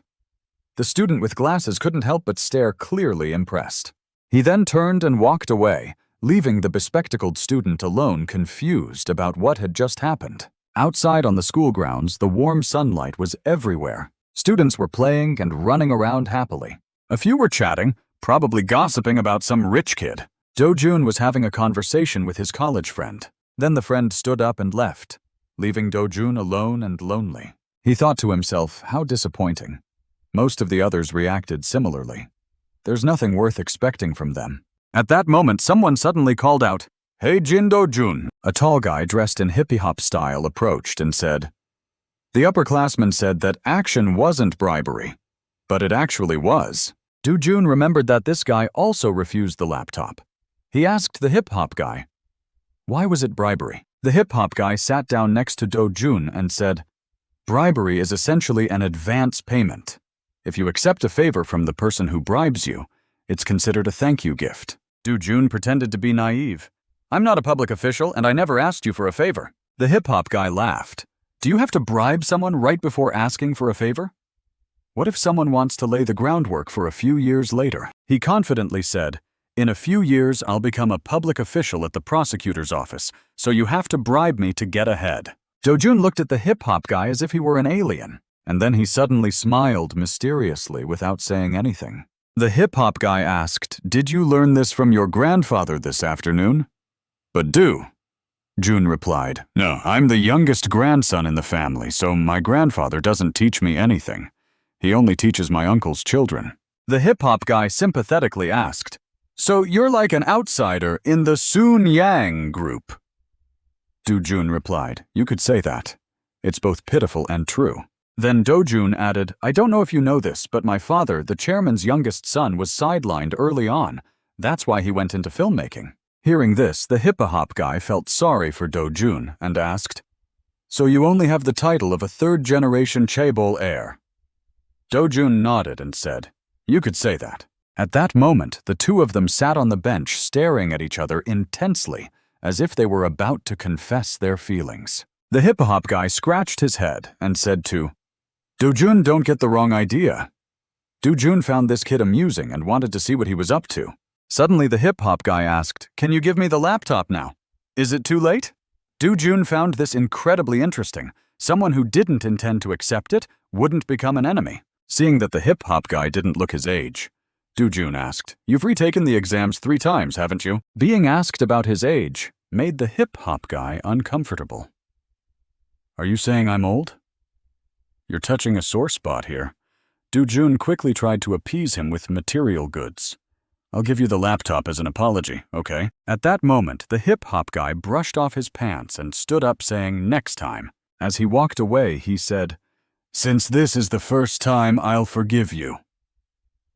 Dojun knew that the guy didn't really want to accept it, but just as he was about to offer it, the guy brushed him off and left. Dojun quickly called out, "You have to answer before you leave. How old are you?" The hippie-hop guy didn't turn back, but just raised his middle finger and told Dojun to shut up. The next day in the lecture hall, many students were rushing to class. A female student was sitting and chatting with her bespectacled friend. Dojun asked the bespectacled guy next to her, "Is that Seo Min Young?" The friend replied, "Yeah, she's pretty right." Seo Min Young started fixing her hair, probably knowing someone was looking at her and trying to look good.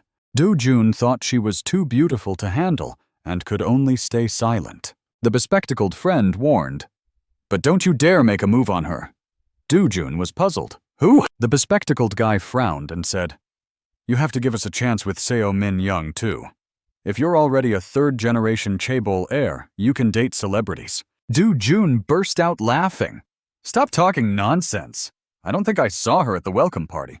She probably just showed up and left, right when I was giving out the laptops, when everyone was going crazy." Dojun smiled slyly like a typical rich kid and asked casually, "Is that so?" Then he leaned on his desk and stood up.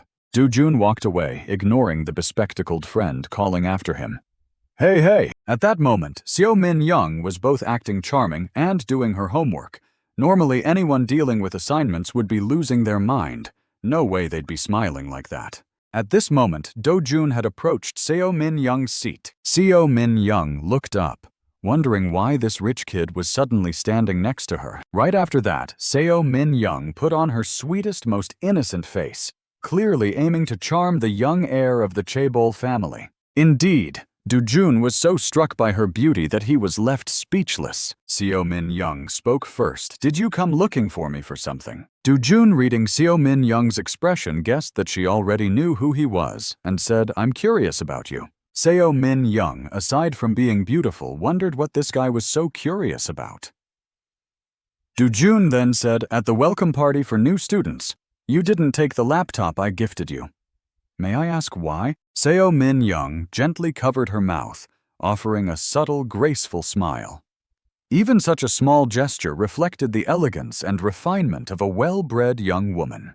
It stood in stark contrast to the loud, unrestrained laughter of some of the male characters present. She smiled and said, "Because I don't know how to use it.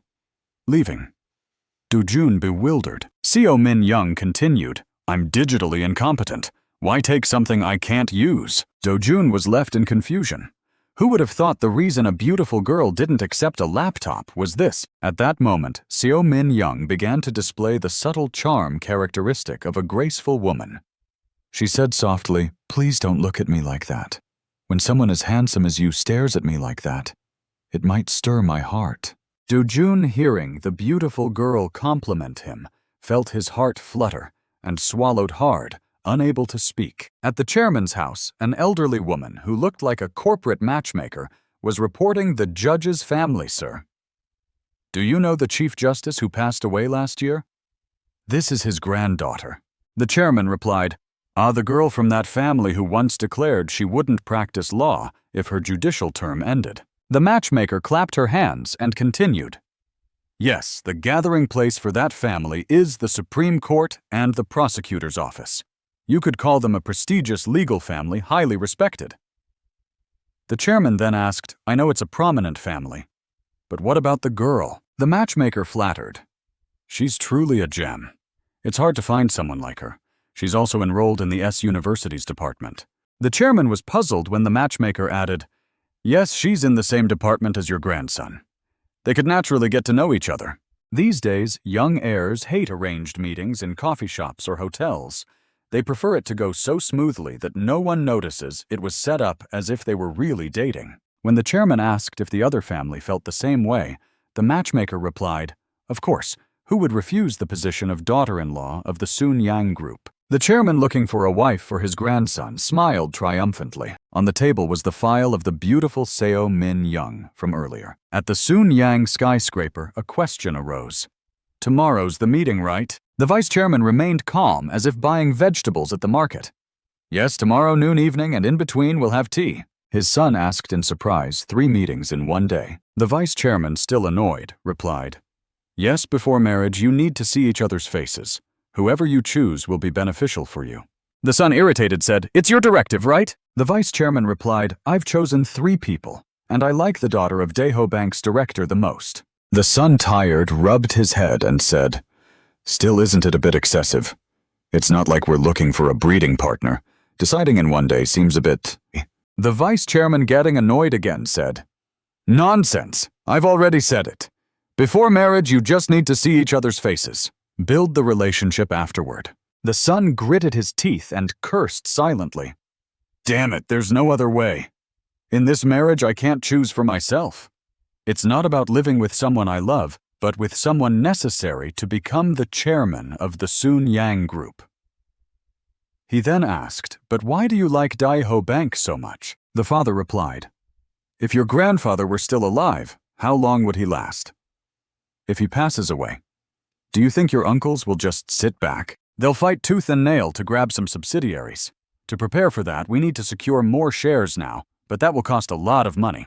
The son mocked, "So you're not looking for a daughter-in-law, but collateral for a big loan." The father, getting irritated, said, "Anyway, choosing what's most beneficial for you is also marriage. Do you know who the best wife is in everyone's eyes? A teacher. As a government employee, she'll have a high pension, enjoy retirement benefits, and even have summer vacations. Isn't that great? Men like to choose teachers for a more comfortable life. Everything is calculated in advance. But didn't you like the daughter of the bank director?" Hearing this, the father had to reply, "What's the problem with that? If we can take over the entire Sununyang, where do you think it will all go? It'll all end up in your pocket." At this moment, the son challenged, "Just like you, I also have a younger brother." The father smiled. "Then your brother can marry the daughter of the bank director too." After the money talk, the two fell into silence, neither saying anything more. At the university, a teacher said, "I'm considering replacing this semester's assignment with a new method. The assignment will then be about controversial social events, especially those with conflicting opinions on constitutional values. Dig deep into those events and present a new perspective. The deadline is the end of the semester." Hearing the assignment, Dojun thought this method might work for senior students, but was too heavy for freshmen. The teacher continued, "First-year students will find it difficult to do alone, so form groups of 5. At the end of the page, there's a group list, so find your group." The class started, and Dojun was bewildered. "I already have a group member." Suddenly, after looking at the group member's name, Dojun froze for about 5 seconds. In the group list, there was an extremely impressive name. At this moment, a girl was looking towards Dojun. It was Seo Min Young. It seems she's now the female lead of the story. Noticing that a beautiful girl was looking at him, Dojun swallowed subtly once more, slightly flustered, though he tried to maintain his composure. In the car, Dojun handed his assistant a piece of paper and said, "Assistant Kim, investigate these 2 people for me." Assistant Kim asked, "Should I delegate this to the Corporate Intelligence Division?" Hearing this, Dojun asked, "Can you handle it alone?" Assistant Kim replied, "If it's just basic information, I can do it." Dojun, reassured, said, "Then do it that way." Assistant Kim, puzzled, waited for the kid to say more, but he remained silent. Assistant Kim had to ask, "Should this be excluded from Manager Lee Hak-jae's report?" This time, Dojun was bewildered, thinking, "Is he testing me or trying to show his loyalty to me?" Assistant Kim continued to look at Dojun, waiting for an answer. But the annoying kid said, "That's a matter for Assistant Kim to judge. No need to ask me every little thing." Assistant Kim simply nodded in agreement and quietly continued handling the work on his own, knowing that asking this guy wouldn't lead to anything useful. At this moment, the chairman was asking someone over the phone, "Chairman Song, what's the matter? It's been a few days since the meeting." It turned out the other end was Chairman Song of Han Sung Daily. He respectfully replied, "Regarding the acquisition of Hondo Steel, congratulations, Chairman." The chairman on this end pretended to be humble. "Is there something I should be congratulated for?"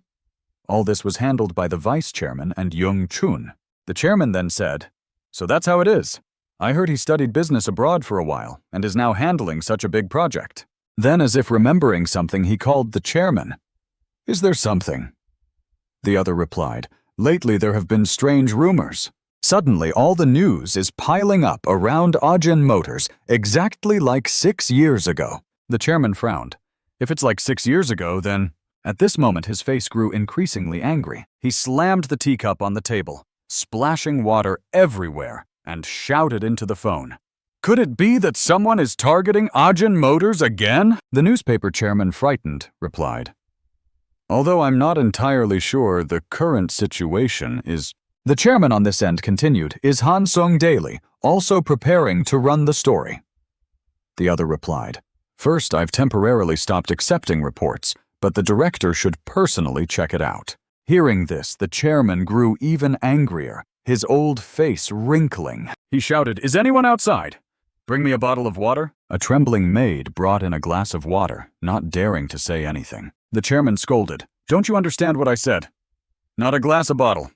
Bring me a bottle of water. Then in anger, he crushed the bottle while drinking. He drank the entire bottle of water in one go. Then he threw the bottle towards the trembling maid. After that, he picked up the phone again and said, Chairman Song, can you delay publishing the article? The newspaper chairman on the other end replied, of course. At this moment, the chairman thought, we haven't even had the wedding yet and I'm already asking favors from my in-laws. How shameless. The newspaper chairman also pretended to be humble. Chairman, you're too polite. It's only natural. Then the chairman instructed Chairman Song, help me find out where the rumors started. Chairman Song pretended to suffer. The reporters will have to sweat a little. After hanging up, Chairman Song laughed cunningly. He thought to himself, if I can help Chairman Jin by pulling the legs of the Daehyu group, it might also help my niece become the daughter-in-law of the Sununyang group.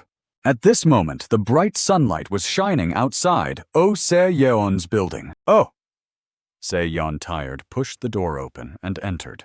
Not yet composed. He heard a voice asking Uncle any rumors about Ajin Motors. Turning around, he saw the rich kid Dojun casually asking while holding a baby milk carton. Oh Se-yeon asked, Kid, aren't you in school? How come you're working before me? But do. Jun replied. Uncle, haven't you read the news? The country is in an island dispute crisis. How can I have time to go to school and read law books? Oh. Se-yeon continued. So are you worried about the Southeast Asian foreign exchange crisis? Or are you planning to exploit this opportunity to harvest Southeast Asian currencies with the dollars you accumulated in the U.S.? Dojun innocently said, No, why would I do that? Oh Se-yeon started to think. So you're also troubled by the foreign exchange crisis, huh? Dojun then smiled slyly, thinking, maybe I should give him a hint. I wonder how he'll take it. Thinking this, Dojun said Southeast Asia is no different from hell. By April, 4 major corporations in Korea had collapsed, yet we still praise ourselves as the 4 Asian dragons.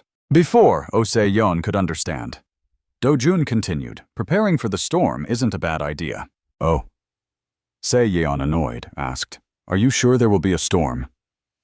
But Jun calmly replied, Right now you're feeling uneasy too, aren't you? Dojun assessed that Oh Se-yeon was someone who always kept track of global financial flows, so there was no way he wouldn't know the eye of the storm.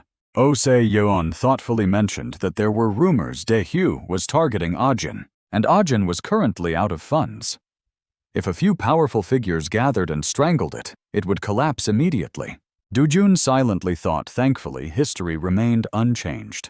Though history remained unchanged because his attempt to acquire Ajin Motors 6 years ago had been blocked. But now, 6 years later, history must be rewritten. Dojun slyly asked, Oh Se-yeon, uncle, in that case, should we just go ahead and swallow Ajin Motors? Oh Se-yeon was stunned, never expecting this kid to be so ruthless and cunning. Dojun began plotting the history of Daehyu Group acquiring Ajin Motors would be rewritten as the history of a foreign company named Fantasy Investment acquiring Ajin Motors. Meanwhile, a meeting was taking place at Sununyang Group. The chairman was saying that the strategy they had created 6 years ago was being used exactly by the chairman of Daehyu Group. The employees at the end of the table didn't dare to make a sound. The chairman grew even angrier. We desperately wanted Hando Steel and finally got it, but now we have no funds left to acquire Ajin Motors. Is all of this part of the picture Chairman Chu of Daehyu has painted? Fine, since it's come to this, there's no other way. Let's see what happens if Daehyu takes over Ajin. At this moment, Sununyang Motors director Chu Ye-hu replied, "Market share will drop rapidly, sir." The chairman glanced at him and barked, "Chu Ye-hu." The director was terrified and quickly responded like a scolded puppy. The chairman said, "Make a plan by this time tomorrow." The director, though overwhelmed, still replied, "Understood, sir." The chairman then dismissed everyone. "Get out, all of you." The executives scrambled out, not wanting to stay and endure his scolding any longer. The secretary, seeing the chairman's anger, sat quietly, afraid to speak up and get scolded by association. The secretary then asked chairman, should we quickly sell the 7% stake in Ajin Motors that we acquired under someone else's name. The chairman retorted, "Sell. Are you not thinking of fighting to the end?" The secretary said, "If Daewoo Group takes over Ajin Motors, bankruptcy is inevitable, sir." The chairman asked why. "Because the plan Daewoo Group is using is the one we created 6 years ago. If it weren't for the corruption scandal, we would have acquired Ajin Motors already." The chairman gritted his teeth, remembering it was a flawless plan. "Can we use those shares?" "We can't just sit idle like this," the chairman asked. The secretary replied, "But those shares are scattered everywhere. To gather them, we'd need someone to step forward." The chairman then smiled cunningly. "There's someone very suitable, Oh Se-hyun." The secretary could hardly believe what he was hearing. He hadn't expected the chairman to be this calculating. The chairman continued, "Throw the shares we bought in Ajin under someone else's name to him and let him represent us. We also have the shadow reserves. This is a chance to reclaim them." The secretary was stunned to hear it. A slush fund of 100 billion manhwa was being moved tied to 7% of Ajin Motors shares and currently held within Fantasy. As expected, the chairman's sharp reflexes haven't dulled one bit. The next morning at Oh Se-yeon's house, he said, "I just met director Lee Hak-jae." "Your grandfather must be furious," Oh Se-yeon told Dojun. Dojun replied, "Because of Daewoo Group, right?" "Exactly. The chairman has 7% of Ajin Motors shares and plans to use them to shake things up. He wants me to step forward. The chairman still has 100 billion won in shadow reserves in Fantasy. He said to buy shares with that money and demand rights." Dojun asked, "You obviously refused, right? There's no reason to buy shares that are plummeting." Dojun spoke while thinking I can read his mind. He's not the type to bring up something he's already refused and end it again. "But it seems you have something to say, don't you?" Dojun asked his uncle. Oh Se-yeon suddenly became unusually serious. He asked, "Dojun, is your desire to acquire Ajin Motors genuine?" Dojun seriously replied, "Yes, to make you happy." "Oh," Se-yeon continued. "This is a massive group with 14 trillion won in revenue. Acquiring the parent company Ajin Motors means acquiring the entire Ajin Group. Hypothetically, if we were to acquire Ajin, what would you think?" Oh Se-yeon asked seriously. Dojun countered, "What do you want me to do?" Oh Se-yeon said seriously, "If we think rationally, we'd need to restructure the 28 subsidiaries cut. What needs to be cut and recover capital. What's usable can be transferred at cost." Dojun asked in surprise, "You're planning to sell the expensive stuff?" "Oh Se-yeon said, "Even if it's just over 10,000 won, I'd sell it." Dojun knew this was the answer of a gambler, so he said, "If not rational, then what?" "Oh," Se-yeon laughed. "We have to do it properly. After cutting out the rotten parts, apply medicine and start with a tonic." Dojun laughed and asked, "And then what?" "Oh," Se-yeon began to stammer, "That's it. I'm not confident enough to manage such a large group with my own 2 hands. I want to do it, but it's beyond my ability." Dojun calmly replied, "If that's the case, how do we get to that point? Once we reach that level, we can think slowly." Oh Se-yeon said, "Even if we jump into this battle, the odds of winning are low, almost non-existent." Dojun laughed. "But why are you suddenly so interested? You're not the type to sit in a game with low odds, are you?" "That's right," Se-yeon stammered when questioned. "If the 7% stake in Ajin Motors owned by your grandfather falls into our hands, we can use it to investigate inside Ajin Motors." Dojun then asked, "And what else?" Oh Se-yeon remembered the old chairman and said, "Chairman Jin, your grandfather." Dojun immediately knew. Of course, without borrowing Sununyang's strength, it would be very difficult. Oh Se-yeon continued, The funds to acquire Ajin Motors can be covered by my money, but you know it's not just about using personal funds. We need the power to influence the creditor tribunal and political backing. Is there anywhere else besides Sununyang that can compare to Daehyu Group? Oh, Sehyeon spoke, but the kid looked at him with the eyes of a child asking for a toy. Dojun gently said, I understand. So you'll agree, right? Oh, Sehyeon simply smiled without responding. After all, he might be older, but he certainly didn't have Dojun's financial power. 8 subsidiaries, over 50,000 employees, and 14 trillion won in revenue. That's a massive amount. The winner will devour it all, replacing bullets with money. If you're a soldier in this battle cutting off the livelihood of 10,000 people, instead of bloody casualties, shouldn't you stay calm rather than get excited? Oh? Sehyeon hesitantly said. We'll go meet Director Oh Sehyeon. And you? Before he could finish, Dojun said, I'll go meet Chairman Jin Yang-chun of Sununyang Group. Oh, Sehyeon looked at Dojun with immense trust in the kid. Dojun also looked at his uncle, showing his confidence. The warm sunlight continued to shine into the room. At the chairman's mansion, he scolded his grandson. Why aren't you going to school? The principal even called. But Dojun just replied, my goal is to enroll, not graduate. And until now, I've only been studying. It's time to have some fun. The chairman, furious, said, Fun? Now you're lying to this old man. Do you think I don't know? You went to Oh Sehyeon instead of school this morning. Dojun shivered with hidden excitement, thinking, perhaps Assistant Kim's report has reached grandfather. He told his grandfather. For me, that was fun. The chairman still smiled and said, if you don't attend enough classes, you'll be suspended. They even plan to deduct more money from our Sununyang scholarship fund.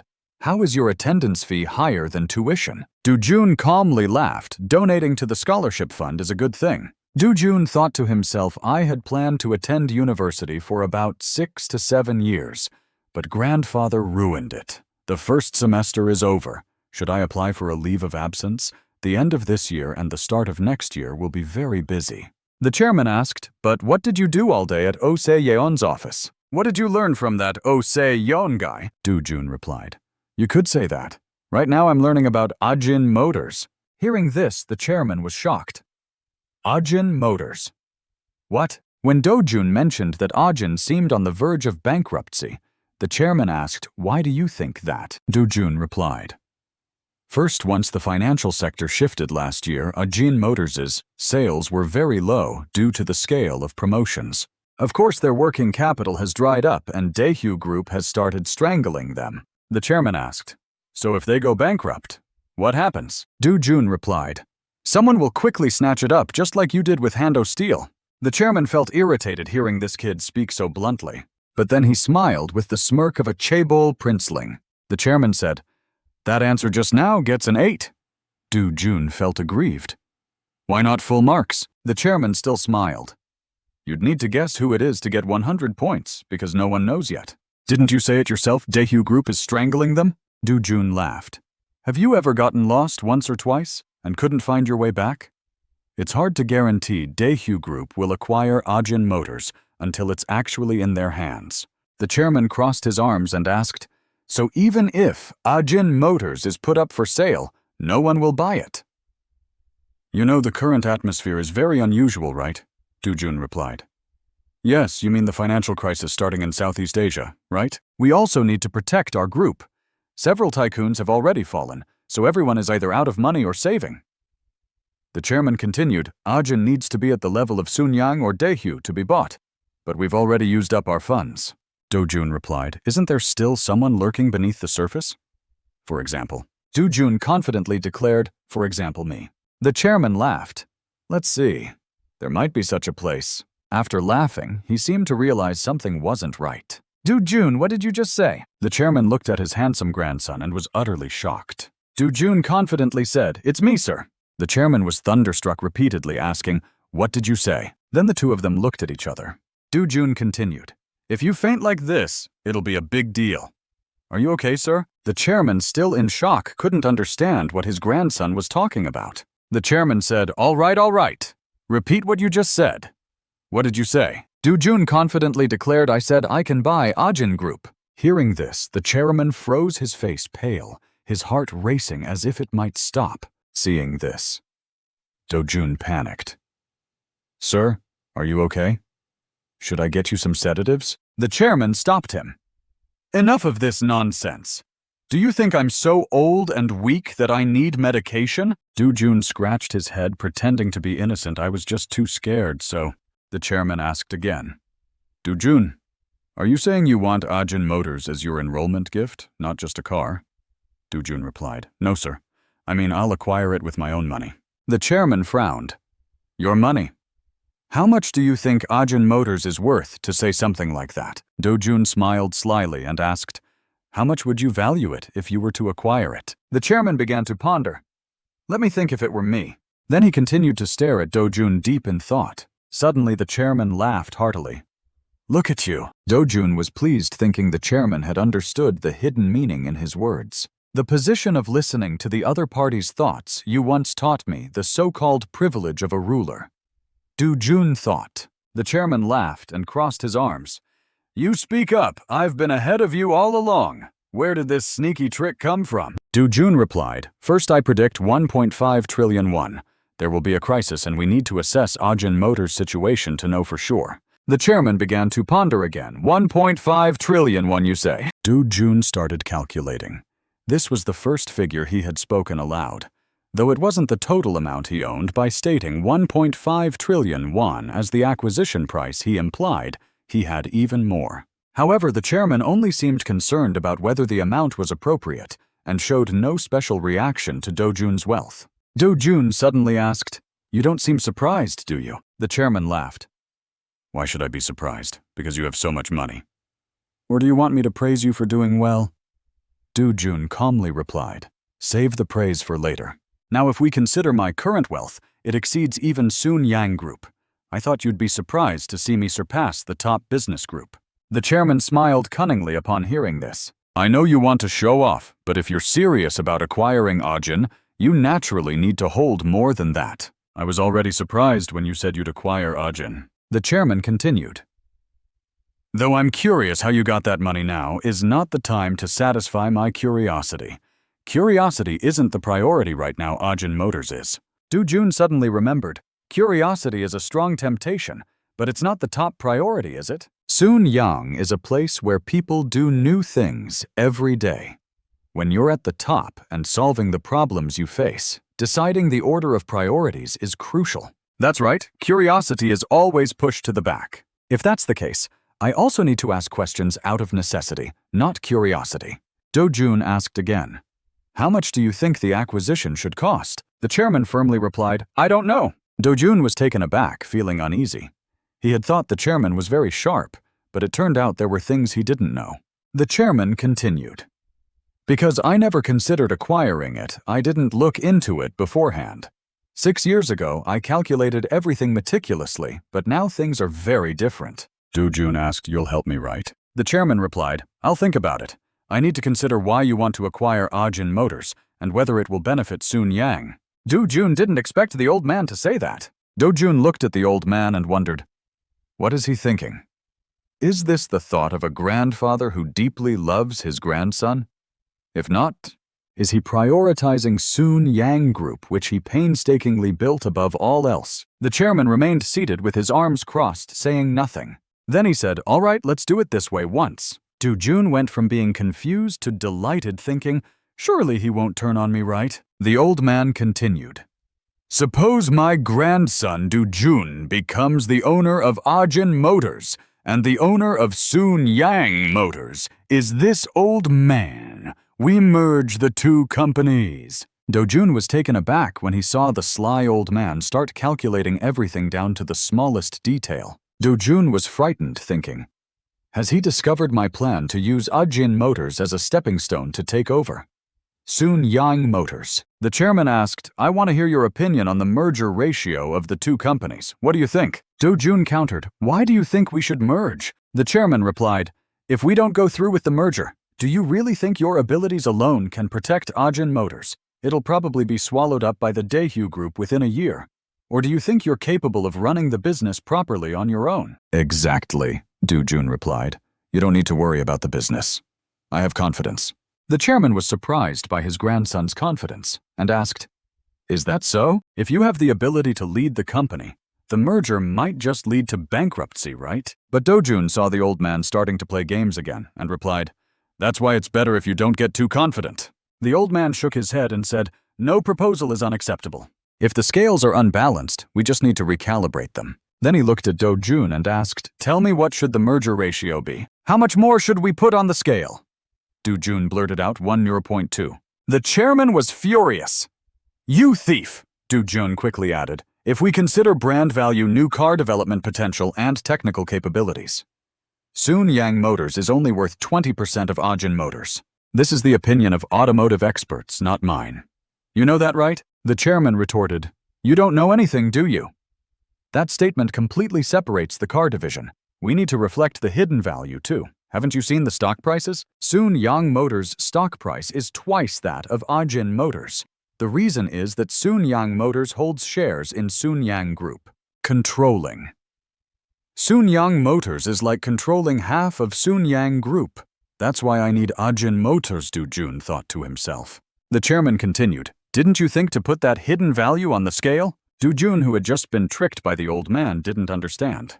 The chairman added, Let me see how you handle this. Dojun realized he had revealed many secrets, and the chairman had also let slip some of his inner thoughts. My secret is my ambition to take over Sununyang Group, and his thought is to pass the group on to someone, Dojun thought. Looking at the chairman, Dojun knew this wasn't a satisfactory answer, but he smiled a sly smile. This is enough for now. The chairman then said, Now I need to satisfy my curiosity. Where did you get so much money, more than Sununyang Group's reserves? Jun honestly replied. I invested the money from selling the farm into foreign tech companies. I didn't expect the stocks to skyrocket, and I made a fortune from it. The chairman laughed. Seeing the money increase more than 100-fold, it seems. Say, Yeon's feeling was right. Huh? Dojun argued. It was just luck. The chairman asked, What position do you hold in Fantasy Investment? Dojun confidently replied, I'm the majority shareholder. I own 98% of the shares. The old man was startled by what he heard and nearly lost his composure. What about Yeon? The chairman asked. Dojun replied, He's just the CEO. Not bad, he's a professional manager with a lot of experience. The more the grandson spoke, the more the old man panicked. After that, the grandfather and grandson both fell silent, each quietly plotting their own path, neither lacking in craftiness. The chairman asked, So you know my money is in your company, right? Dojun replied. You mean the 100 billion won, right? That amount has grown quite a bit. If you give me 7 of Ajin Motors, I plan to return both the principal and investment profits to you. The chairman laughed upon hearing this. He said, Of course, how dare you swallow my money like that? Jun innocently replied. I was hoping you'd say that money was my enrollment gift. Suddenly the old man became serious and called out, Dojun, if you want an island worth 100 billion won, I'll buy it for you. If you want a private jet worth 100 billion won, I'll buy that for you too. But I won't just give you money, the old man became serious. Dojun quickly asked, Is it because I can get everything if I have money? The old man's face turned dangerous as he replied, Exactly. He continued, If your subordinates perform well in the future, you should only give them a little money. Even if you take them to a bar and buy them bottles of wine worth millions of won, you shouldn't directly give them money, because they'll think whoever drinks the wine should pay for it. Dojun understood. So it's about creating false hope, making them believe that the better they perform, the more money they'll get equivalent to the cost of the wine. The old man was extremely pleased to see his grandson understand this. Dojun began to recall his past life. Back then he also understood this. The man praised him for doing a good job and gave him hundreds of millions to pay for wine in one night. Back then, Dojun once held someone else's card and swiped it freely without a second thought. The chairman called out. Dojun replied, Yes, sir. The chairman said, Until Ajin Motors is in your hands, act like you know nothing. Stay hidden and let Yeon take the spotlight. Dojun smiled. I was thinking the same thing. So you also? The chairman laughed slyly. Of course Lee Hak-jae doesn't know about this yet. Dojun also smiled a sly smile at the old man to win his favor. Then the two of them looked at each other again. At this moment, the chairman called out, Dojun's name again, asking, "What is your total net worth?" "If you were to buy Ajin Motors, how much would you have left?" Dojun replied, "You can't just casually open someone else's wallet to look, sir. If you need cash, just tell me and I'll lend it to you." Hearing his beloved grandson speak like this, the old man could only let out a sigh. The grandfather and grandson stared at each other in confusion for a long moment, their eyes locked in a strangely intense gaze like a dramatic scene, though neither knew what the other was thinking. Then suddenly the chairman stood up abruptly from his chair, his face so angry it turned pale. Dojun was startled, thinking, "Did I say something wrong?" At this moment, the chairman stepped closer to his grandson, one step at a time, then suddenly placed a hand on Dojun's shoulder, making him jump. Suddenly, the chairman's expression changed, and he said, "You've done well, my boy. You've grown up." Dojun, caught off guard by the sudden change, couldn't quite understand what was happening. The next day, at the chairman's mansion, he instructed them to select a few smart kids to thoroughly review Ajin Motors' accounting books after the Dong meeting concluded. Daehyu would also send a representative to the Dong meeting, so we should prepare a plan to deal with that. The chairman sat silently for a moment, saying nothing, then angrily threw a stack of documents onto the table, crossed his arms and announced, "We'll have to work hard once more, just like when we prepared the report on Ajin Motors 6 years ago." The subordinates began murmuring. "Chairman, are you planning to buy Ajin Motors?" Someone said, "You know we don't have enough capital right now, and even if we delay payments, it's still The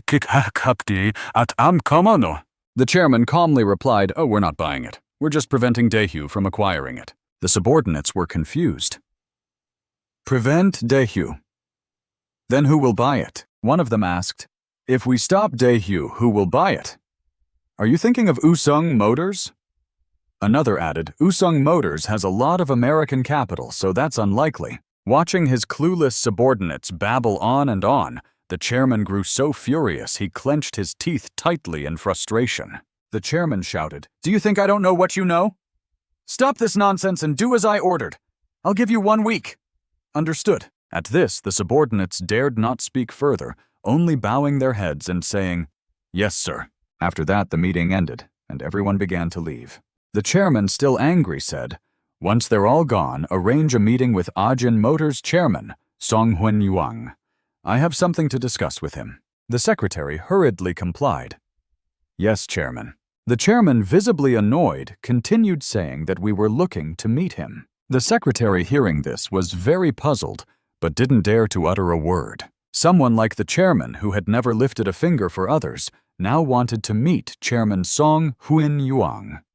What exactly did the chairman want to discuss? The secretary wondered silently. The next day at the building where Oh Se-yeon worked. "Oh," Se-yeon asked, "Dojun, is everything going smoothly between you and your grandfather?" Dojun replied, "Yes, he'll support me fully. I just need to transfer the shares and meet with the relevant parties." Oh Se-yeon questioned, "It seems like you won't be directly involved in this matter." Dojun answered, "Of course not. If I got involved, it would be laughable. Everyone would see I don't have a shred of credibility." Oh Se-yeon still felt uneasy and pressed further. "Is that all? No other reasons?" Dojun casually drank his milk. "There are already many people eyeing the Chaebol family. Not only that, but there are also plenty of internal adversaries," he added. Oh Se-yeon, hearing this, pondered over the boy's words. Then he said, "That's true. If you showed your face, they'd all assume you're using your grandfather's money." Dojun continued, "Time is running out before Ajin Motors makes their final announcement. We need to quickly gain control of the situation." Oh Se-yeon replied, "Our company's accountants are already preparing. They're auditing the published documents." Then he began reviewing the relevant documents on the table. Dojun thought to himself, he seems more cheerful than usual. Truthfully, I'm also anxious. The thousands of billions I've earned are enough for me to live like royalty. But the nightmare I dream of every night still haunts me. Dojun recalled the scene of being shot in his past life. At that moment, Dojun felt as if he had just woken from a nightmare. Dojun thought to himself, "Actually, I've come this far, not entirely because of that nightmare. A life I once dreamed of in my past life, compared to a life of merely indulging in pleasure and luxury, thanks to a massive fortune. I crave a life where I fight for every moment more. I want to crush every last enemy, build my own fortress. I want to see that outcome. Dojun imagined himself standing on a high hill, and I'll accept it, even if it's an illusion in the end. At that moment, Oh Se-yeon's voice rang out. What are you thinking about? Why the sudden silence? Oh Se-yeon's face looked completely blank, as if a bunch of question marks were floating above his head. Dojun pretended to be calm and said, I was just thinking about what you said. When we get our share, we have to return 100 billion won from the slush fund to you. Oh, Se-yeon was startled.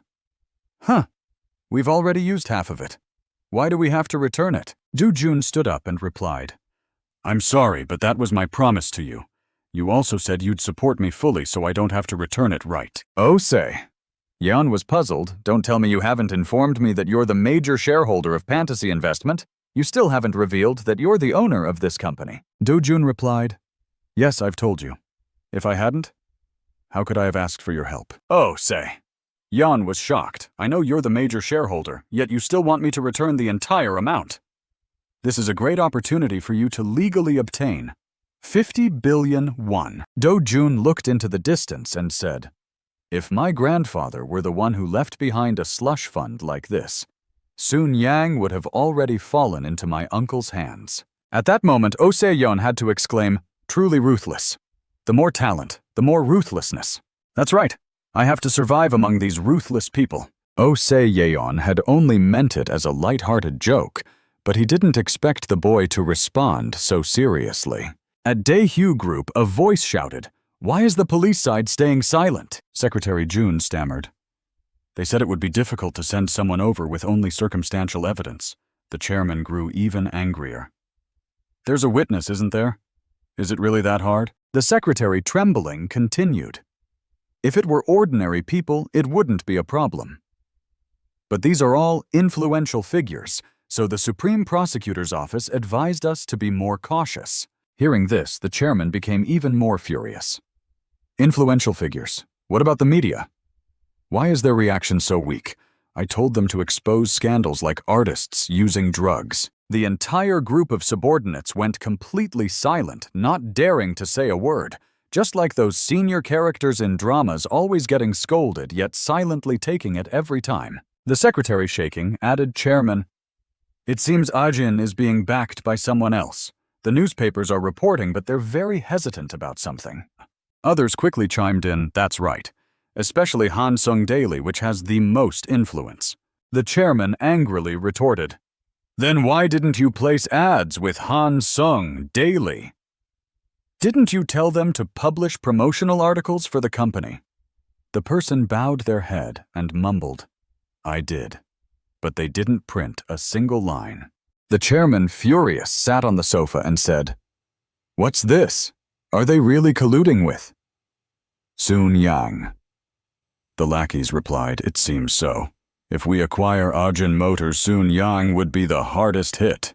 The chairman was enraged. Why now, of all times? He scolded, Did you sell out your own grandson to curry favor with them? As chairman, Daehyu Motors had assured Ajin Motors was being led by the government to prevent a wave of bankruptcies among businesses. Ajin Motors became the subject of a bankruptcy extension agreement issued by the financial organization on April 21, 1997. To become the subject of the agreement, Ajin Motors submitted a pledge to relinquish business rights, a union agreement on employee salary cuts, and a management fund delegation agreement. During the 2-month bankruptcy postponement, Ajin Motors had begun hiding its slush funds that were already well concealed. The secret mastermind behind this operation was Ajin's chairman Song Hyun-Woo, along with Oh Se-yeon from Fantasy, and even Sununyang's chairman Jin Young-cheol. On a fine day at the chairman's mansion, the chairman spoke up. I've heard about this already. I heard you helped Dojun multiply the money 100-fold. Is that true? Oh, Se-yeon frightened thought to himself, 100-fold. That kid hasn't even explained it properly to him yet. I didn't help increase that money, and it didn't just multiply 100-fold, it was much more than that. Oh, Se-yeon replied, It was just luck on my part. Thankfully, I haven't forgotten the principal amount, so I always feel at ease. The chairman laughed. You're being modest. If only that talent could be dedicated to me, it would be wonderful. Oh, Sehyeon put on a fake smile. You flatter me too much, sir. The chairman continued. I heard this is the amount we can hide. Oh, Sehyeon responded. That's correct. The total is 270 billion. If the bankruptcy extension agreement expires, it will naturally be subject to legal oversight. We must hide all the money before that happens. If discovered, Chairman Song of Ajin and most of the board members will face arrest. The chairman was extremely pleased with this report. He asked, So you want to launder the money, right? Oh, say, Yeon awkwardly replied, though it's a bit embarrassing. Yes, that's correct. The chairman began to feign deep contemplation. At this point, Dojun spoke up. Sir, shouldn't that money be given to Ajin Motors' board members as severance packages? The chairman laughed. Why should you worry about their retirement? Who do they think they are? They've surely prepared enough for their old age. Then the old man continued. Director O, what do you think about keeping all this money in Fantasy's U.S. branch, oh? Sehyeon was surprised the entire amount, sir. The chairman was right. What if we reinvest this money into Ajin Motors? I think if we pay out sufficient salaries, bonuses, and incentives to those eyeing this money, nothing will go wrong. Oh Sehyeon was momentarily stunned upon hearing such a large sum mentioned. He thought to himself, though it's the most legal way, spending 27 billion won would require clearly defining salary or bonus amounts. It's utterly unrealistic. Dojun, sitting to the side, quietly observed Oh Sehyeon's expression. Dojun thought to himself, though he says that he's probably already found a way to avoid using this money. Oh Sehyeon spoke up. The issue is they want to be paid in one lump sum. Most have already submitted resignation notices and are drifting away, so everyone is demanding their share. The chairman replied, in a situation where others are trying to find excuses not to pay employees, even though they know it's money that must be paid. Why do you need to pay up front? The chairman tossed the documents onto the table and said, the moment you pay them, they'll become strangers instantly. They might even side with the enemy and turn against you. After all, in their eyes, the person who took away all of Ajin Motors for themselves is you. Oh Sehyeon grew increasingly confused and despondent. Why am I a mere employee bearing the brunt of this old bastard's pressure? Dojun, who had been sitting quietly and observing, still didn't speak up. He thought to himself, Oh Sehyeon only sees the numbers, but hasn't yet witnessed the ugly underbelly of these opportunistic people. The chairman crossed his arms and continued. Money is both the whip and the carrot. Hold on to it tightly and dole it out bit by bit to domesticate them. If they find out you're using 27 billion to reinvest in Ajin Motors, those Ajin guys might even prostrate themselves at your feet. The more Oh Sehyeon listened, the more he couldn't understand. He grew ashen. Dojun, sipping tea languidly to the side, thought to himself, Oh Sehyeon needs to see the chairman's true nature. After all, they'll be meeting frequently from now on. Then he called out, Sir, this is just a moment, right? You're planning not to pay, aren't you? The chairman was momentarily taken aback by his grandson's question. Then he laughed as if he had finally understood what his grandson meant. He burst into laughter. This kid wants to turn me into a money-grubbing, shameless bastard, huh? By now, Oh Sehyeon was completely lost, listening to the two of them talk. The chairman turned to Oh Sehyeon and asked, What do you think? Do you want to hand over all that money, or just put on a little show? Oh Sehyeon hastily exclaimed, If possible, of course, I wouldn't want to pay a single cent. The chairman laughed. Of course. If the money doesn't need to be paid, who in this world would want to pay it? Convince Chairman Song that this is the best way. We'll handle the money Ajin is hiding before it's subject to legal oversight. We'll drain it all and stash it in Fantasy's vault. Oh Sehyeon immediately stood up and bowed in gratitude. Thank you, Chairman. The chairman waved his hand. What are you thanking me for? I'm doing this for my grandson. Dojun also stood up and said, If we're done with the meeting, I'll take my leave now. The chairman stopped him. Stay for a bit. I have something to say. Oh Sehyeon, seeing that the two had matters to discuss, quickly bowed and excused himself. After finishing his words, he turned and walked straight to the door without a moment's hesitation or pause. At this point, the chairman asked, Dojun, I heard you're planning to take a leave of absence. Dojun was startled and thought to himself, I didn't even plan to hide it, but the old man already knows. That was fast. I came straight here right after submitting the application this morning. He smiled politely and said, Yes, sir. I submitted it this morning. Then the chairman angrily asked why. Dojun respectfully replied, As you know, sir, major events have occurred, so I haven't had time to attend school. The chairman said, Who told you that you need to attend school regularly? Showing up occasionally is enough. Didn't I tell you the school tore up your leave of absence request? Dojun snapped impatiently. Sir, but the chairman remained firm. Just do as I say. Then he added, I know what you're worried about. Dojun nodded, wondering how this old man could guess. The chairman continued, Isn't it because you want to maintain your student status to avoid the prying eyes of your family and relatives? One day, you'll have to face them. You can't keep postponing it. When it's time to fight, you must fight. When it's time to help someone, you must extend your hand first. Dojun stood dumbfounded, listening to the chairman, realizing that when the time comes, his status as a student would become a disadvantage. Now Dojun spoke up. Then what should I do, sir? You're the one holding the knife handle. The chairman was startled to hear his beloved nephew speak like that. He scolded the boy. Do you think Sununyang is a neighborhood supermarket? My blade cuts deep and reaches many places. If the directors of the important subsidiaries only appear and support your Uncle Sununyang, we'll split into rival factions. Now Dojun began to feel tense, realizing the chairman was right. When I officially become the successor of the group, the leadership of Sununyang will still see me as a child because I'm branded as a student. So the power will consolidate with the eldest uncle, not a kid like me. Understanding this, Dojun quickly bowed his head and said, I understand, sir. I'll do as you say. The chairman, seeing his nephew so obedient, praised him. Good. But deep down, Dojun thought his intentions must surely be leaning towards me now. Now in the luxury car that usually transported Dojun said to his assistant, Wait for me at Miracle. A moment later, when the car stopped at the foot of the Miracle skyscraper, Assistant Kim seemed to hem and haw as if he wanted to say something, but then stopped. He spoke up.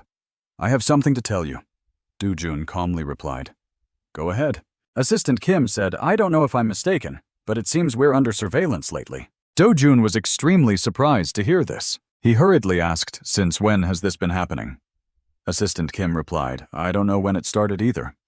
I only noticed it in the past few days. Dojun was angry. Quickly explain it to me. Assistant Kim hesitated. Although I don't see anyone, there's always a car following us. It seems someone is trying to track our movement patterns. Hearing this, Dojun furrowed his brows and began to think about who could be behind it. Assistant Kim had once said that he worked at the guest house, meaning he had never been trained to notice others' behavior. So why did he notice this? Assistant Kim turned his head and continued. It was Captain Shin who instructed me. He said there have been many strange surveillance activities lately. Dojun was extremely surprised to hear the name Captain Shin. He's the captain of our first strategic team. When Dojun asked if the followers were reporters, Assistant Kim said, From morning till now, no reporters have been following us. Now Dojun began to calculate, could it be my eldest uncle's people? Assistant Kim once again looked at Dojun with a fearful and apprehensive glance. Suddenly, Assistant Kim continued, Captain Shin is investigating who is behind this. Also, it seems they're starting to target us. If you're not busy, would you like to confirm it now? Hearing this, Dojun was very pleased. Please drive carefully. Now Assistant Kim became serious. Fasten your seatbelt. I'm accelerating.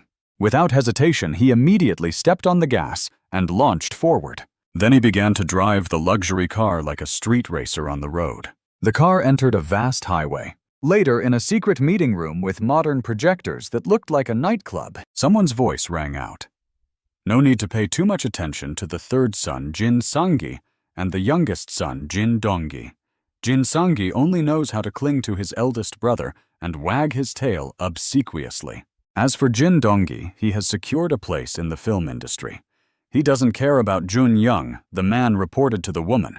Then he asked, So the issue lies with the second son, Jin Dongi, right? Someone replied, Yes, Jin Dongi is much better than his achievements suggest. He is the key figure in elevating the heavy chemical industry to new heights in the country. even receiving praise from the subsidiary directors and the leadership. Although ranked lower in the inheritance pecking order, he has received much praise from subordinates. After one person reported, another interjected. Given the current situation, Jin Donggi may take over the fields of science and heavy industry. What about the only daughter, Jin So-yoon? The person replied, she is ambitious but lacks capability, so she may only manage the shopping center, golf course, hotel, and cultural organizations. Now the daughter suddenly shouted, "Speak carelessly!" The man with glasses had to stop her. Seo-yoon, sit quietly and listen. Then he ordered his subordinates to continue. The subordinate continued to comply, but when we investigated, we found an unexpected rival, who turned out to be your grandson, Jin Dojun. The bespectacled man wondered. Jin Dojun, the youngest grandson. The subordinate said, he's the youngest son of Jin Jun-ki. The bespectacled man continued. What about that kid? Isn't he just a bookworm from Seoul National University's law school? The subordinate explained. The number of days he attended school in a semester can be counted on one hand. He worked at Miracle every day and frequently visited Chairman Jin's house. At this point, the bespectacled man fell into deep thought upon hearing the name Miracle. The subordinate continued. Yes, it seems he has a close relationship with the foreign investment company. Fantasy. According to our investigation, he also has considerable assets.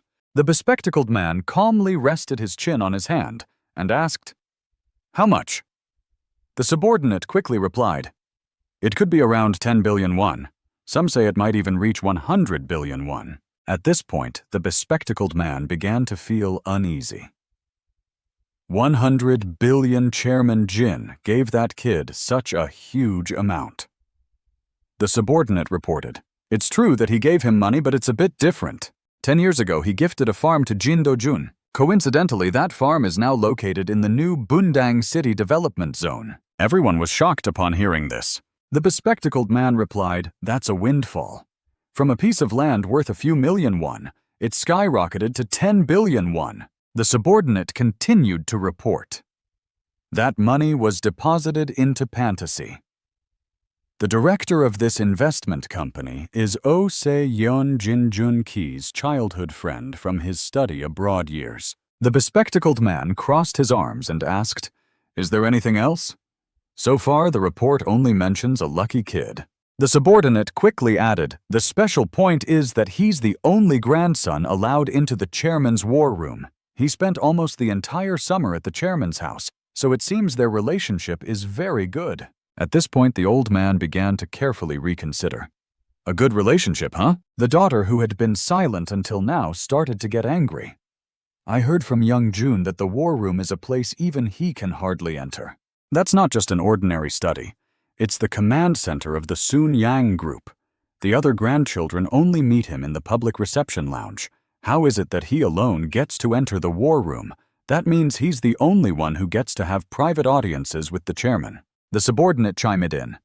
That's right. Even Vice Chairman Jin Donggi doesn't have that opportunity.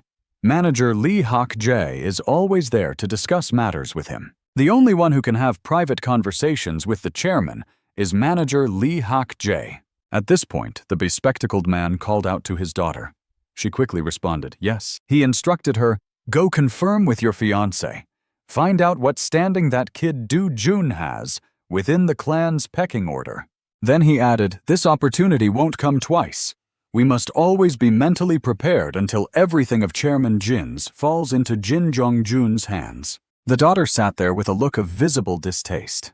At a public parking lot in the city bus terminal, Dojun asked Assistant Kim, Are you sure that's the surveillance tail? Assistant Kim replied, Yes, I've seen that car since we left the chairman's house, but the driver hasn't stepped out. Dojun drank some water while thinking.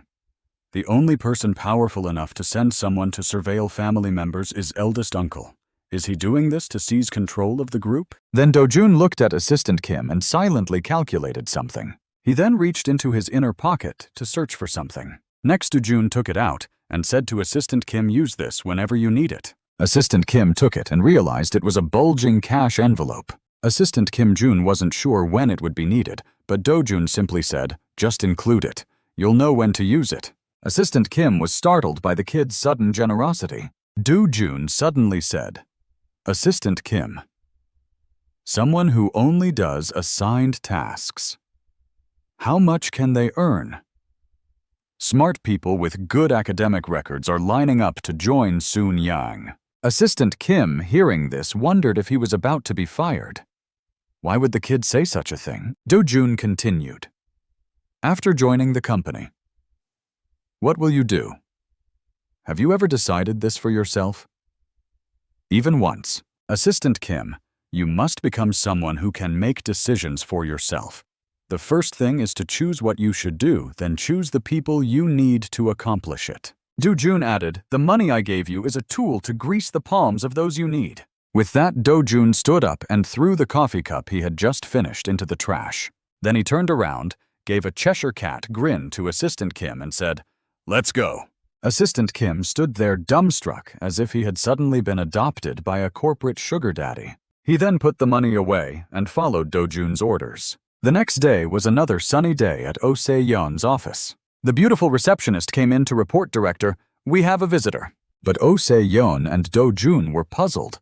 What kind of visitor could make her so tense? When the receptionist tremblingly reported that it was the chairman of the Daehyu group, Oh Se-yeon was also extremely surprised. The air froze as Oh Se-yeon and Dojun heard this shocking news. At this point, Oh Se-yeon awkwardly told the receptionist, tell him to wait for me a moment. Dojun understood the hint and said, Uncle, I'll go to the meeting room next door and turn on my phone. I also need to think about what the two of us will say.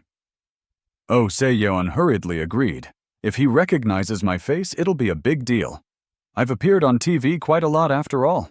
Hearing this, Dojun pulled his hood up to cover his face and stepped outside. Oh Se-yeon, now composed, smiled faintly. Unfortunately, as soon as Dojun stepped out, he ran into the chairman and a group of bodyguards. The chairman, feeling that the boy looked somewhat familiar, glanced at him a couple of times. Dojun quickly bowed his head and hurried past the chairman Daehyu. When the chairman opened the door and entered, Oh Se-yeon respectfully bowed and invited him in. At this moment, the chairman extended his hand, intending to shake hands. He said, thank you for receiving this uninvited guest. I'm sorry for the inconvenience. Oh Se-yeon quickly reached out to shake the wealthy man's hand and replied, in Korea, there's no place that would consider the chairman an uninvited guest. Please don't worry about it. He then hurriedly and respectfully invited the chairman to take a seat. The chairman now received was extremely pleased. He sat down and said a company that acquired Ajin Motors wouldn't be involved in any petty matters. Then looking at Oh Se-yeon, he added sarcastically, you're too modest. Oh Se-yeon's face turned pale as he heard the chairman say, there's no reason for Do to seek fame here as we're all in the same boat. Oh Se-yeon finally sat down and replied, it must be due to the rapid spread of rumors, or the powerful information network of the Daehyu group. The chairman, hearing this, thought to himself, I expected him to try to hide the truth, but he seems calm. It seems we can skip the pointless staring contest and talk more comfortably. He then loudly told the bodyguard, take your men outside. I need to speak with him alone. The bodyguard obeyed and quickly stepped out, closing the door behind him. Now at ease, the chairman said. Since you're not hiding anything, let's get straight to the point. What do you want? Exactly, Oh Se-yeon replied with a smile. Of course I want Ajin Motors. The chairman asked, isn't your company an investment firm?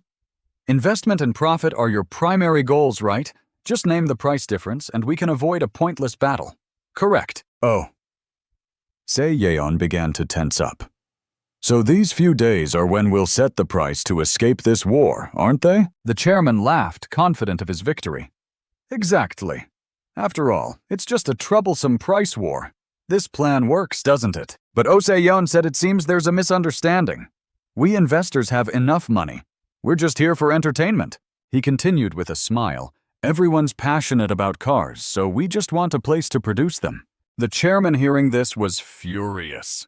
So just because a kid likes toys, he buys the entire toy factory. Is he talking nonsense because he doesn't want to negotiate with me? Thinking this, the chairman said, just one line in the newspaper saying that national assets are leaking due to foreign investment and you'll have no place to stand. He added the Korean people's patriotism is second to none. Oh Se-yeon still smiled and replied, just look at the bid price and Koreans will know who's more patriotic.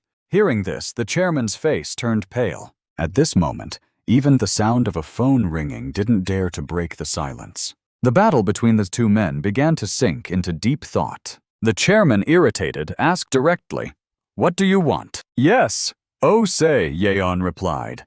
"Everything you have in the public fund, and let's compete only on the acquisition price. Isn't that mutually beneficial?" He smiled and added, "No matter who wins, the losses will be minimal." The chairman became suspicious.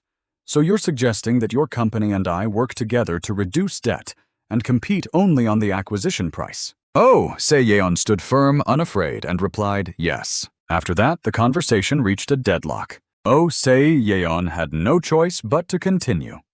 "Since the chairman proposed a method of change first, I'll also say this: when fighting, if rules are set, it becomes a sport. Doesn't that elevate the dignity?" The chairman, hearing this, felt extremely angry, but he was still a cunning old fox. He replied, "You're indeed an interesting friend.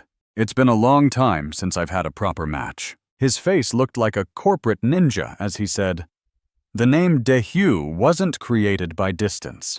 It was carved out after rolling in the mud of the IMF crisis." Oh, Yeon, seeing the old man, who looked like a Chaebol shaman, broke into a cold sweat, unsure of what to say. The old man, furious, stood up and stormed out. As soon as he left, Yeon collapsed, unable to hold on any longer. At this moment, Dojun opened the door and stepped in, still slightly afraid the old man might see him. "Exactly," Yeon said to him. "But is this the right move? Will he accept these terms?" "But Jun firmly replied. "He'll accept it." He smiled triumphantly, asserting that Chairman Chun was a tycoon, and no conglomerate would reject a merger proposal that saves money. At this moment in the Daehyu building, the subordinates were persuading the chairman to accept this proposal. They mentioned that Ajin Motors' debt was 3.28 trillion won, and the debt of its subsidiary Ajin amounting to 1.58 trillion won would be written off. He continued speaking, stating that the remaining debt of 2.25 trillion to Wajin would be converted into investments. This was a highly unconventional condition to eliminate the 7.38 trillion won debt. The chairman, with a headache, listened as his subordinates kept talking. To achieve this condition, the amount of money Daehyu would have to pour out was relatively large. However, if they touched the debt right off in fantasy, they would have to start over from scratch. However, if they did this together in unity, they would only need to use the current buyback price. At this point, the chairman spoke up and asked, "Does that kid have a lot of money? Does he have enough money to spend several trillion won?" The subordinate replied, "Just like fantasy, we don't know the financial capabilities of Daehyu. It's hard for us to grasp. Isn't their capital all from America?" But then he suddenly hesitated. The chairman, annoyed, asked, "But what?" The subordinate hurriedly said, "According to the investigation by the U.S. corporate entity, the projected firepower will be sufficient. That's the famous big hand in Hollywood. Until now, among the blockbuster films, there isn't a single one that doesn't have fantasy's money behind it."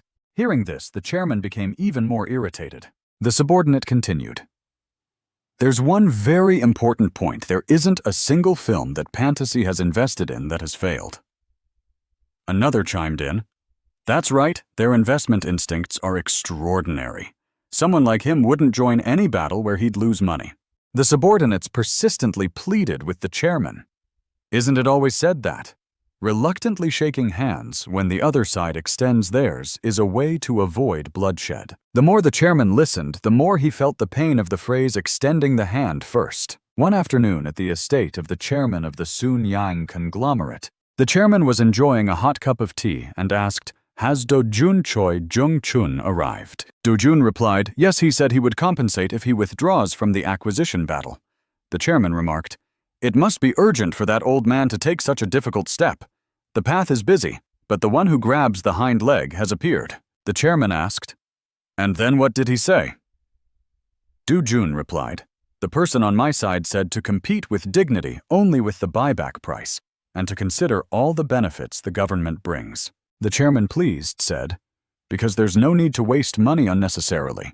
He then asked Dojun, "So what else did he say?" When Dojun replied that he said, "Let's have a fair fight once," the chairman laughed heartily. Dojun smiled and asked, "That friend of yours is already in a fever. Give me a hint." The chairman, sipping his tea, said, "You've already predicted how Chairman Chun will appear, haven't you?" "If it were me, I would have considered whether to reject that proposal."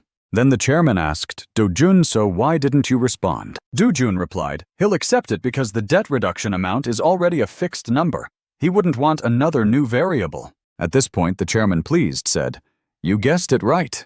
The most frightening thing for a businessman is a variable." Hearing the chairman's words, Dojun thought to himself, "It's settled. Both chairmen are the same kind of people."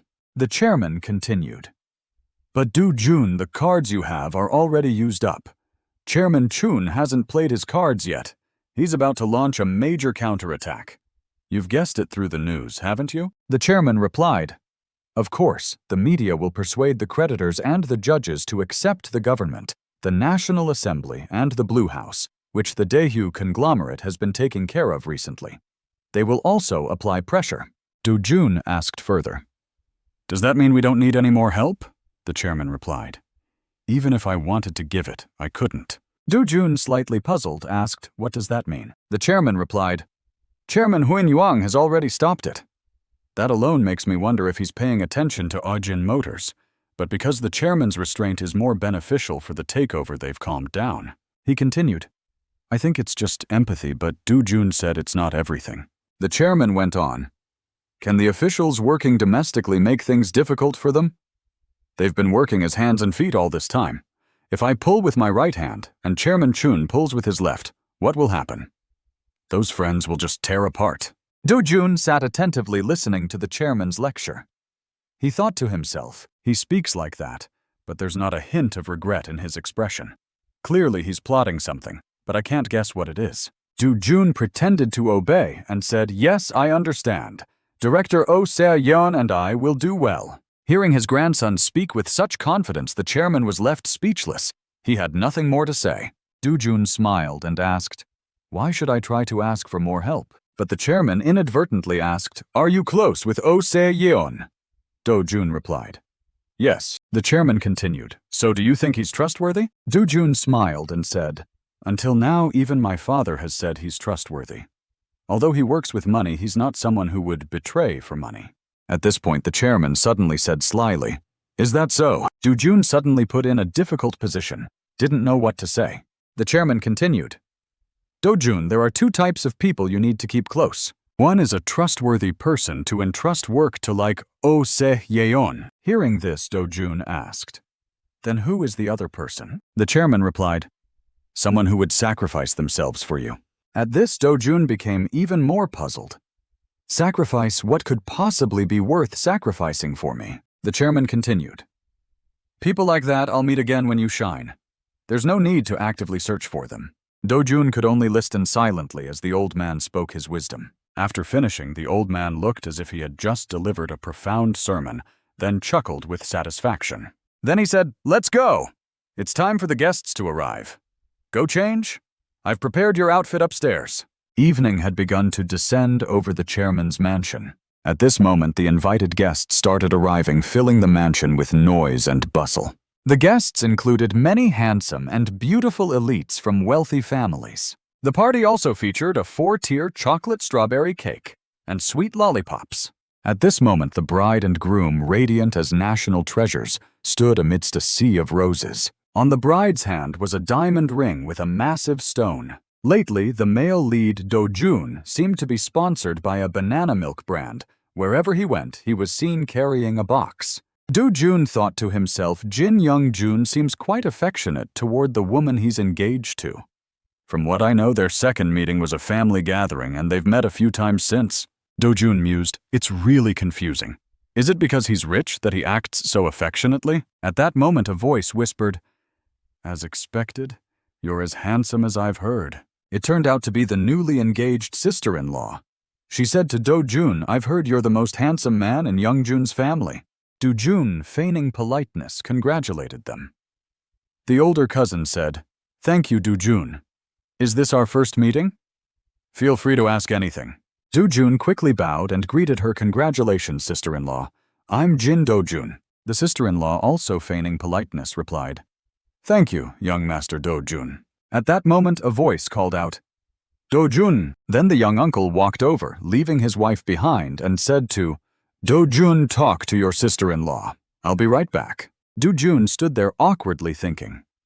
After exchanging greetings, what else is there to say? Luckily, the sister-in-law was friendly and said, "Young Master Dojun is the ideal type for all girls," which left Dojun stunned. She continued, "Of course, tall and handsome, and also the smart type in the top 0.1%. Besides, you're the youngest member of a Chaebol family, making everyone envious." Dojun smiled politely and asked, "Is being the youngest really something to envy?" The sister-in-law replied, "Of course. You don't need to inherit the conglomerate or get involved in business. You can just enjoy life using your trust fund." Hearing this, Dojun scratched his head and thought, "Well, that does seem to make sense." He added, "The problem is, I don't know if there'll be any money left when it's my turn." The sister-in-law laughed and said, "Do you really need to worry about that? You're Chairman Jin's favorite grandson." After that, the two fell into an awkward silence, unsure of what to say next. Dojun thought to himself, is it natural for them to investigate me? The other is the woman who will become the eldest daughter-in-law of the Sununyang conglomerate. Then Dojun chuckled and said, "What do you mean, the favorite grandson?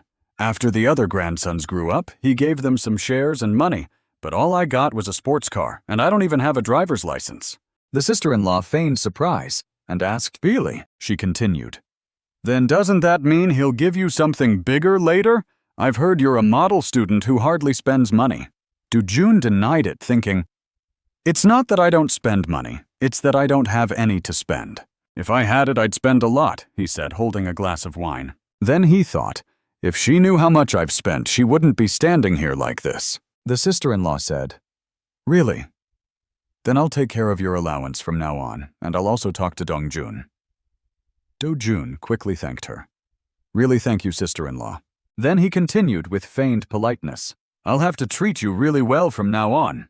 The sister-in-law also pretended to stand there smiling shyly. Then Dojun made an excuse, "Sister-in-law, please wait a moment, I need to use the restroom." Hearing this, the sister-in-law smiled brightly like a Korean actress. Then she stared intently in the direction Dojun went. She thought, "He's not just an ordinary guy, is he? He's always going in and out of Miracle Securities, yet he says he has no money." At that moment, her husband returned and asked, "How do you feel about him?" Both of them turned their gaze toward Dojun like predators. The wife said very politely, surprising her husband, "Is that all?" Then she added, "The young master from a wealthy family doesn't reveal anything. Is that just how he is?" The husband said, "That's right. When he was young, he was always cooped up at home, always exhausted. Anyway, there's no need to be too cautious. I plan to use Dojun as my right-hand man." Hearing this, the wife said nothing but smiled slyly. Then she quickly pulled her husband's arm closer and said, "That's right. I've promised to give him a generous allowance. Is that okay?" The husband smiled warmly. It's only natural for the eldest sister-in-law to give her youngest relative an allowance. At that moment in the men's restroom, Dojun walked in while complaining about the inconvenience. Just as he was about to pull down his pants to use the bathroom, he heard someone call out, "Young master!" Turning around, he saw Secretary Kim's grandfather coming to use the bathroom too, and he didn't spare him either. Dojun was startled and asked Secretary Kim, "Didn't I tell you to take the day off today? Since it's an indoor event, I didn't need to go out." But Secretary Kim replied seriously, "I don't know if you have time, but there's something I need to discuss." Suddenly, the atmosphere became tense, and Dojun had no idea what was going on. But since he really needed to use the bathroom, Dojun said, "If it's the parking lot, my car is there. Go wait there and I'll be out soon." After that, Dojun finally got to use the bathroom in peace without any interruptions.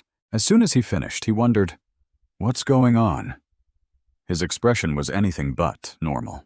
Then Dojun went outside to look for his car in the parking lot. Since it was a mansion for the wealthy, the parking lot was so vast that it took him a while to find his car. Once he found it, he opened the car door, got in, and asked, "So what's this about?" But Secretary Kim said, "Please wait a moment, Team Leader Shin will explain." "Dojun suspicious?" asked Team Leader Shin. Secretary Kim replied, "Yes, he's the leader of our strategy team. I mentioned him once before.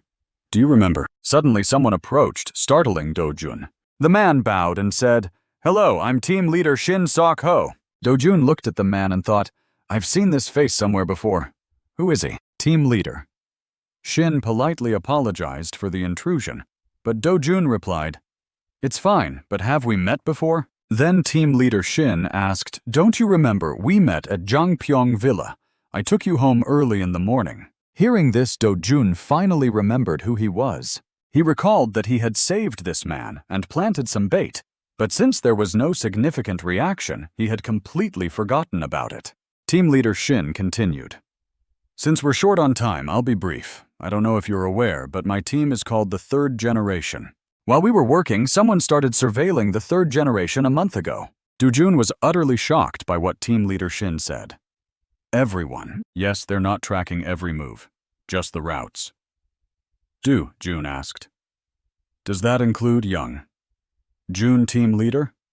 Shin replied, "Yes, they're monitoring everyone without exception." At this point, Dojun thought, "Is he even monitoring his own son? That's a bit much. If it's not him, then who is it?" Team leader Shin added, "With our current manpower, we're unable to identify who's behind the surveillance. They're not experts who can conduct counter-surveillance either. Since the team members are all secretaries, tracking someone is beyond our capabilities." Dojun thought.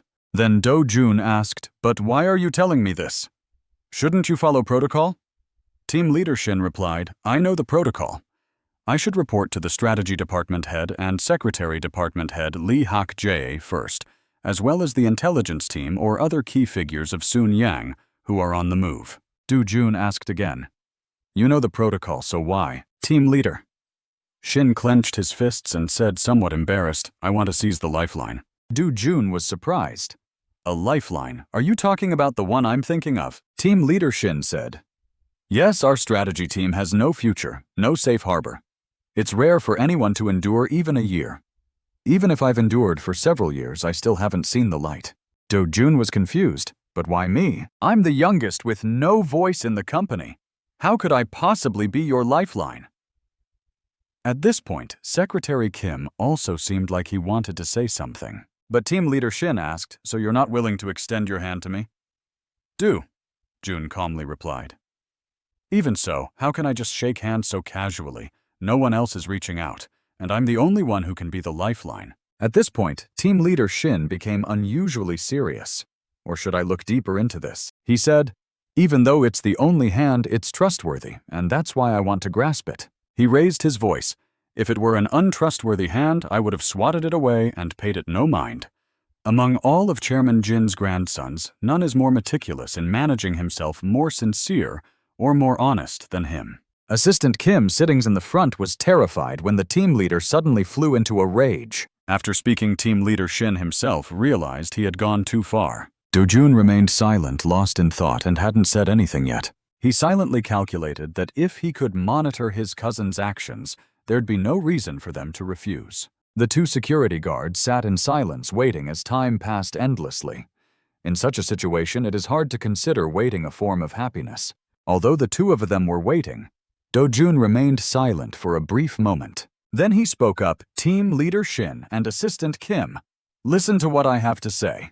The two men suddenly called out by name, straightened their expressions, and strained to hear what the kid would say.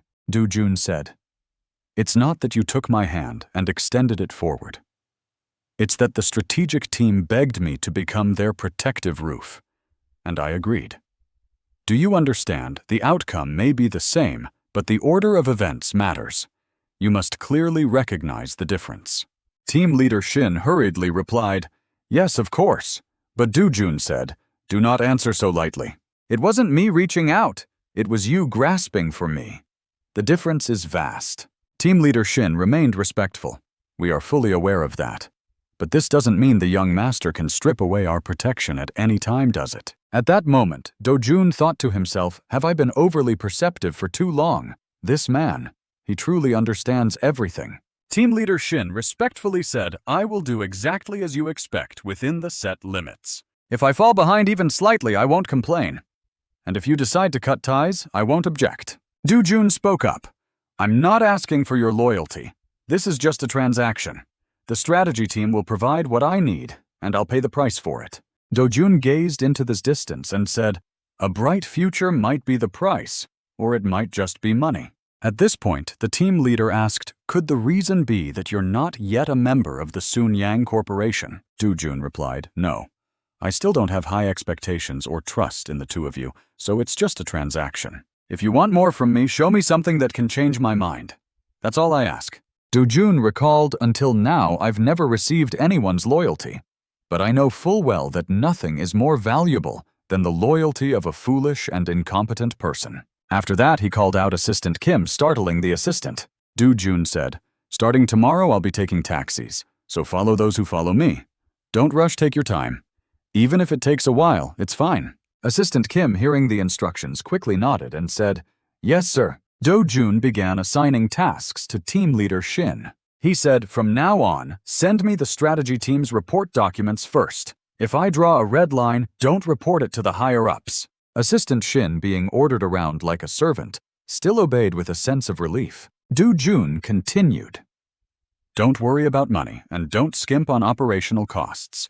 If you need personal funds, don't hesitate to speak up.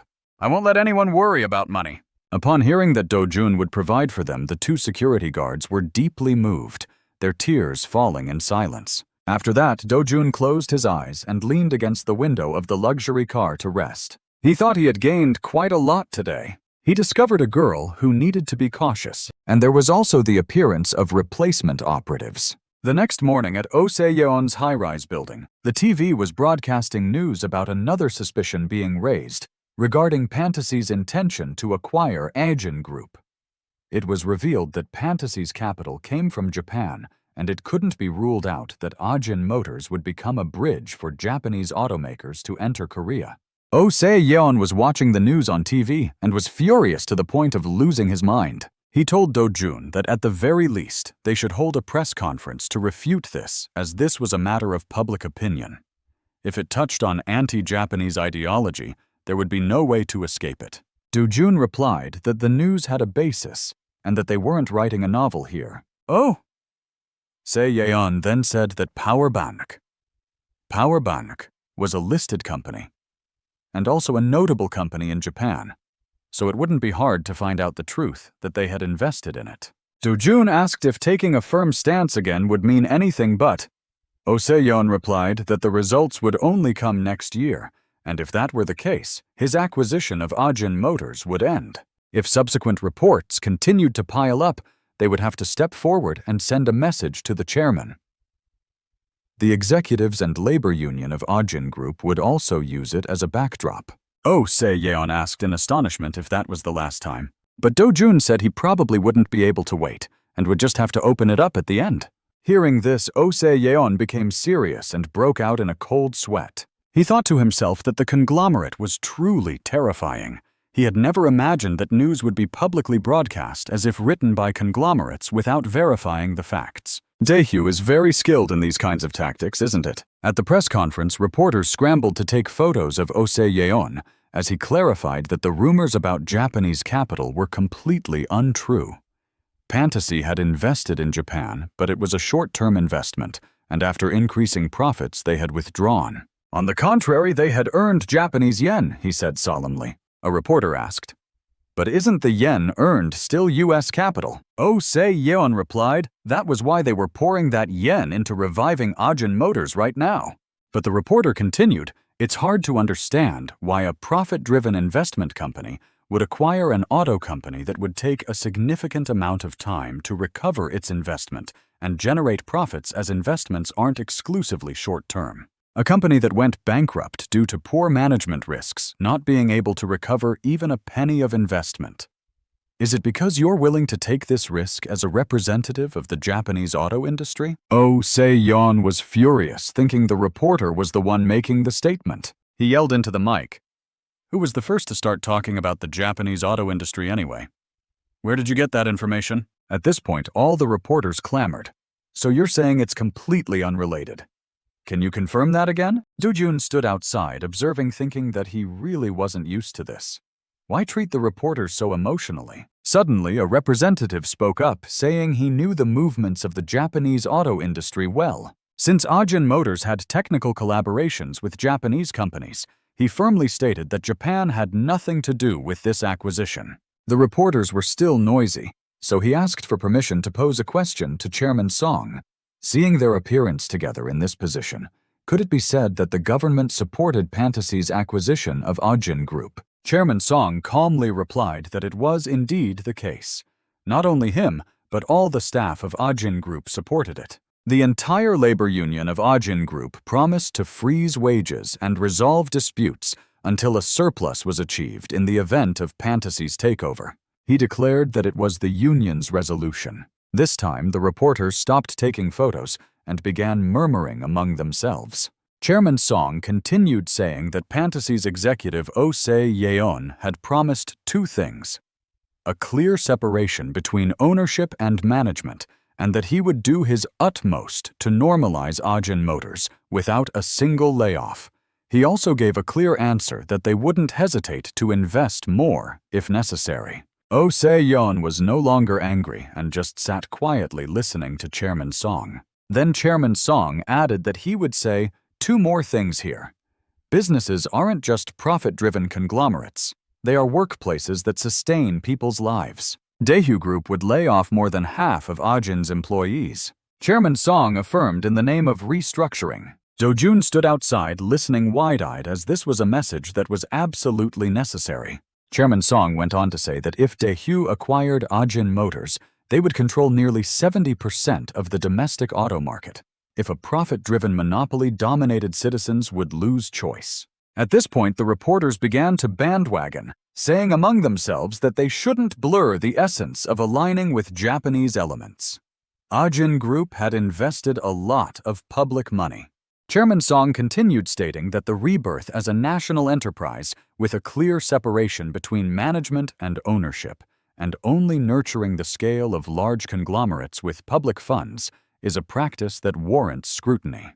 At this moment, the sound of enthusiastic applause erupted, causing Dojun to flash a smug smile. Chairman Song's message had been fully conveyed, but the timing was indeed an issue. This meeting should have been held a day before the planned handover assessment. The core strategy was to not give Daewoo time to counterattack due to the rushed schedule. By revealing the hidden card too early, Daewoo could calmly consider each move and strike back. The global automotive market has begun a transformation where only the global top 10 will survive. Daewoo's automotive sales structure has long exceeded domestic demand through exports. If Ajin and Daewoo become one, they will gain competitive strength through unified design component procurement and integrated sales networks. Consumers will naturally be able to buy cars at lower prices. Of course, essential restructuring is unavoidable, but there cannot be workers without a company. I hope everyone can look a bit further ahead. We can expect massive job creation until Daewoo Motors achieves international competitiveness and enters the global top 10. After watching this news, Dojun turned off the TV, that very TV. Dojun let out a heavy sigh, no longer as smug as before. Oh Se-yeon also fell into a state of extreme tension. Dojun asked about the stock price, and his uncle replied that Daewoo's stock price hadn't changed. Dojun said disappointedly that the effect was insignificant. Oh Se-yeon explained that it was because two opposing forces were clashing. Those who thought acquiring Ajin Motors was a bad thing, and those who thought it was a good thing were almost split 50-50. Dojun silently thought to himself, wasn't this ultimately the result of both forces accepting the transfer of Ajin Group to Daewoo? Oh Se-yeon lamented. The Chaebols are truly terrifying. Even though they call themselves advertisers, how can they manipulate broadcasting and press at their will? Dojun, hearing his uncle's words, hesitated and pondered for a moment. Dojun said to Oh Se-yeon, "It's not that I fear the Chaebols, but rather the media that writes for profit. It's not a pen that drinks alcohol, nor a camera that records emotions, is it?" Oh. Se-yeon was stunned when he heard the kid lecturing him on morals. What is this brat saying? He sounds like one of those elderly figures in society. Dojun quickly scratched his head and replied, "These aren't my words, but grandfather's. If anything unfavorable happens, we should start by blocking the media. Oh Se-yeon sighed helplessly. I guess Daehyu must have done the same. Dojun thought to himself in frustration, if I had known this earlier, I wouldn't have interfered. When grandfather tried to acquire Ajin Motors a few years ago, for the first time in this life, he was now racking his brain, unable to figure it out. Dojun said, Uncle, let's forget everything today and go drink. Oh Se-yeon was startled. What? Drinking. It was the first time the kid had invited him to drink, so he was a bit flustered. Dojun asked, why I'm an adult now. Can't I drink? Oh Se-yeon quickly waved his hand. No, that's not what I meant. Do you know how to drink? Have you ever tried it before, he asked. Dojun recalled his past life. It wasn't just 1 or 2 times he had drunk to the point of wrecking his body. If he had saved all the money he spent on drinking to solve the daily explosion accidents, he could have bought a few apartments by now. Remembering that scene, he couldn't help but let out a snort of laughter. Then he stood up and said, today I need to test my drinking limits a bit. He pulled out a powerful black card and said, let's use this to drink. Since there's no limit, Uncle, pick the most expensive place you know. Oh. Se-yeon was annoyed. What a card with no limit. He quickly snatched the card from his young boss's hand. Oh Se-yeon asked, what is this? Isn't this the Han Sung Daily Company card? Why do you have this? Dojun replied, my future sister-in-law is the daughter of Han Sung Daily, and she gave me some spending money. Hearing about this kid's family, even his sister-in-law was rich, which left the uncle speechless. Dojun continued, that's the representation issue of the 3rd-generation Chaebol heirs. He smirked mischievously.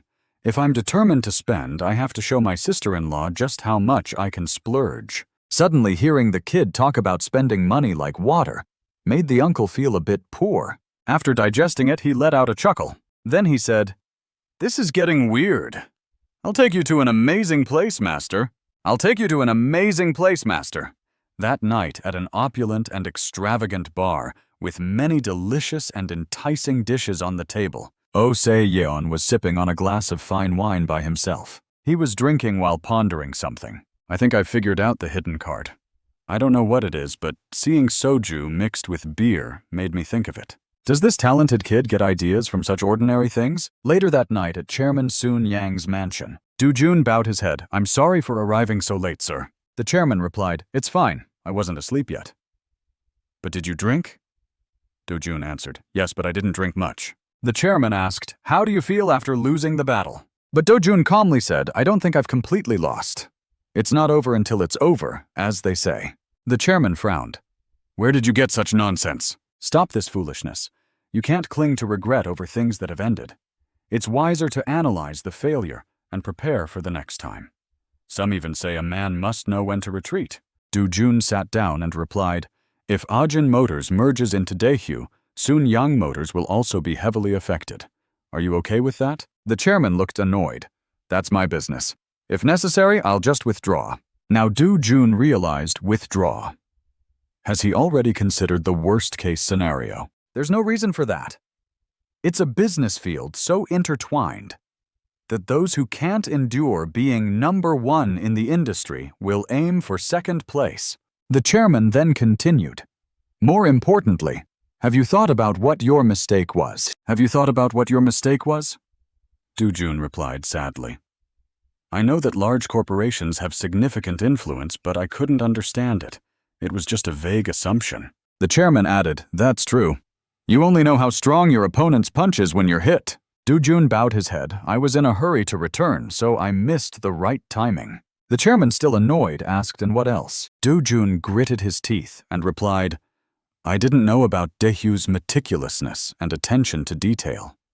I didn't know they would uncover the entire investment universe in Japan. The chairman asked, is that all you've learned from this battle? Dojun replied, I didn't know how to act ruthlessly.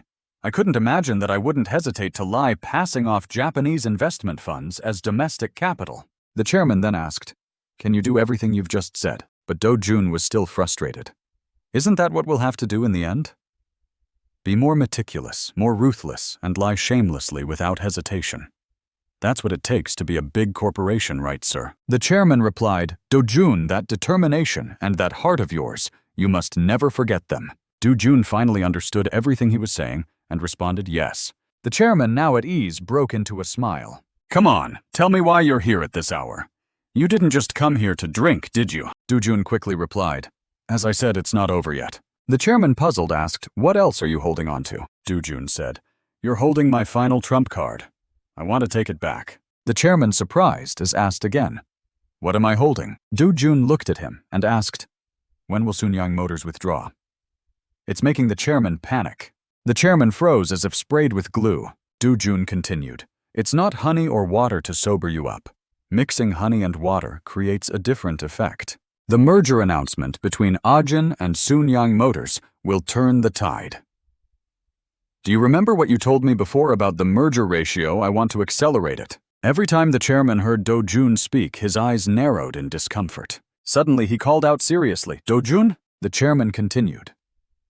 Because I'm proud of my grandson who bought noodles with his own money, I boiled the water and ate the noodles. But once the noodles are gone, it's over. You can't beg for both rice and noodles, can you? Dojun calmly replied. The ancients said we shouldn't waste even a grain of rice. I just want to eat another bowl of rice with noodles. Why are you so reluctant? The chairman, annoyed, said, you'll burst your gut with greed. Dojun thought to himself, why act surprised now? Didn't you say I'd inherit Sununyang Group's shares through the merger of the two auto companies? Back then it seemed sincere, beyond doubt. Why the sudden change of heart? Are you testing me? The more he thought about it, the more irritated Dojun became, clenching his own thigh. He said to the chairman, when it comes to greed, no matter how big or small, it's bound to be criticized. So what's the point of half-hearted participation? After all, the world's eyes will be on me. The chairman, after listening to his greedy grandson's explanation, began to ponder deeply. Dojun thought to himself, I don't need to calculate his intentions now. I must show my resolve, my ambition, and how firm my will is. After some thought, the chairman asked, what do you have? Dojun, confused, didn't understand the chairman's question. The chairman continued, the merger is about combining what you have with what I have. I have Sununyang Motors. But what about you? He asserted. You still don't have Ajin Motors, do you? Dojun said the merger announcement will be a turning point. The process may change, but the outcome will be the same. In the end, Ajin Motors will be mine. But the chairman wanted to backtrack. He said the merger I mentioned earlier might just be a casual acknowledgement of the possibility. Don't you think I might not want to merge? Dojun replied. Turning jokes into serious business and dreams into reality is what negotiations are about, isn't it? There's no negotiation in the world that can't be compromised. If the scales don't balance, we'll adjust them. In exchange for the merger announcement, I'll put more on the scales. The chairman calmly replied, you've grown bold, haven't you? Fine, let's consider the merger announcement before the assessment, as you said. But there's no guarantee the situation will reverse. Dojun interrupted, not just with the merger announcement, we'll have two powerful leverage points. The chairman also interrupted. First, the weight of the Sununyang Group's name has an advantage over Daehyu Group. Right now, tradition, the government creditors and judges will weigh Sununyang and Daehyu, not fantasy. So what's the second one? The chairman asked. Dojun. Dojun calmly replied. It's the appearance of balanced oversight and fairness. The chairman was astonished. Appearance. The unhealthy image of Fantasy's investment will disappear, swept away. The chairman fell silent, seemingly deep in thought. He looked at his precious wealthy grandson. Then he said, when the scales don't balance, Dojun immediately replied, if we adjust the merger ratio, we can make it balance. But the chairman still smiled like a superior. What a pity. I feel it's still not enough. Dojun was surprised that after all this, the old man still wouldn't budge. He gritted his teeth in anger and said, I'm greedy. Please, I'm not fit to lick your boots. Does he really not intend to give me Sununyang Motors? Or is the test still not over? Dojun continued, I've collected all the shares of the subsidiaries that Sununyang Motors holds. Once Motors is in place, I'll have the upper hand. The old man was utterly shocked. Are you saying we should split Sununyang Motors? 8 subsidiaries, including Ajin Motors and Sununyang Motors. We have another larger automotive company. Hearing this, he began to waver by what Dojun said. Dojun, what observation are you drawing? His expression looking at me shows an earnest desire.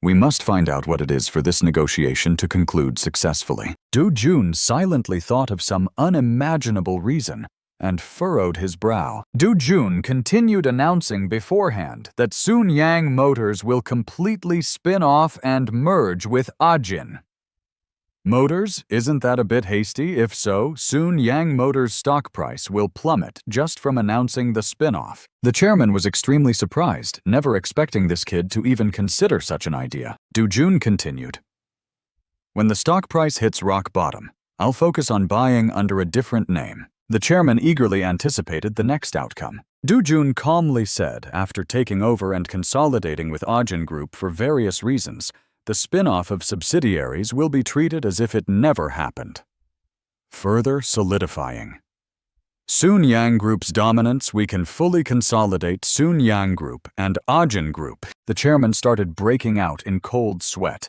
Then surely many investors are avoiding us, right? Dojun remained calm.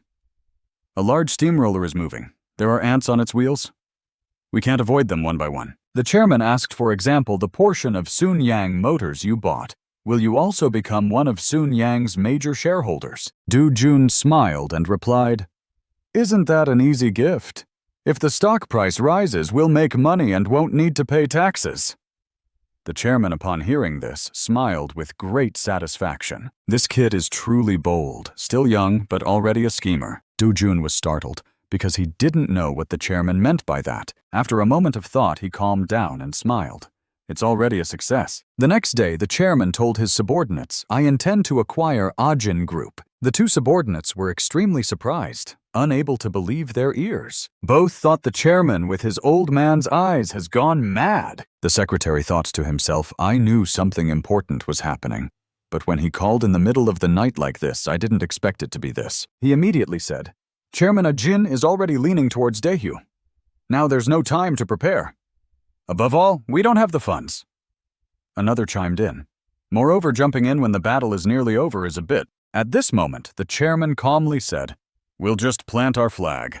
That flag is... Then the chairman called the secretary's name, giving him heart palpitations. The two subordinates looked at each other in confusion, not understanding why the chairman said that. The chairman continued, if Fantasy acquires the group, Ajin Motors will merge with Sununyang Motors.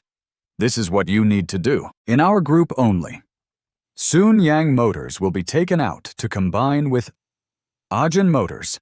The two automotive companies will have a fresh start, and the CEO of that automotive company will be Ju Chun Ho, that man. At this point, the man beside him couldn't hold back anymore and said, Chairman, no matter how you adjust the merger ratio of the two companies, the largest shareholder will still be Fantasy. The chairman said, Oh Se-yeon of Fantasy has already extended his hand, because if this continues, I'll become a glorified errand boy. We'll create a new automotive company and transfer it to our Sununyang.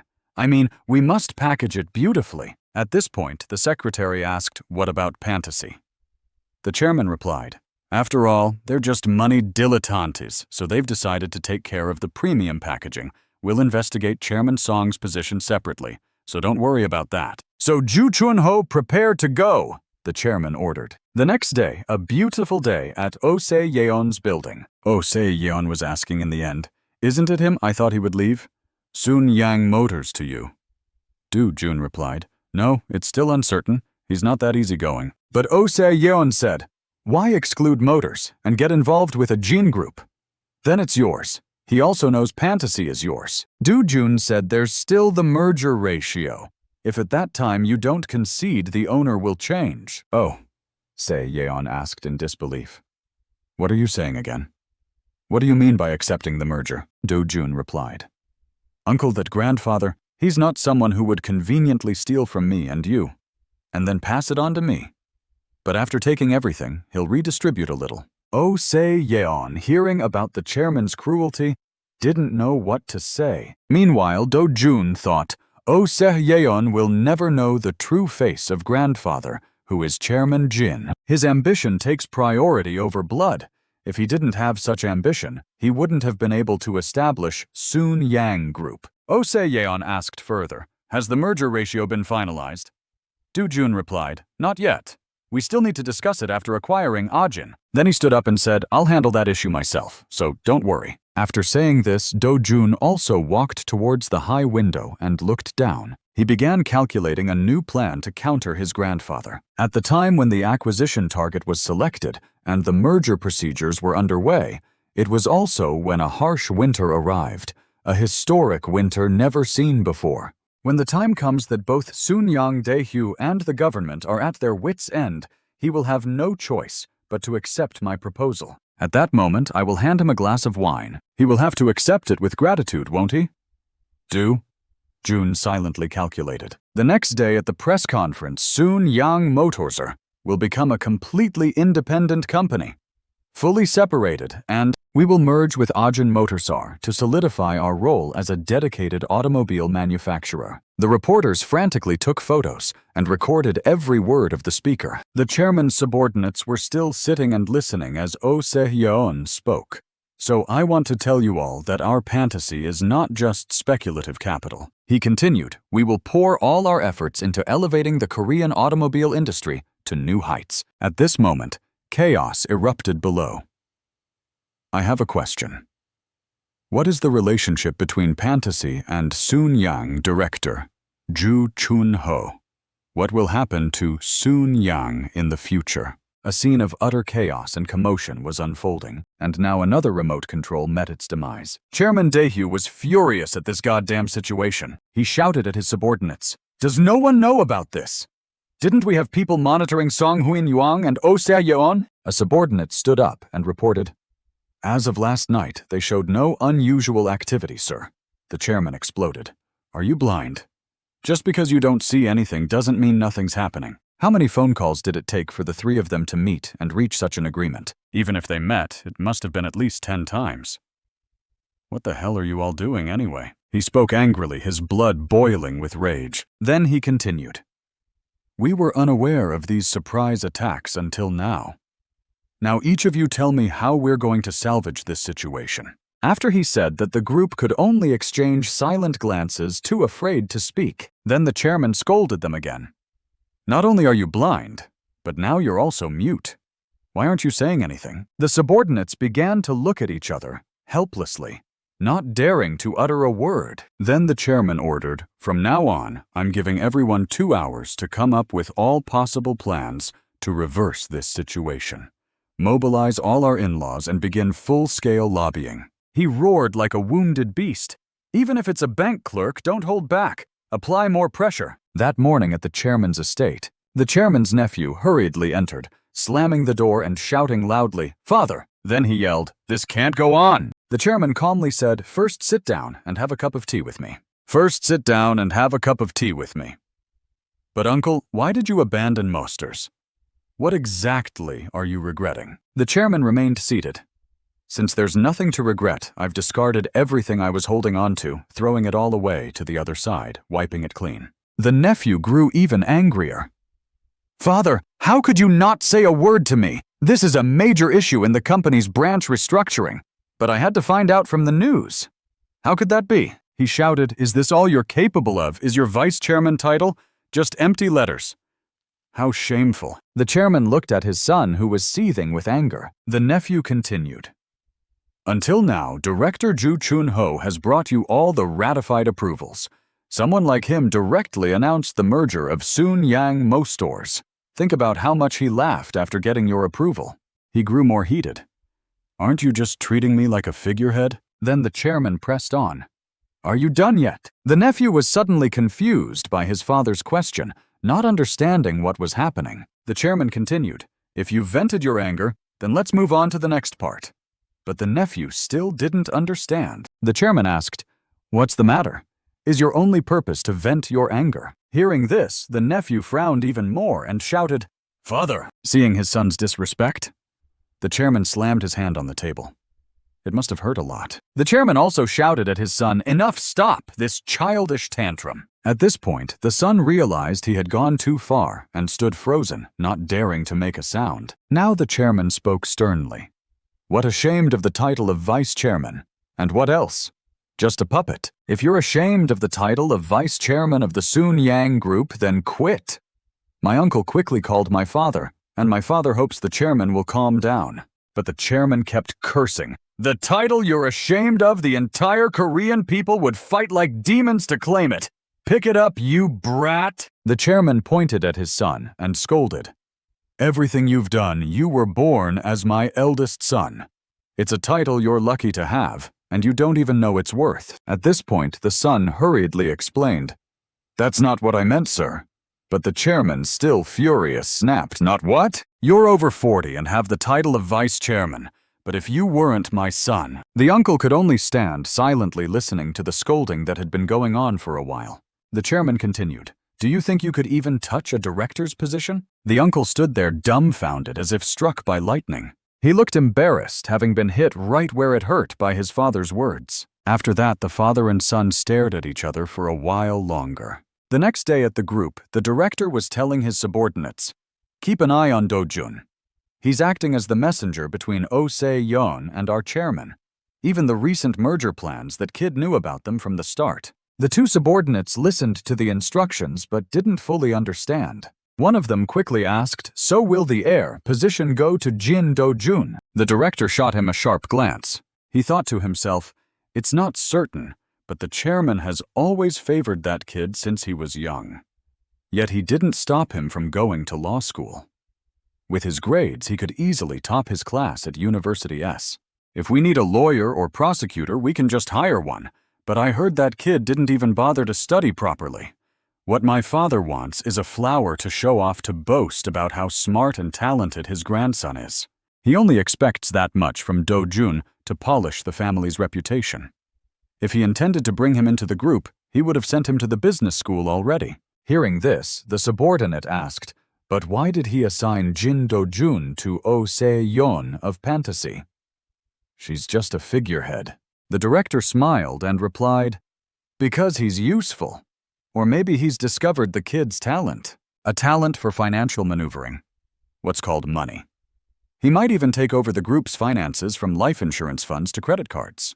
He continued, no need to worry. This battle will end quickly, just like before. For now, just build your reputation step by step, without making any mistakes. If you act rashly, it'll blow the plan wide open. Then he asked his two subordinates. The stock price of Sununyang Motors is dropping, right? The subordinate quickly replied, yes, the sharp ones have already bailed. The director instructed buy when it hits rock bottom. No need to spin off subsidiaries. The subordinate hurriedly asked, but didn't you say we'd shut down the branch? The director smirked and said, my father isn't the type to throw away what he's worked so hard to build. If we regain our old position, the stock price will rise and the group's control will increase. He warned, prepare thoroughly. Don't make any mistakes. The two subordinates quickly replied, yes, director. The next day, at an extravagant and luxurious dining table, Dojun was enjoying his high-end dinner. Sitting across from him was his wealthy, curly-haired cousin. He asked, did you know about the Sununyang Motors merger beforehand? Dojun wondered how this guy could have let such words slip out, and he couldn't even hide his expression. In situations like this, a direct attack was necessary. Thinking this, Dojun replied, yes, I knew a day before the TV announcement. Why do you ask? The cousin asked irritably, how did you know? Dojun, while eating, answered, director Oh Se-yeon of Fantasy asked me to propose it to grandfather. She even provided a detailed plan including the merger conditions. Hearing this, the cousin slammed the table. Why did she involve you? She could have gone directly to grandfather. But Jun replied, cousin, the group is watching Director O's every move. If Director O went directly to grandfather, they'd know. Jun thought, this doesn't seem like a big deal, but how did this guy find out? Or maybe it wasn't uncle, but this guy who had someone tailing me. The cousin frowned and asked, is that all? Jun casually replied, what else would there be? The cousin grew even more annoyed. Don't you get it? I'm asking if this time you just delivered the documents. Dojun pretended to wipe his mouth and thought, why is this guy suddenly so suspicious? He's never doubted that his father would become the head of the group, and he's always accepted the blessing of being born into luck.